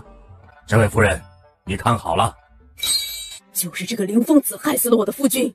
你确定就是这个人害死你夫君的是吧？就是他，就是这个凌风子害死我夫君的，我夫君死得好惨啊！那我告诉你，这夜镜里的人叫魏无影，不是凌风子。什么？阎王又在夜镜里找了一段魏无隐把林子峰魂魄锁住的画面。那个被锁魂的人才是凌风子，脸上有黑毛痣的人是魏无影。看我说的够明白吧？以后可别再给我小拳拳了。这个才是我师父凌风子，那个黑毛痣是假冒我师父的名字。你们娘俩这么多年恨错人了，我师父背了这么多年的黑锅，冤不冤？你们没有合伙骗我吧？要不要我带你去地府，当面去问问？我就是顺嘴问问。燕宝，这么多年，我们娘俩都冤枉了你师父，恨错人了，是我糊涂，还希望燕宝和你师父莫怪。这个是我夫君留下来的，说是什么图，我也不懂，就当是我赔礼了，也是对燕宝的感谢。好，我收下了，你不用自责，也不用觉得欠我人情了。元宝，事情已经解决了，我们就回去了哈。地府还有很多事情要做呢。等等，既然你今日来了，我就不去登门道谢了哈，我也很忙的。这2颗血灵草就送给你了。阎王呆了一下，他狠狠地瞪了黑白无常一眼。你自己心里有鬼，怪我们干什么？多谢燕宝，以后没事就去地府溜达玩啊。接过血灵草，一闪就消失了。小神医，收我为徒吧，我想跟你学医。婉意姐姐，你起来，我教不了你学医，但是我三师兄的医术很厉害，很厉害的，我可以让他教你。小师妹，你可回来了？你去哪了？今天怎么回来这么晚？怎么，你们不会是在商量去找我吧？没有，是等着小师妹回来好出发。突尼人又打来了。这次不只是突尼人，丹国、瓦洛国、新高国联合起来，从东南西北4个方向包围了兰国。不过现在瓦剌国和新高国还处于观望状态，一时半会儿可能不会真的攻城。不过现在最让人担心的不是封家关这里，而是抵御丹国的御少关。辽安县的大小官员早都被丹国给收买了，恐怕布防图早就泄露了出去。就算是刑部尚书荀大人去彻查了，恐怕也晚了。要不四皇子带些人马去支援一下御少关，我这里还顶得住。毕竟突尼人已经吃了2次败仗，不敢轻易开战。哥哥，大师兄，能不能等等再出发？我想去给军中取一些药品来。那就明天一早出发，1晚上的时间够不够用？够用，够用，我现在就走。妹妹，我跟你一起去。也好，四皇子和小师妹一起去我更放心。有哥哥陪着还是挺好的。徒弟就让他留在这里画符吧，打仗的时候我不能轻易出手，但徒弟可以。徒弟的符纸在打仗时还是发挥了不少的作用呢。盟主，黄公子，你们从哪儿冒出来？不是，是从哪儿来的？怎么有人通禀我一声啊？我们来得及，没有人看见我们来。贺副谷主为何这么着急？没事儿，就是肚子有点疼，想急着去茅厕。哦，那贺副谷主快去吧，别再拉裤子了。被黄公子这么一撞，又不疼了。妹妹，果然跟着你混长本事，我随便撞一下人都能治肚子疼呢。贺副谷主，我让你准备的药材、药品都准备好了吧？带我们去装一下，我们很急的。贺副谷主，你是病了吗？怎么感觉你一会儿热一会儿冷的呢？王哥，我给你准备的药材、药品都被人给偷梁换柱了，换成了树根、树叶、杂草。大黄，贺南如说的话可是真的？主人，药王谷的药材确实是被人给偷换了，贺南如没有撒谎。那你可曾查出来是什么人干的吗？盟主，你相信我说的话？妹妹，你相信他说的话？我相信贺副谷主说的话。哎呀，我也是刚刚才知道，一点头绪都没有。你不会就准备了1麻袋吧？怎么会呀？我还从其他的医药盟成员那里收了一批药材来，足足有5车。5车？傻贼能有这个本事，把武车的药材神不知鬼不觉的换掉，再运出去？走吧，咱们现在去一趟装药材的地方看看。不谷主，药王谷这几天往没往外运大量的东西。有一个老客商说家里要盖房子，就相中了山坳里的那些树，软磨硬泡，非让我卖他一些。我被磨得没办法，就答应卖他一些。他自己带的人来伐树，带的车马拉走的。就算是那客商干的，这药王谷里也肯定有内应，否则他无法调包。你安排谁看着那些人伐树的？我有安排萧堂主去的。来人，你把萧堂主给我叫来。萧堂主一早上就出谷了，他说是副谷主派他出去办事的。那副谷主带我去萧堂主的房间去看看。盟主觉得萧怀还会回来？我妹妹让你带着去，你就带着去，谁跑了还会回来？补吗？我一个临终之王，为什么人类会用我来形容缺心眼儿啊？真是侮辱！那好了，万一找不到人，还得用。哥哥，咱们走。小烟宝把手中的追踪符一扔，店家，给我来个上好的房间。小东家，你可来了，这可是你的客栈，怎么一走就不回来了呢？我只管收银子的，其余的事你管。怎么，要我回来有事啊？没事，你这一走就音信皆无，我以为你把这个客栈忘了呢。忘了还不好吗？那这客栈不就又是你的了？黄公子，我可是个光明磊落之人，怎么能干出这种事？就是小东家10年8年不来，这客栈也是小东家的，账目1文钱也不会差的。郑掌柜的，我哥哥他跟你开玩笑的。小东家的房间我每日都让人打扫的，您先回房，我去吩咐人送饭菜来。吃饭不急，我这次回来是来找人的，你跟我去一下。郑掌柜的，这间房里的客人在不在？在，这个房间的客人几天前就预定了房间，今天才来，自从来了就没出去过。伙计来问过他需不需要送饭菜到房间来，他连门都没开就拒绝了。敲门，里面没有人应声，叶泽眼抬脚就把门踹开了，就见床上仰躺着一个人，胸口插着一把刀。妈呀！一个人影刚好跃到房顶上，叶泽脸从窗子窜出去追了。小烟宝怕哥哥追不上，赶紧又扔出了一张金丝缠符。小烟宝从如意袋里掏出一颗药丸，塞进萧怀的嘴里。妹妹，这种人你还救，浪费你的宝贵丹药。已经救不活了，我就是想问他几句话而已。那你直接问他的魂魄不就行了？何必浪费一颗丹药？可惜。大黄，你一天天除了吃就是睡，还能不能有点出息？干嘛不提醒我？主人，你把我放进如意袋，我不睡觉，我干嘛去？还真抱着金子啃不成。主人，你是越来越不讲理了。说，是谁让你把药材调包的？那些药材弄到哪里去了？是段无痕找到我，说他回来给大长老报仇呢，让我帮个小忙。所以你就答应帮着把药材调包了是吧？既然你对大长老这么忠心，就随他去吧。段无痕在哪？那批药材又被送到哪里去了？说，段无痕在哪？那批药材在哪？估计他们都已经出了两岸线了，到达丹国的地界了。什么？去衙门报案，再把这人叫去衙门，我们有事先走了。哥哥，咱们就在这儿等吗？万一他们已经去了，我们不就白等了，还耽误功夫。应该不会过去，现在他们不敢明目张胆的过边界，只能趁着天黑，还得提前打通关系。好，那就听哥哥的，在这儿等。等了大约有1炷香的时间，远处传来了哒哒哒的马蹄声。妹妹，咱们过去看看，反正没人能看得见我。段无痕，你让我给你帮忙，你不带我一起走，你却派人来杀我，还我命来。什么人？出来！哥哥，不会是咱们拦错了吧？妹妹，先在这儿等着我，我先去看看马车里装的是什么。主人，这就是从药王谷调搬来的那些药材。哥哥，不用去看了，这车里装的就是药材。妹妹，你能看到车里装的是什么？我不是看见的，我是闻到的，药材的味道。哦，哥哥，人交给你，车马交给我。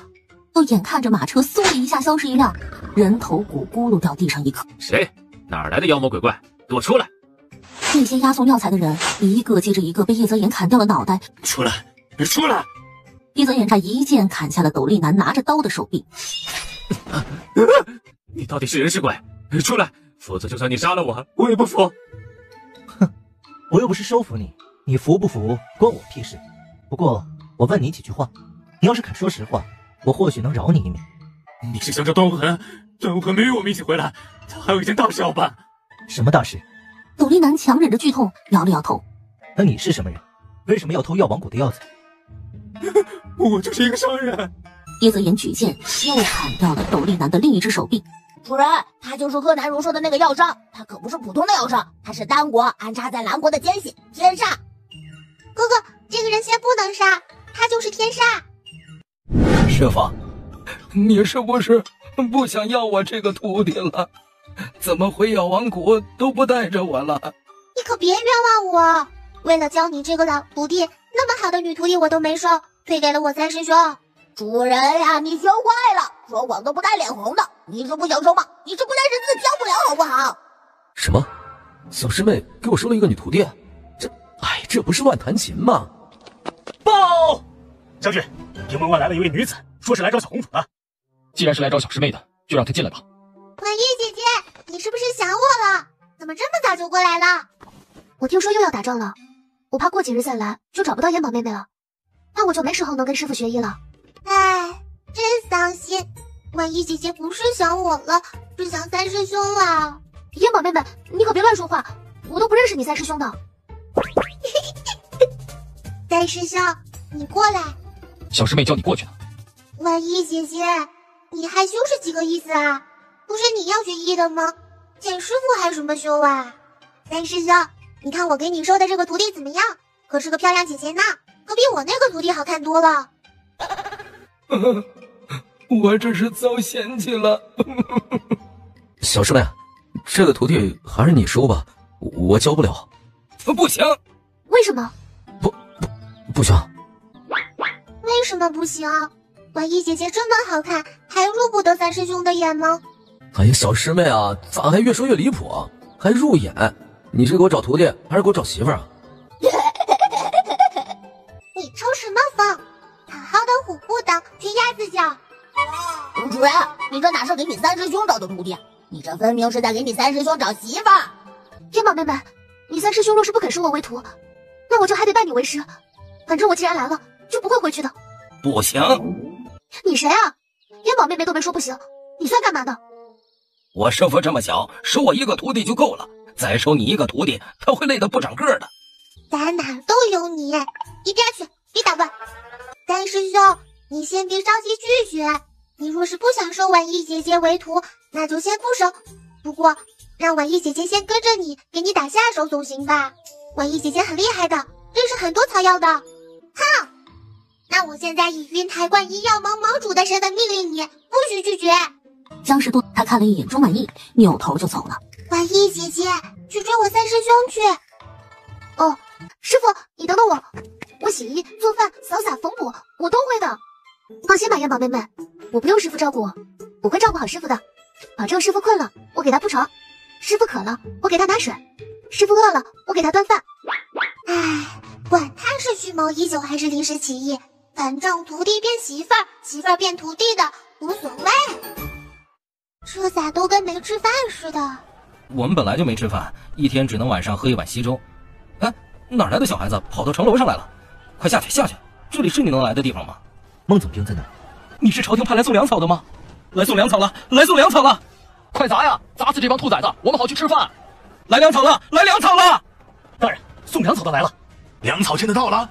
是谁来押送的粮草？我还没看到，就听到士兵们都在喊粮草到了。你去看看，若是真的是送粮草的到了，就再来禀报我。我站在这儿，士兵们心里会有底。外祖父，外祖父，臣参见四皇子殿下。外祖父，莫要多礼。四皇子，你怎么来了？士兵们说的送粮草的人，莫非就是你？还有，这小娃娃又是谁？是的，外祖父，我和哥哥就是来送粮草的。我是您的亲外孙女烟宝。外祖父，边宝确实是我的亲妹妹，是母妃生的女儿。这就说起来话长了，等有功夫我细跟您说。外祖父爸爸，快砸快砸，爬上来了，敌人快爬上来了！叶泽隐一个箭步对着往上爬的敌军就是一箭，那敌兵翻着跟头就从城墙上掉了下去。外祖父不用担心的，烟宝帮你。烟宝，你母妃可还好？我娘亲很好的，外祖父不用担心。外祖父，你帮我到城墙边上去看看。不行不行，那里危险，万一敌兵爬上来伤到你怎么办？外祖父，就一下下，您这么厉害，肯定没有敌兵能伤害到我的。外祖父最威武、最勇猛、最厉害的。就一下下。恰好下面的敌兵爬了上来，小烟宝伸出一根指头，对着敌兵一指，那敌兵就掉了下去。小烟宝紧接着就扔出了一张防护服，把城墙都罩上了。这回你们就甭想爬上来了。这不让那不让，那我还要这修为干什么？眼看着自己国家被敌国吞并呢。大人，你看看这敌军怎么回事？外祖父，敌兵3个时辰内是攻不上来的。我听说士兵们都一天就喝1碗粥，那怎么能有力气打仗？让火头军做饭吧，让将士们吃饱。你若是不亲自来押送这粮草来，恐怕这粮草还到不了御少关。总兵大人，这里真的没什么吃的了，还有一碗给您留着的米汤，给这小娃娃喝了。我是来让你们生火做饭的，粮食到了，给将士们做干饭，吃饱了好揍那些单国兵。粮食在哪儿？你们不知道？外祖父，粮食我和哥哥都给你们放到装粮食的地方了。外祖父，咱们去粮仓看看不就知道了？走，咱们去看看。外祖父，把妹妹给我抱吧，你去看粮食。小烟宝在外祖父要去开粮仓门的时候，就把大黄从如意袋里放了出来。哪来的老虎？小烟宝悄悄地溜进了粮仓，然后迅速从如意袋里运出来运粮仓的粮食，然后告诉大黄赶紧跑。大黄嗷呜一声，一溜烟的就跑了。哎呀，让这大虫跑了，不然我把他打死，不但能给小外孙女加个菜，还能给小外孙女做个虎皮褥子。外祖父，老虎跑就跑了吧，你赶紧去看粮食吧。这是粮食，这是粮食，不是粮食还能是土克拉不成？这可是我亲外孙和亲外孙女押送来的。快把米去做饭，干饭不喝粥。今天上午有干饭吃，不是以后都有干饭吃。此言呐，皇上是真的英明，这次若不是派你来押送粮草，恐怕这粮草还不知道被半路弄到哪里去了，这御少关怕是就保不住了。外祖父，边关粮草供给不上，为什么你不给父皇上折子呢？此言，这粮草不是皇上看到了我的折子，派你送来的？外祖父，我和妹妹是从封家关来的。那这粮草……外祖父放心，有妹妹在，以后御少关都不会缺粮草，即使朝廷不送粮草。我的宝贝外孙女儿，你可是救了御少关的所有将士啊，救了整个兰国呀！给外祖父，你别哭了哦。外祖父，妹妹的符纸可是宝贝，你收好了。外祖父，你拿着吧，去战场上炸那些坏蛋。烟宝还有好多呢，用完了我再画。烟宝，等外祖父打跑了这帮单国人，写信回京，让你外祖母给你做一个漂亮的袋子。谢谢外祖父，不过这个布袋子是我师父送给我的，我不会换掉的。不好了，总兵大人，出事了！出了什么事？粮仓走水了！小烟宝赶紧扔出一张防护服，把没烧起来的粮食都罩了起来。外祖父，有妹妹在，粮食肯定没事。烟宝呢？外祖父，我在这儿呢。外祖父，你别难过，粮食烧了，我们再想办法。外祖父，你让在场的所有人一个都不许走，咱们得查查这火是谁放的，那鬼不揪出来，终究是大患。哥哥，外祖父，我要去茅房。哥哥领你去。哥哥，你在这儿等我一下，我去把大黄找回来。好，我在这儿等妹妹。不然，你这么着急找我回去，一定是有什么事吧？反正不是找你回去贫嘴。外祖父，这些交给我吧，我一闻就能闻出来这火是谁放的。乖乖孙女儿，这也能闻出来？不是这个，不是这个。妹妹，你真的能闻出来是谁放的火？不能。那边不是还有几个没闻的吗？急什么啊？乖外孙，火不可能是他们放的。外祖父能钻到人的心里面看吗？那外孙女儿就去闻闻吧。主任，就是他放的火。哥哥，就是他。烟宝，你不会搞错了吧？林瑶可是我一手提拔起来的，是我的左膀右臂，怎么可能去放火？我是在城墙上看到粮仓这边起火，才急忙赶过来的。不知道小公主为何说是我放的火？这放火的事可不是我说的，是你自己说的。我其实也不知道这火是怎么着起来的，只是有人让我把一包东西涂到粮仓上，又让我点燃了一根线，然后我就回到城墙上了。不一会儿，这里就起火了。你可是我最信任的人，你为什么要这么做？是谁让你这么做的？是兵部尚书盛大人，是盛大人派人来让我烧粮仓的，我不能不做，我娘在他们手里。你是我的参将，你为什么要听盛文柏的？这些可都是救命的粮草，你这不是要害死所有人吗？你等于是在帮着当国，你这是在卖国。国若是都破了，还哪来的家？你娘又能活得了吗？我管不了那么多，我只要救我娘。你可以救你娘，没人拦着你，但你以御少官所有将士的命为代价，甚至以兰国为代价去救你娘，你觉得你娘若是知道了，她还能活得下去吗？叶泽言把妹妹放到地上，两只手左右开弓，直到把林瑶打倒在地。打得好，打得好！哥哥，可别把人打死了，他还没说盛文柏派来的人是谁呢。说，跟你接头的人是谁？谁把东西交给你的？这御少官有多少盛文柏安插在这里的人？我不知道给我东西的人是谁，他蒙着面，只是拿出了一块我娘的丝帕，说如果我不按他说的去做，他就会杀了我娘。把丝帕拿出来。不行，那是我娘的东西，我不能给你们。叶泽眼抽出剑就挑开了林瑶的甲胄。给妹妹。小银宝拿出一张追踪符，在丝帕上蹭了蹭。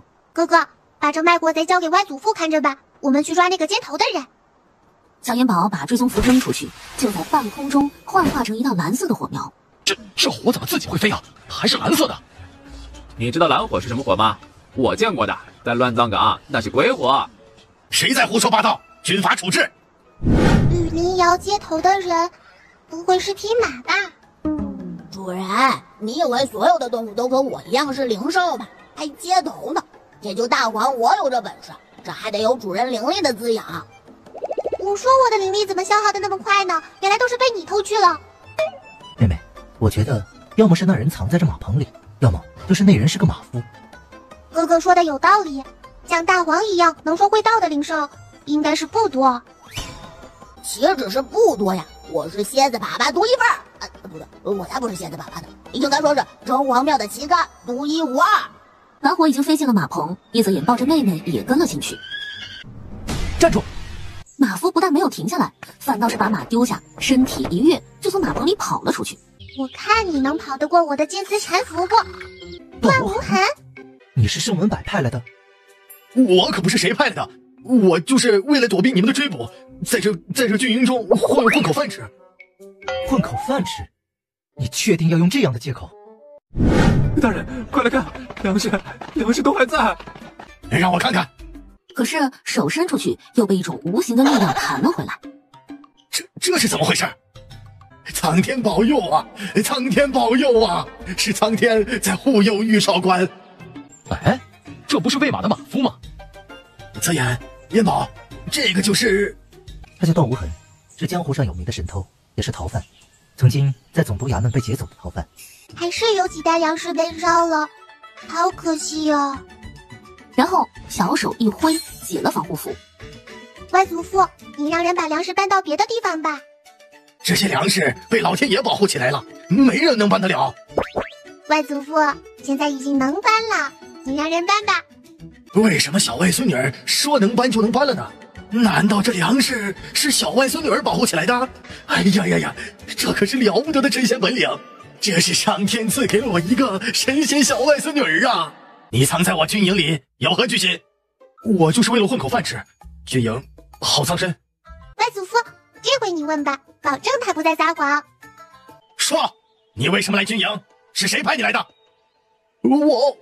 他知道不能说，可是偏偏管不住自己的嘴，就是把这实话来秃噜。为什么又说我呀？好事咋不知道想想我，总拿我比喻那些坏蛋呢？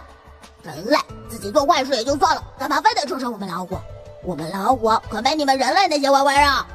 这粮草刚刚送来，军中还有好多人不知道呢。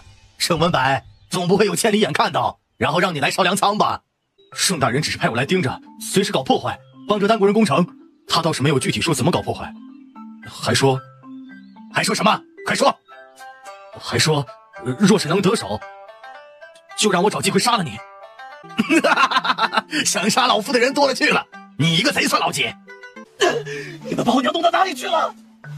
你娘？你这辈子都别想再见到你娘！你们杀了我娘！林瑶一口叼住段无痕的耳朵。哎呀，疼啊！别咬了！哎呀，松口！你又不是大黄，哪还吃人肉呢？主人，你可别冤枉我，我可没吃过人，我现在就差改吃素了。好，那我明天就给你吃草。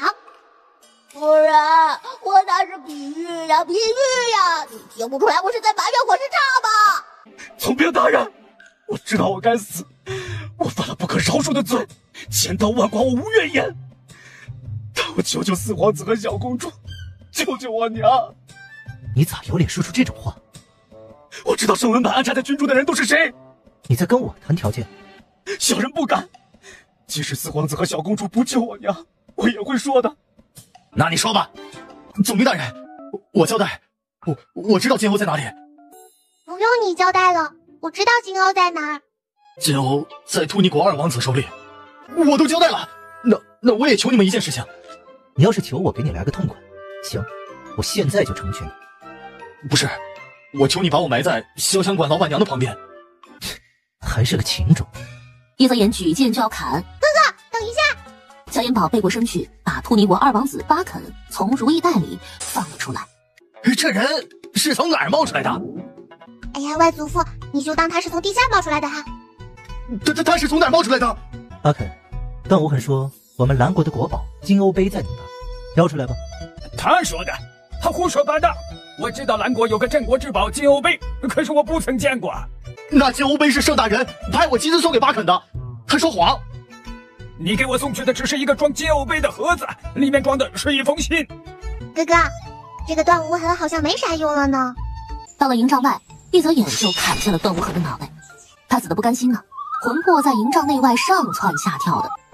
你就清醒死在这儿吧，不然你都没资格去地府。哎，不想活了？说，你哪儿来的？为什么砸翻我们的茶水？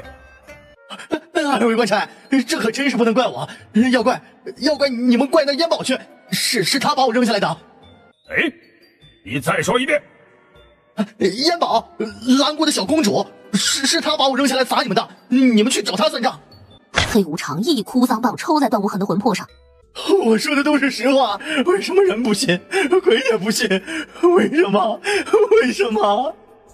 老白，你说这家伙想害咱哥俩，咱哥俩得怎么照顾他？那就先给他扔进拔舌地狱，他还不配咱哥俩亲自动手。外祖父，我们还是先吃饭吧，这些人跑不了的。哎呀，好，吃饭。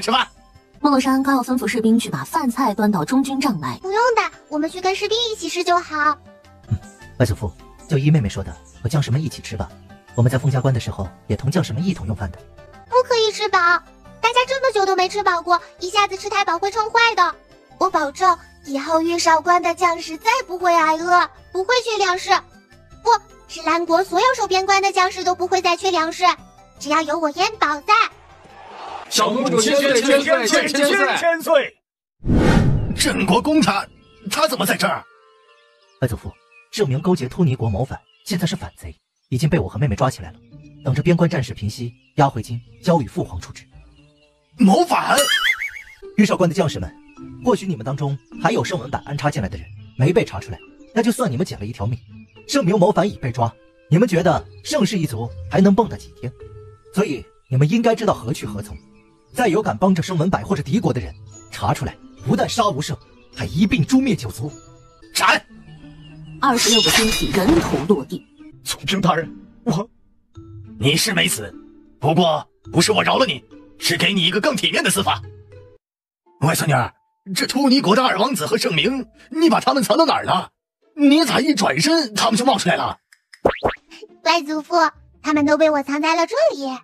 外祖父，你没听错，粮仓里的那些粮食也是藏在妹妹的如意袋里的。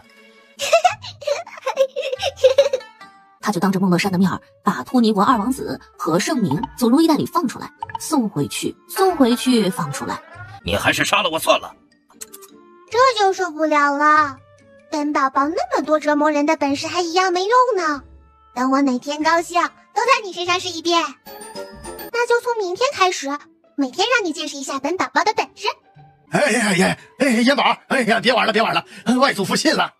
外孙女，你的布袋子是个宝贝啊！你是太相信你外孙我了，还是年龄大了，反应迟钝了？元宝，这么多粮食也是你那布袋子里原本就有的？不是的，我的如意袋只能装东西，不能长粮食的。这些粮食都是圣明偷藏起来的，准备造反用的，被我给收进了如意袋。元宝，还有一事，你为啥不让外祖父把那林瑶和那些奸细一起杀了？哎呀，忘了一件大事儿。什么事儿？哥哥，你得跟我一起去。元宝，啥事儿？用不用外祖父给你派些人手？不用的，外祖父，等我回来再告诉你什么事儿。妹妹，咱们这是要去哪儿？小烟宝掏出一张追踪符，把林瑶娘的帕子拿了出来。妹妹，你这是？主人，追踪符不会领错路了吧？这里可是杀人山，凡是进到这山里的人，没有能活着出去的。大黄，你知道这里为何叫杀人山吗？主人，我也不知道，反正就是进到山里的人就没有活着出来过。啊哈，哥哥，不会这里又是盛家的一个藏私兵的地方吧？不像，这里也住不了多少兵，也可能这里有其他的用处。妹妹，我去抓一个人来问问。恰好一个士兵可能尿急，离开房门口向房子后边走去。叶泽野一掌下去就把那士兵给劈晕了，然后他找了一个没人的房间，把士兵扛了进去。醒啦？谁在说话呢？我啊，我是山神。山神爷爷，我也没做什么惹山神不高兴的事，我就是想，我下次尿裤子里还不行吗？山神爷放了我吧。我这闭关修炼好几年，一出关，这山里就多了这么多不速之客。你们没有经过我的允许就跑到我的地盘上来，你们想干什么？山神爷，这可不关我的事，我也是被抓来的，这个兵不是我自愿当的。那你是被谁抓来的？抓到这里又是做什么？这里应该住着很多人吧？他们人呢？他们在前面那座山上挖金子呢。这里的人都是挖金子的？不都是挖金子的，还有些人是抓到这里关着的。那被关着的都是什么人？我也不太清楚，不过应该是用他们来要挟什么人的。那些人都关在哪里？现在都已经不用关着了，反正这大山里他们也逃不出去，唯一的一条出路有人把守，没人能出得去。那些人也去挖矿了？他们多半都是老弱妇孺，哪能挖得动矿？都去附近采蘑菇、挖野菜了。那你们看守的房子里面是什么？金子，我还没运出去的金子。这里的金子1个月往山外运一次。行了，你回去吧。不过我找过你的事不许跟别人说。士兵听到小烟宝让他走了，就忙不迭的连滚带爬的出了屋。哥哥，咱们去收金子。轻点咬，别把你的小牙硌坏了。我的牙结实着呢，要是这金子能吃，我都能把这金子嚼碎了吃了。妹妹最厉害。哥哥，我不是最厉害的，但是我很厉害。妹妹，那个比你还厉害的人是谁？我也不知道。师傅说人外有人，天外有天，没有最厉害的人，只有更厉害的人。小天宝小手一挥，意念一动，这些装金子的箱子就都收进了如意袋。王狗蛋，你刚才干什么去了？怎么撒泡尿那么久？还是从那边回来的？啊，哈哈哈，你是不是去伙房偷东西去了？我偷个屁！我去找林婆子了。今天把菜做这么咸，害我总喝水，喝完水还……王狗蛋，我看你是虚了吧？快到后边去尿吧。王狗蛋夹着腿在原地直跳脚。不是咋的？那房子后边有鬼啊！不敢去啊！哎，走，我跟你去。看你这怂包样，这可是大白天。结果王狗蛋被这么一拽没夹住，身下一热，什么味儿？主人，那个王狗蛋被你吓得不敢去尿裤子了。妹妹，你咋了？没事，咱们快点离开这儿吧，一股尿骚味儿。小烟宝一张传送符就从房子里出去了。林婆子，你给我站住！军爷，你唤我何事啊？你为什么把菜做得这么咸？是想害死我们吗？军爷，每天的盐巴都是那么咸，我没有多放呀。王狗蛋抬手就要打林婆子。住手！小哥哥，你少在这过不去河来裤裆大！你那么大个人，喝水多了都不知道自己去撒尿吗？小兔崽子，真以为没人敢惹你了？我今天就要教训教训你！你以为进了这死人山还能出得去？留着你只不过是上头还没有拿到想要的东西而已。说着，他抽出腰间的大刀，就向上人砍去。不要伤害他，你有事冲着我来！我哪个也不会放过。就在王狗蛋举着刀往下砍时，叶泽隐飞身就是一脚。谁？哪个不要命的敢踹老子？敢在本皇子面前称老子，哼，本家祖宗都不敢。谁？到底是谁？给老子！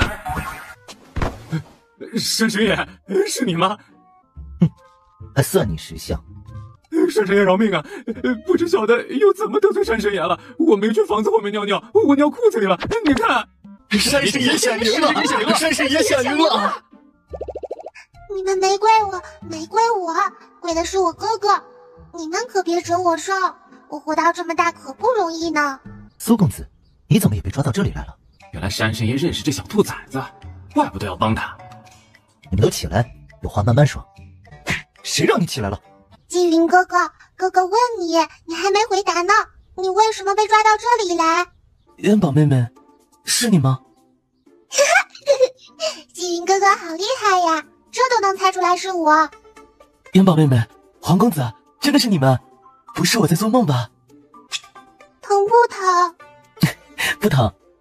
兄弟们，快去禀报唐八总，有人要劫走这帮人质。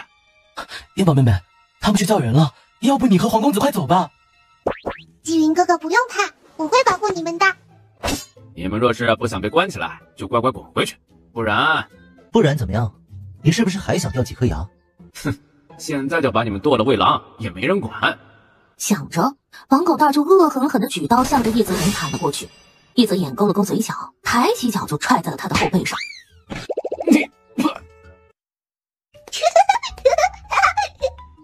唐八总，快！这一大一小的两个骗子，不知道是怎么进到山里来的，假扮山神爷要劫走这些人质啊！瞧，小子，看你长得细皮嫩肉的，还挺有本事啊！居然进到这杀人山里来了，谁派你来的啊？是谁派你们到这山里来，胡乱抓人，还私自采矿？怎么感觉这少年来头不小？不会是尚书大人派来试探我的吧？小兄弟，是不是尚书大人派你来巡查的？放心，我唐武绝对是忠于尚书大人的，你随便查。你说的是盛文柏吗？盛大人的名讳也是你一个毛头小子能直呼的？把人给我绑了！住手，大坏蛋！我可是山神爷，再往前走一步，我就让石头砸你们！我还是山神奶奶呢！呸！你个不要脸的黑锅底！小银宝一只手用灵力拖住了唐武的鞭子，另一只手伸进如意袋，掏出一张符纸扔了出去。可不是我想伤人的，是有人要伤我总得自保吧。然后就看见半空中飘起来很多的石头，专门往唐武和他手下的士兵们身上砸。唐武和他手下的士兵被砸得嗷嗷直叫，抱头鼠窜。山神爷，饶命啊！我们错了，再也不敢冒犯山神爷了。山神爷饶命！我去，这帮兔崽子，有办法躲避石头，居然不喊我！山神爷饶命！山神爷饶命啊！是谁在冒充本山神爷，搅动我山里的石头啊？不会真的山神爷来了吧？哎呀，会不会被打屁屁？哥哥，爸爸，妹妹不怕，有哥哥在。这时，一道白光一闪，一个白胡子老头手拿钢叉站在了众人面前。山神爷救命啊！这两个妖怪冒充您杀人，想毁了您的英名。是你们冒充本山神爷？怎么是这位啊？这位什么时候来人间了？哎呀，我跑还是不跑啊？山神爷，冒充您是我们不对，不过都是我的主意，要罚你罚我，不关我妹妹的事。这位是在给我使眼色吧？不让我暴露他的身份。就是我烟宝冒充你的，你能怎么样吧？山神爷，我妹妹还是个小孩子，你别。烟宝是吧？你随便冒充，随便玩，只要你高兴就好。这白胡子老头怎么跟阎王一样？胆子好小哦。不过这回不用欠阎王的人情了，我自己就摆平了。山神爷，他们在冒充你，在毁坏你名声，你确定不管？你在教我做事啊！山神爷饶命啊！哎呦，山神爷！人类还说不说自己厉害了？关键的时候还得学我教。不过你这学我教也就算了，怎么教的这么难听啊？记住了，你们惹我可以，但是惹燕宝不行。山神爷，记住了，我记住了，这小祖宗我不惹，我也不敢惹。有那么疼吗？我插野猪的时候，野猪也没这么叫唤呢。汤姆则两眼一翻，晕死了过去。哎呀，我还是快点溜吧，别一会儿就被追究起来，我屁股上也挨这么一下。那个燕宝啊，我帮你教训过他了，我就先回去了，不耽误你玩了。等你回去的时候，你叫我一声，我给你带些野味回去啊。好的，有劳山神了，给我多准备一些猎物哈。好嘞。山神走了，别装了。你还抓不抓我哥哥了？小祖宗，不干了，不干了！把他给我押进屋里去，我有话要问他。唐八总，得罪了。哼，你们两个最好跟着这一对活祖宗走，不然看我怎么弄死你们！说说吧，是谁把这些人送到这里来的？他们的目的又是什么？这位小爷，我能先问问你们是谁吗？正是当朝的四皇子。众人吓得呼啦啦的全都跪下了。都起来吧，不用多礼。这些人都是兵部尚书盛大人派人到这里来做人质的，他们的家人都是对盛大人有用，却又不肯屈服的。盛大人便抓了他们最在乎的人。你们这里可有林瑶的娘？我儿叫林瑶，他是御少官的守军。奶奶，你看这个帕子是不是你的？是我的，是我的。我这帕子被押我来的那伙人给抢去了，怎么会在你手里啊？是你儿子给我们的，让我帮着找你的。是瑶儿，我的瑶儿。他们没有逼着我儿子做什么坏事吧？要是那样，我老婆子可就是千古罪人了。老人家，你儿子很好，等我处理完这里的事情，就带你去见他。哥哥，既然纪云哥哥不知道，那就等我们送他回去的时候，我们问问苏老爷吧。你最好别耍什么小心思，等我收集完盛家的罪证，盛文柏的脑袋肯定是保不住的。你也看见了山神对我妹妹的态度，若不想屁股上再多几个窟窿，就老老实实的，得有山神帮我们看着。哥哥，我去找山神拿野味，回来咱们就走吧。不用派些人去帮着小公主去拿吗？不用，别说是一些野味，就是把这杀人山都搬走，小公主也拿得动。山神，你给我准备的野味呢？我要回去了。山神麻溜了就现身了。我回去就给燕宝准备好了。谢谢山神，我白拿你这么多野味，你会不好意思的。那这个送给你吧。这真的给我了？给你了。阎王啊阎王，你这千宝贝万宝贝的血灵草还是到我手里了吧？改日非得气气你不可。燕宝，这些野味吃完了，你再通知我，不用你来取，我亲自给你送去。好的呢。这山神好像有点不会算数呢，这么一棵草换这么多野味，他还乐得屁颠屁颠的，还要主动给我送野味去。这么晚了，外祖父不睡觉，干嘛去了呢？应该是去城墙上巡查了。谁在找呢？是我。还有我。四皇子、小公主，你们回来了。总兵大人去城墙上巡查去了。小银宝问了问士兵们晚饭吃得可饱。饱。我不但要让大家吃饱，还会给大家改善伙食。明天给大家烀肉吃。总兵大人。小银宝真切地看到了一个黑影应闪而过，往城外飞去。这是怎么了？回四皇子，总兵大人正打算往回走，突然从天上冲下来一个黑影，撞上了总兵大人，总兵大人就倒在地上不省人事了。哥哥，你把我放下来。妹妹，你快给外祖父看看。四皇子，咱们还是先把总兵大人抬回去，找军中的御医瞧瞧吧。我可是给外祖父护身符了的，为什么还会被鬼上当呢？妹妹，外祖父没事吧？放心吧，哥哥，有我在，外祖父肯定会没事的。他说着，从如意袋里摸出一颗丹药，塞进了外祖父的嘴里。等看着外祖父的面色缓和了一些，哥哥，你带人先把外祖父抬回去吧，我要去看看是谁要害外祖父，我非得把他脑袋拧下来不可。妹妹，要不我跟你一起去？看，地基又要攻城了！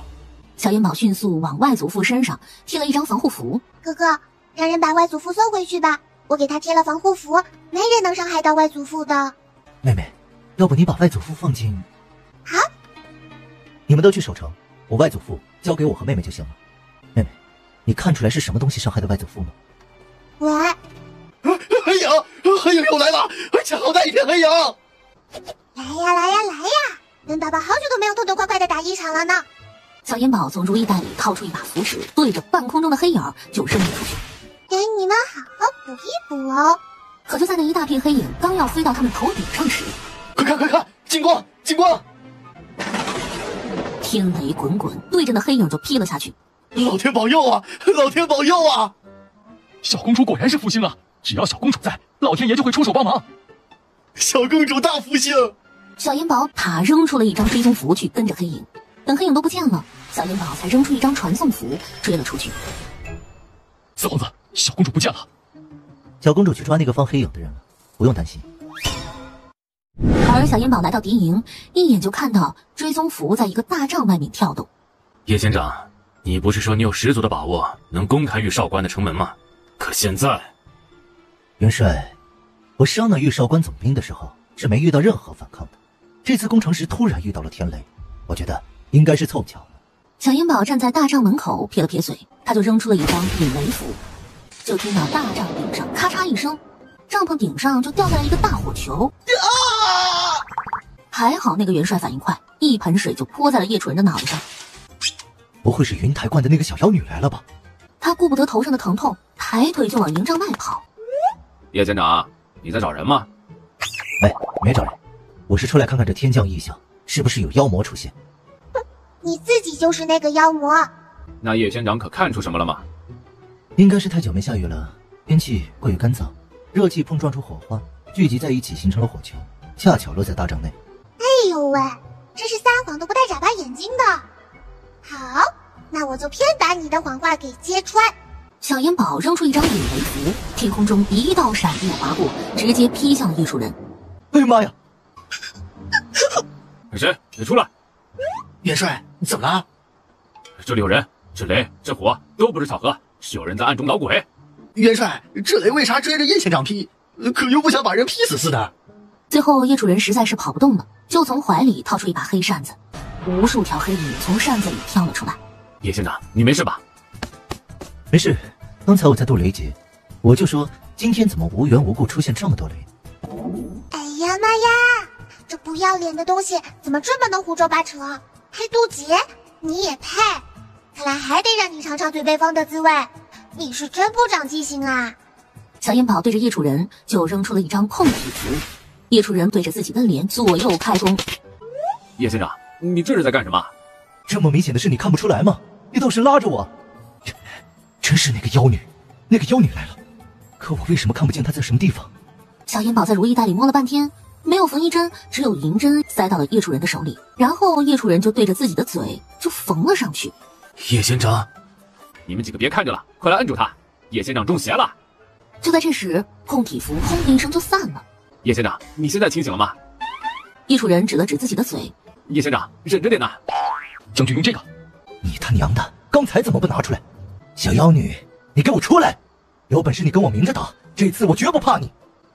看来这防嘴的滋味你很熟悉呀，一下子就想到本烟宝了。你是谁？谁家的小娃娃？为何伤叶县长？我是烟宝，云台观医药盟的盟主，现在也是兰国的公主。就她也配称县长？在你们丹国那里，是不是狗尿她也会被当成宝？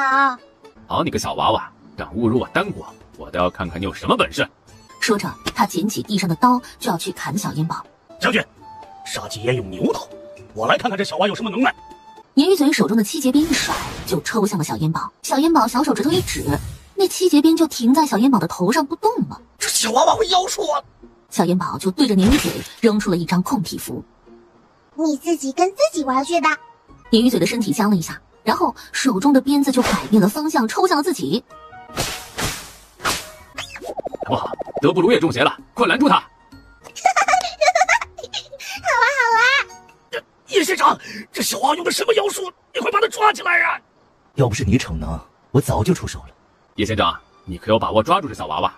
元帅放心吧，我今天一定要抓住这个小妖女，新仇旧恨一起算。叶楚人知道小烟宝厉害，把冰魂扇唰的一下打开，无数条黑影就直奔着小烟宝扑了过去。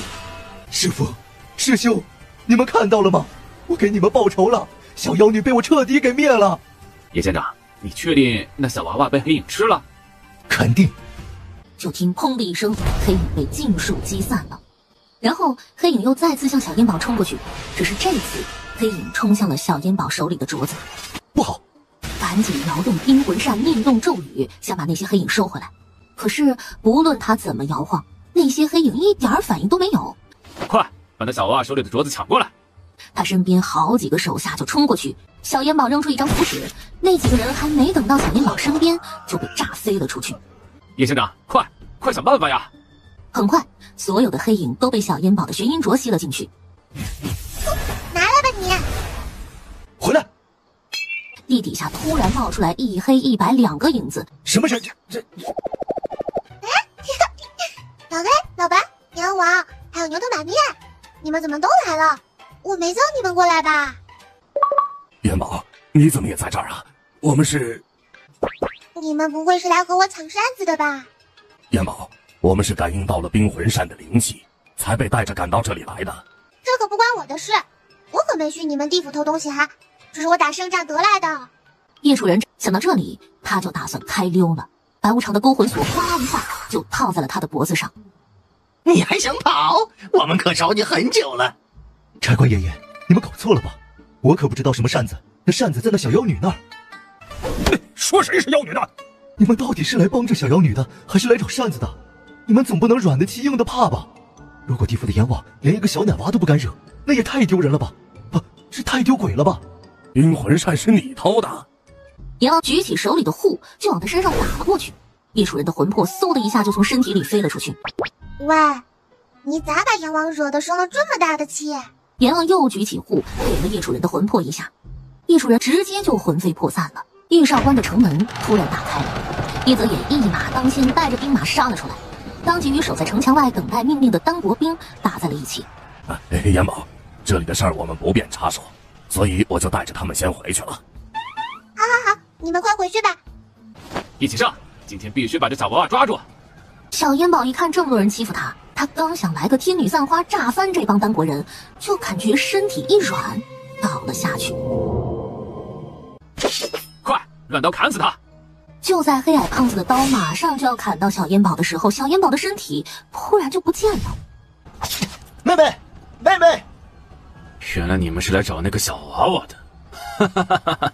他早就被我剁成肉酱了。博尔多，你要是敢动我妹妹一下，我就是追到你姥姥家，我都得把你碎尸万段。那我就看看你们蓝国兵有没有那本事。博尔多说着，手里的大刀就砍向了一泽眼。一泽眼手里的剑舞动得愈发急促了，他突然想起妹妹也给了他很多符纸，所以他就往敌营里面跑。把手里的符纸往出一扔，砰的一声，符纸炸出无数道金光。哎呀！他疼得大叫一声，调转马头就跑了。说，那个能引来天雷的小奶娃去哪儿了？我不知道啊。一泽眼的剑轻轻地往前一伸，那将领的脖子就被划破了。哎，我不知道，我真的不知道。还没等我砍到他呢，他一下子就消失不见了。接着，他的剑又往上划了划，真的不见了。一泽眼手腕一用力，剑就刺穿了敌军将领的脖子。我都说实话了，为什么还不放过我？你们来攻打我蓝国，还让我放过你，可能吗？四皇子，我也抓了几个敌军的人问过了，他们都说小公主不见了，他们不知道小公主哪去了。这位子还先我一步来到地府，还睡上觉了。他不应该还在战场上吗？这什么情况啊？小烟宝，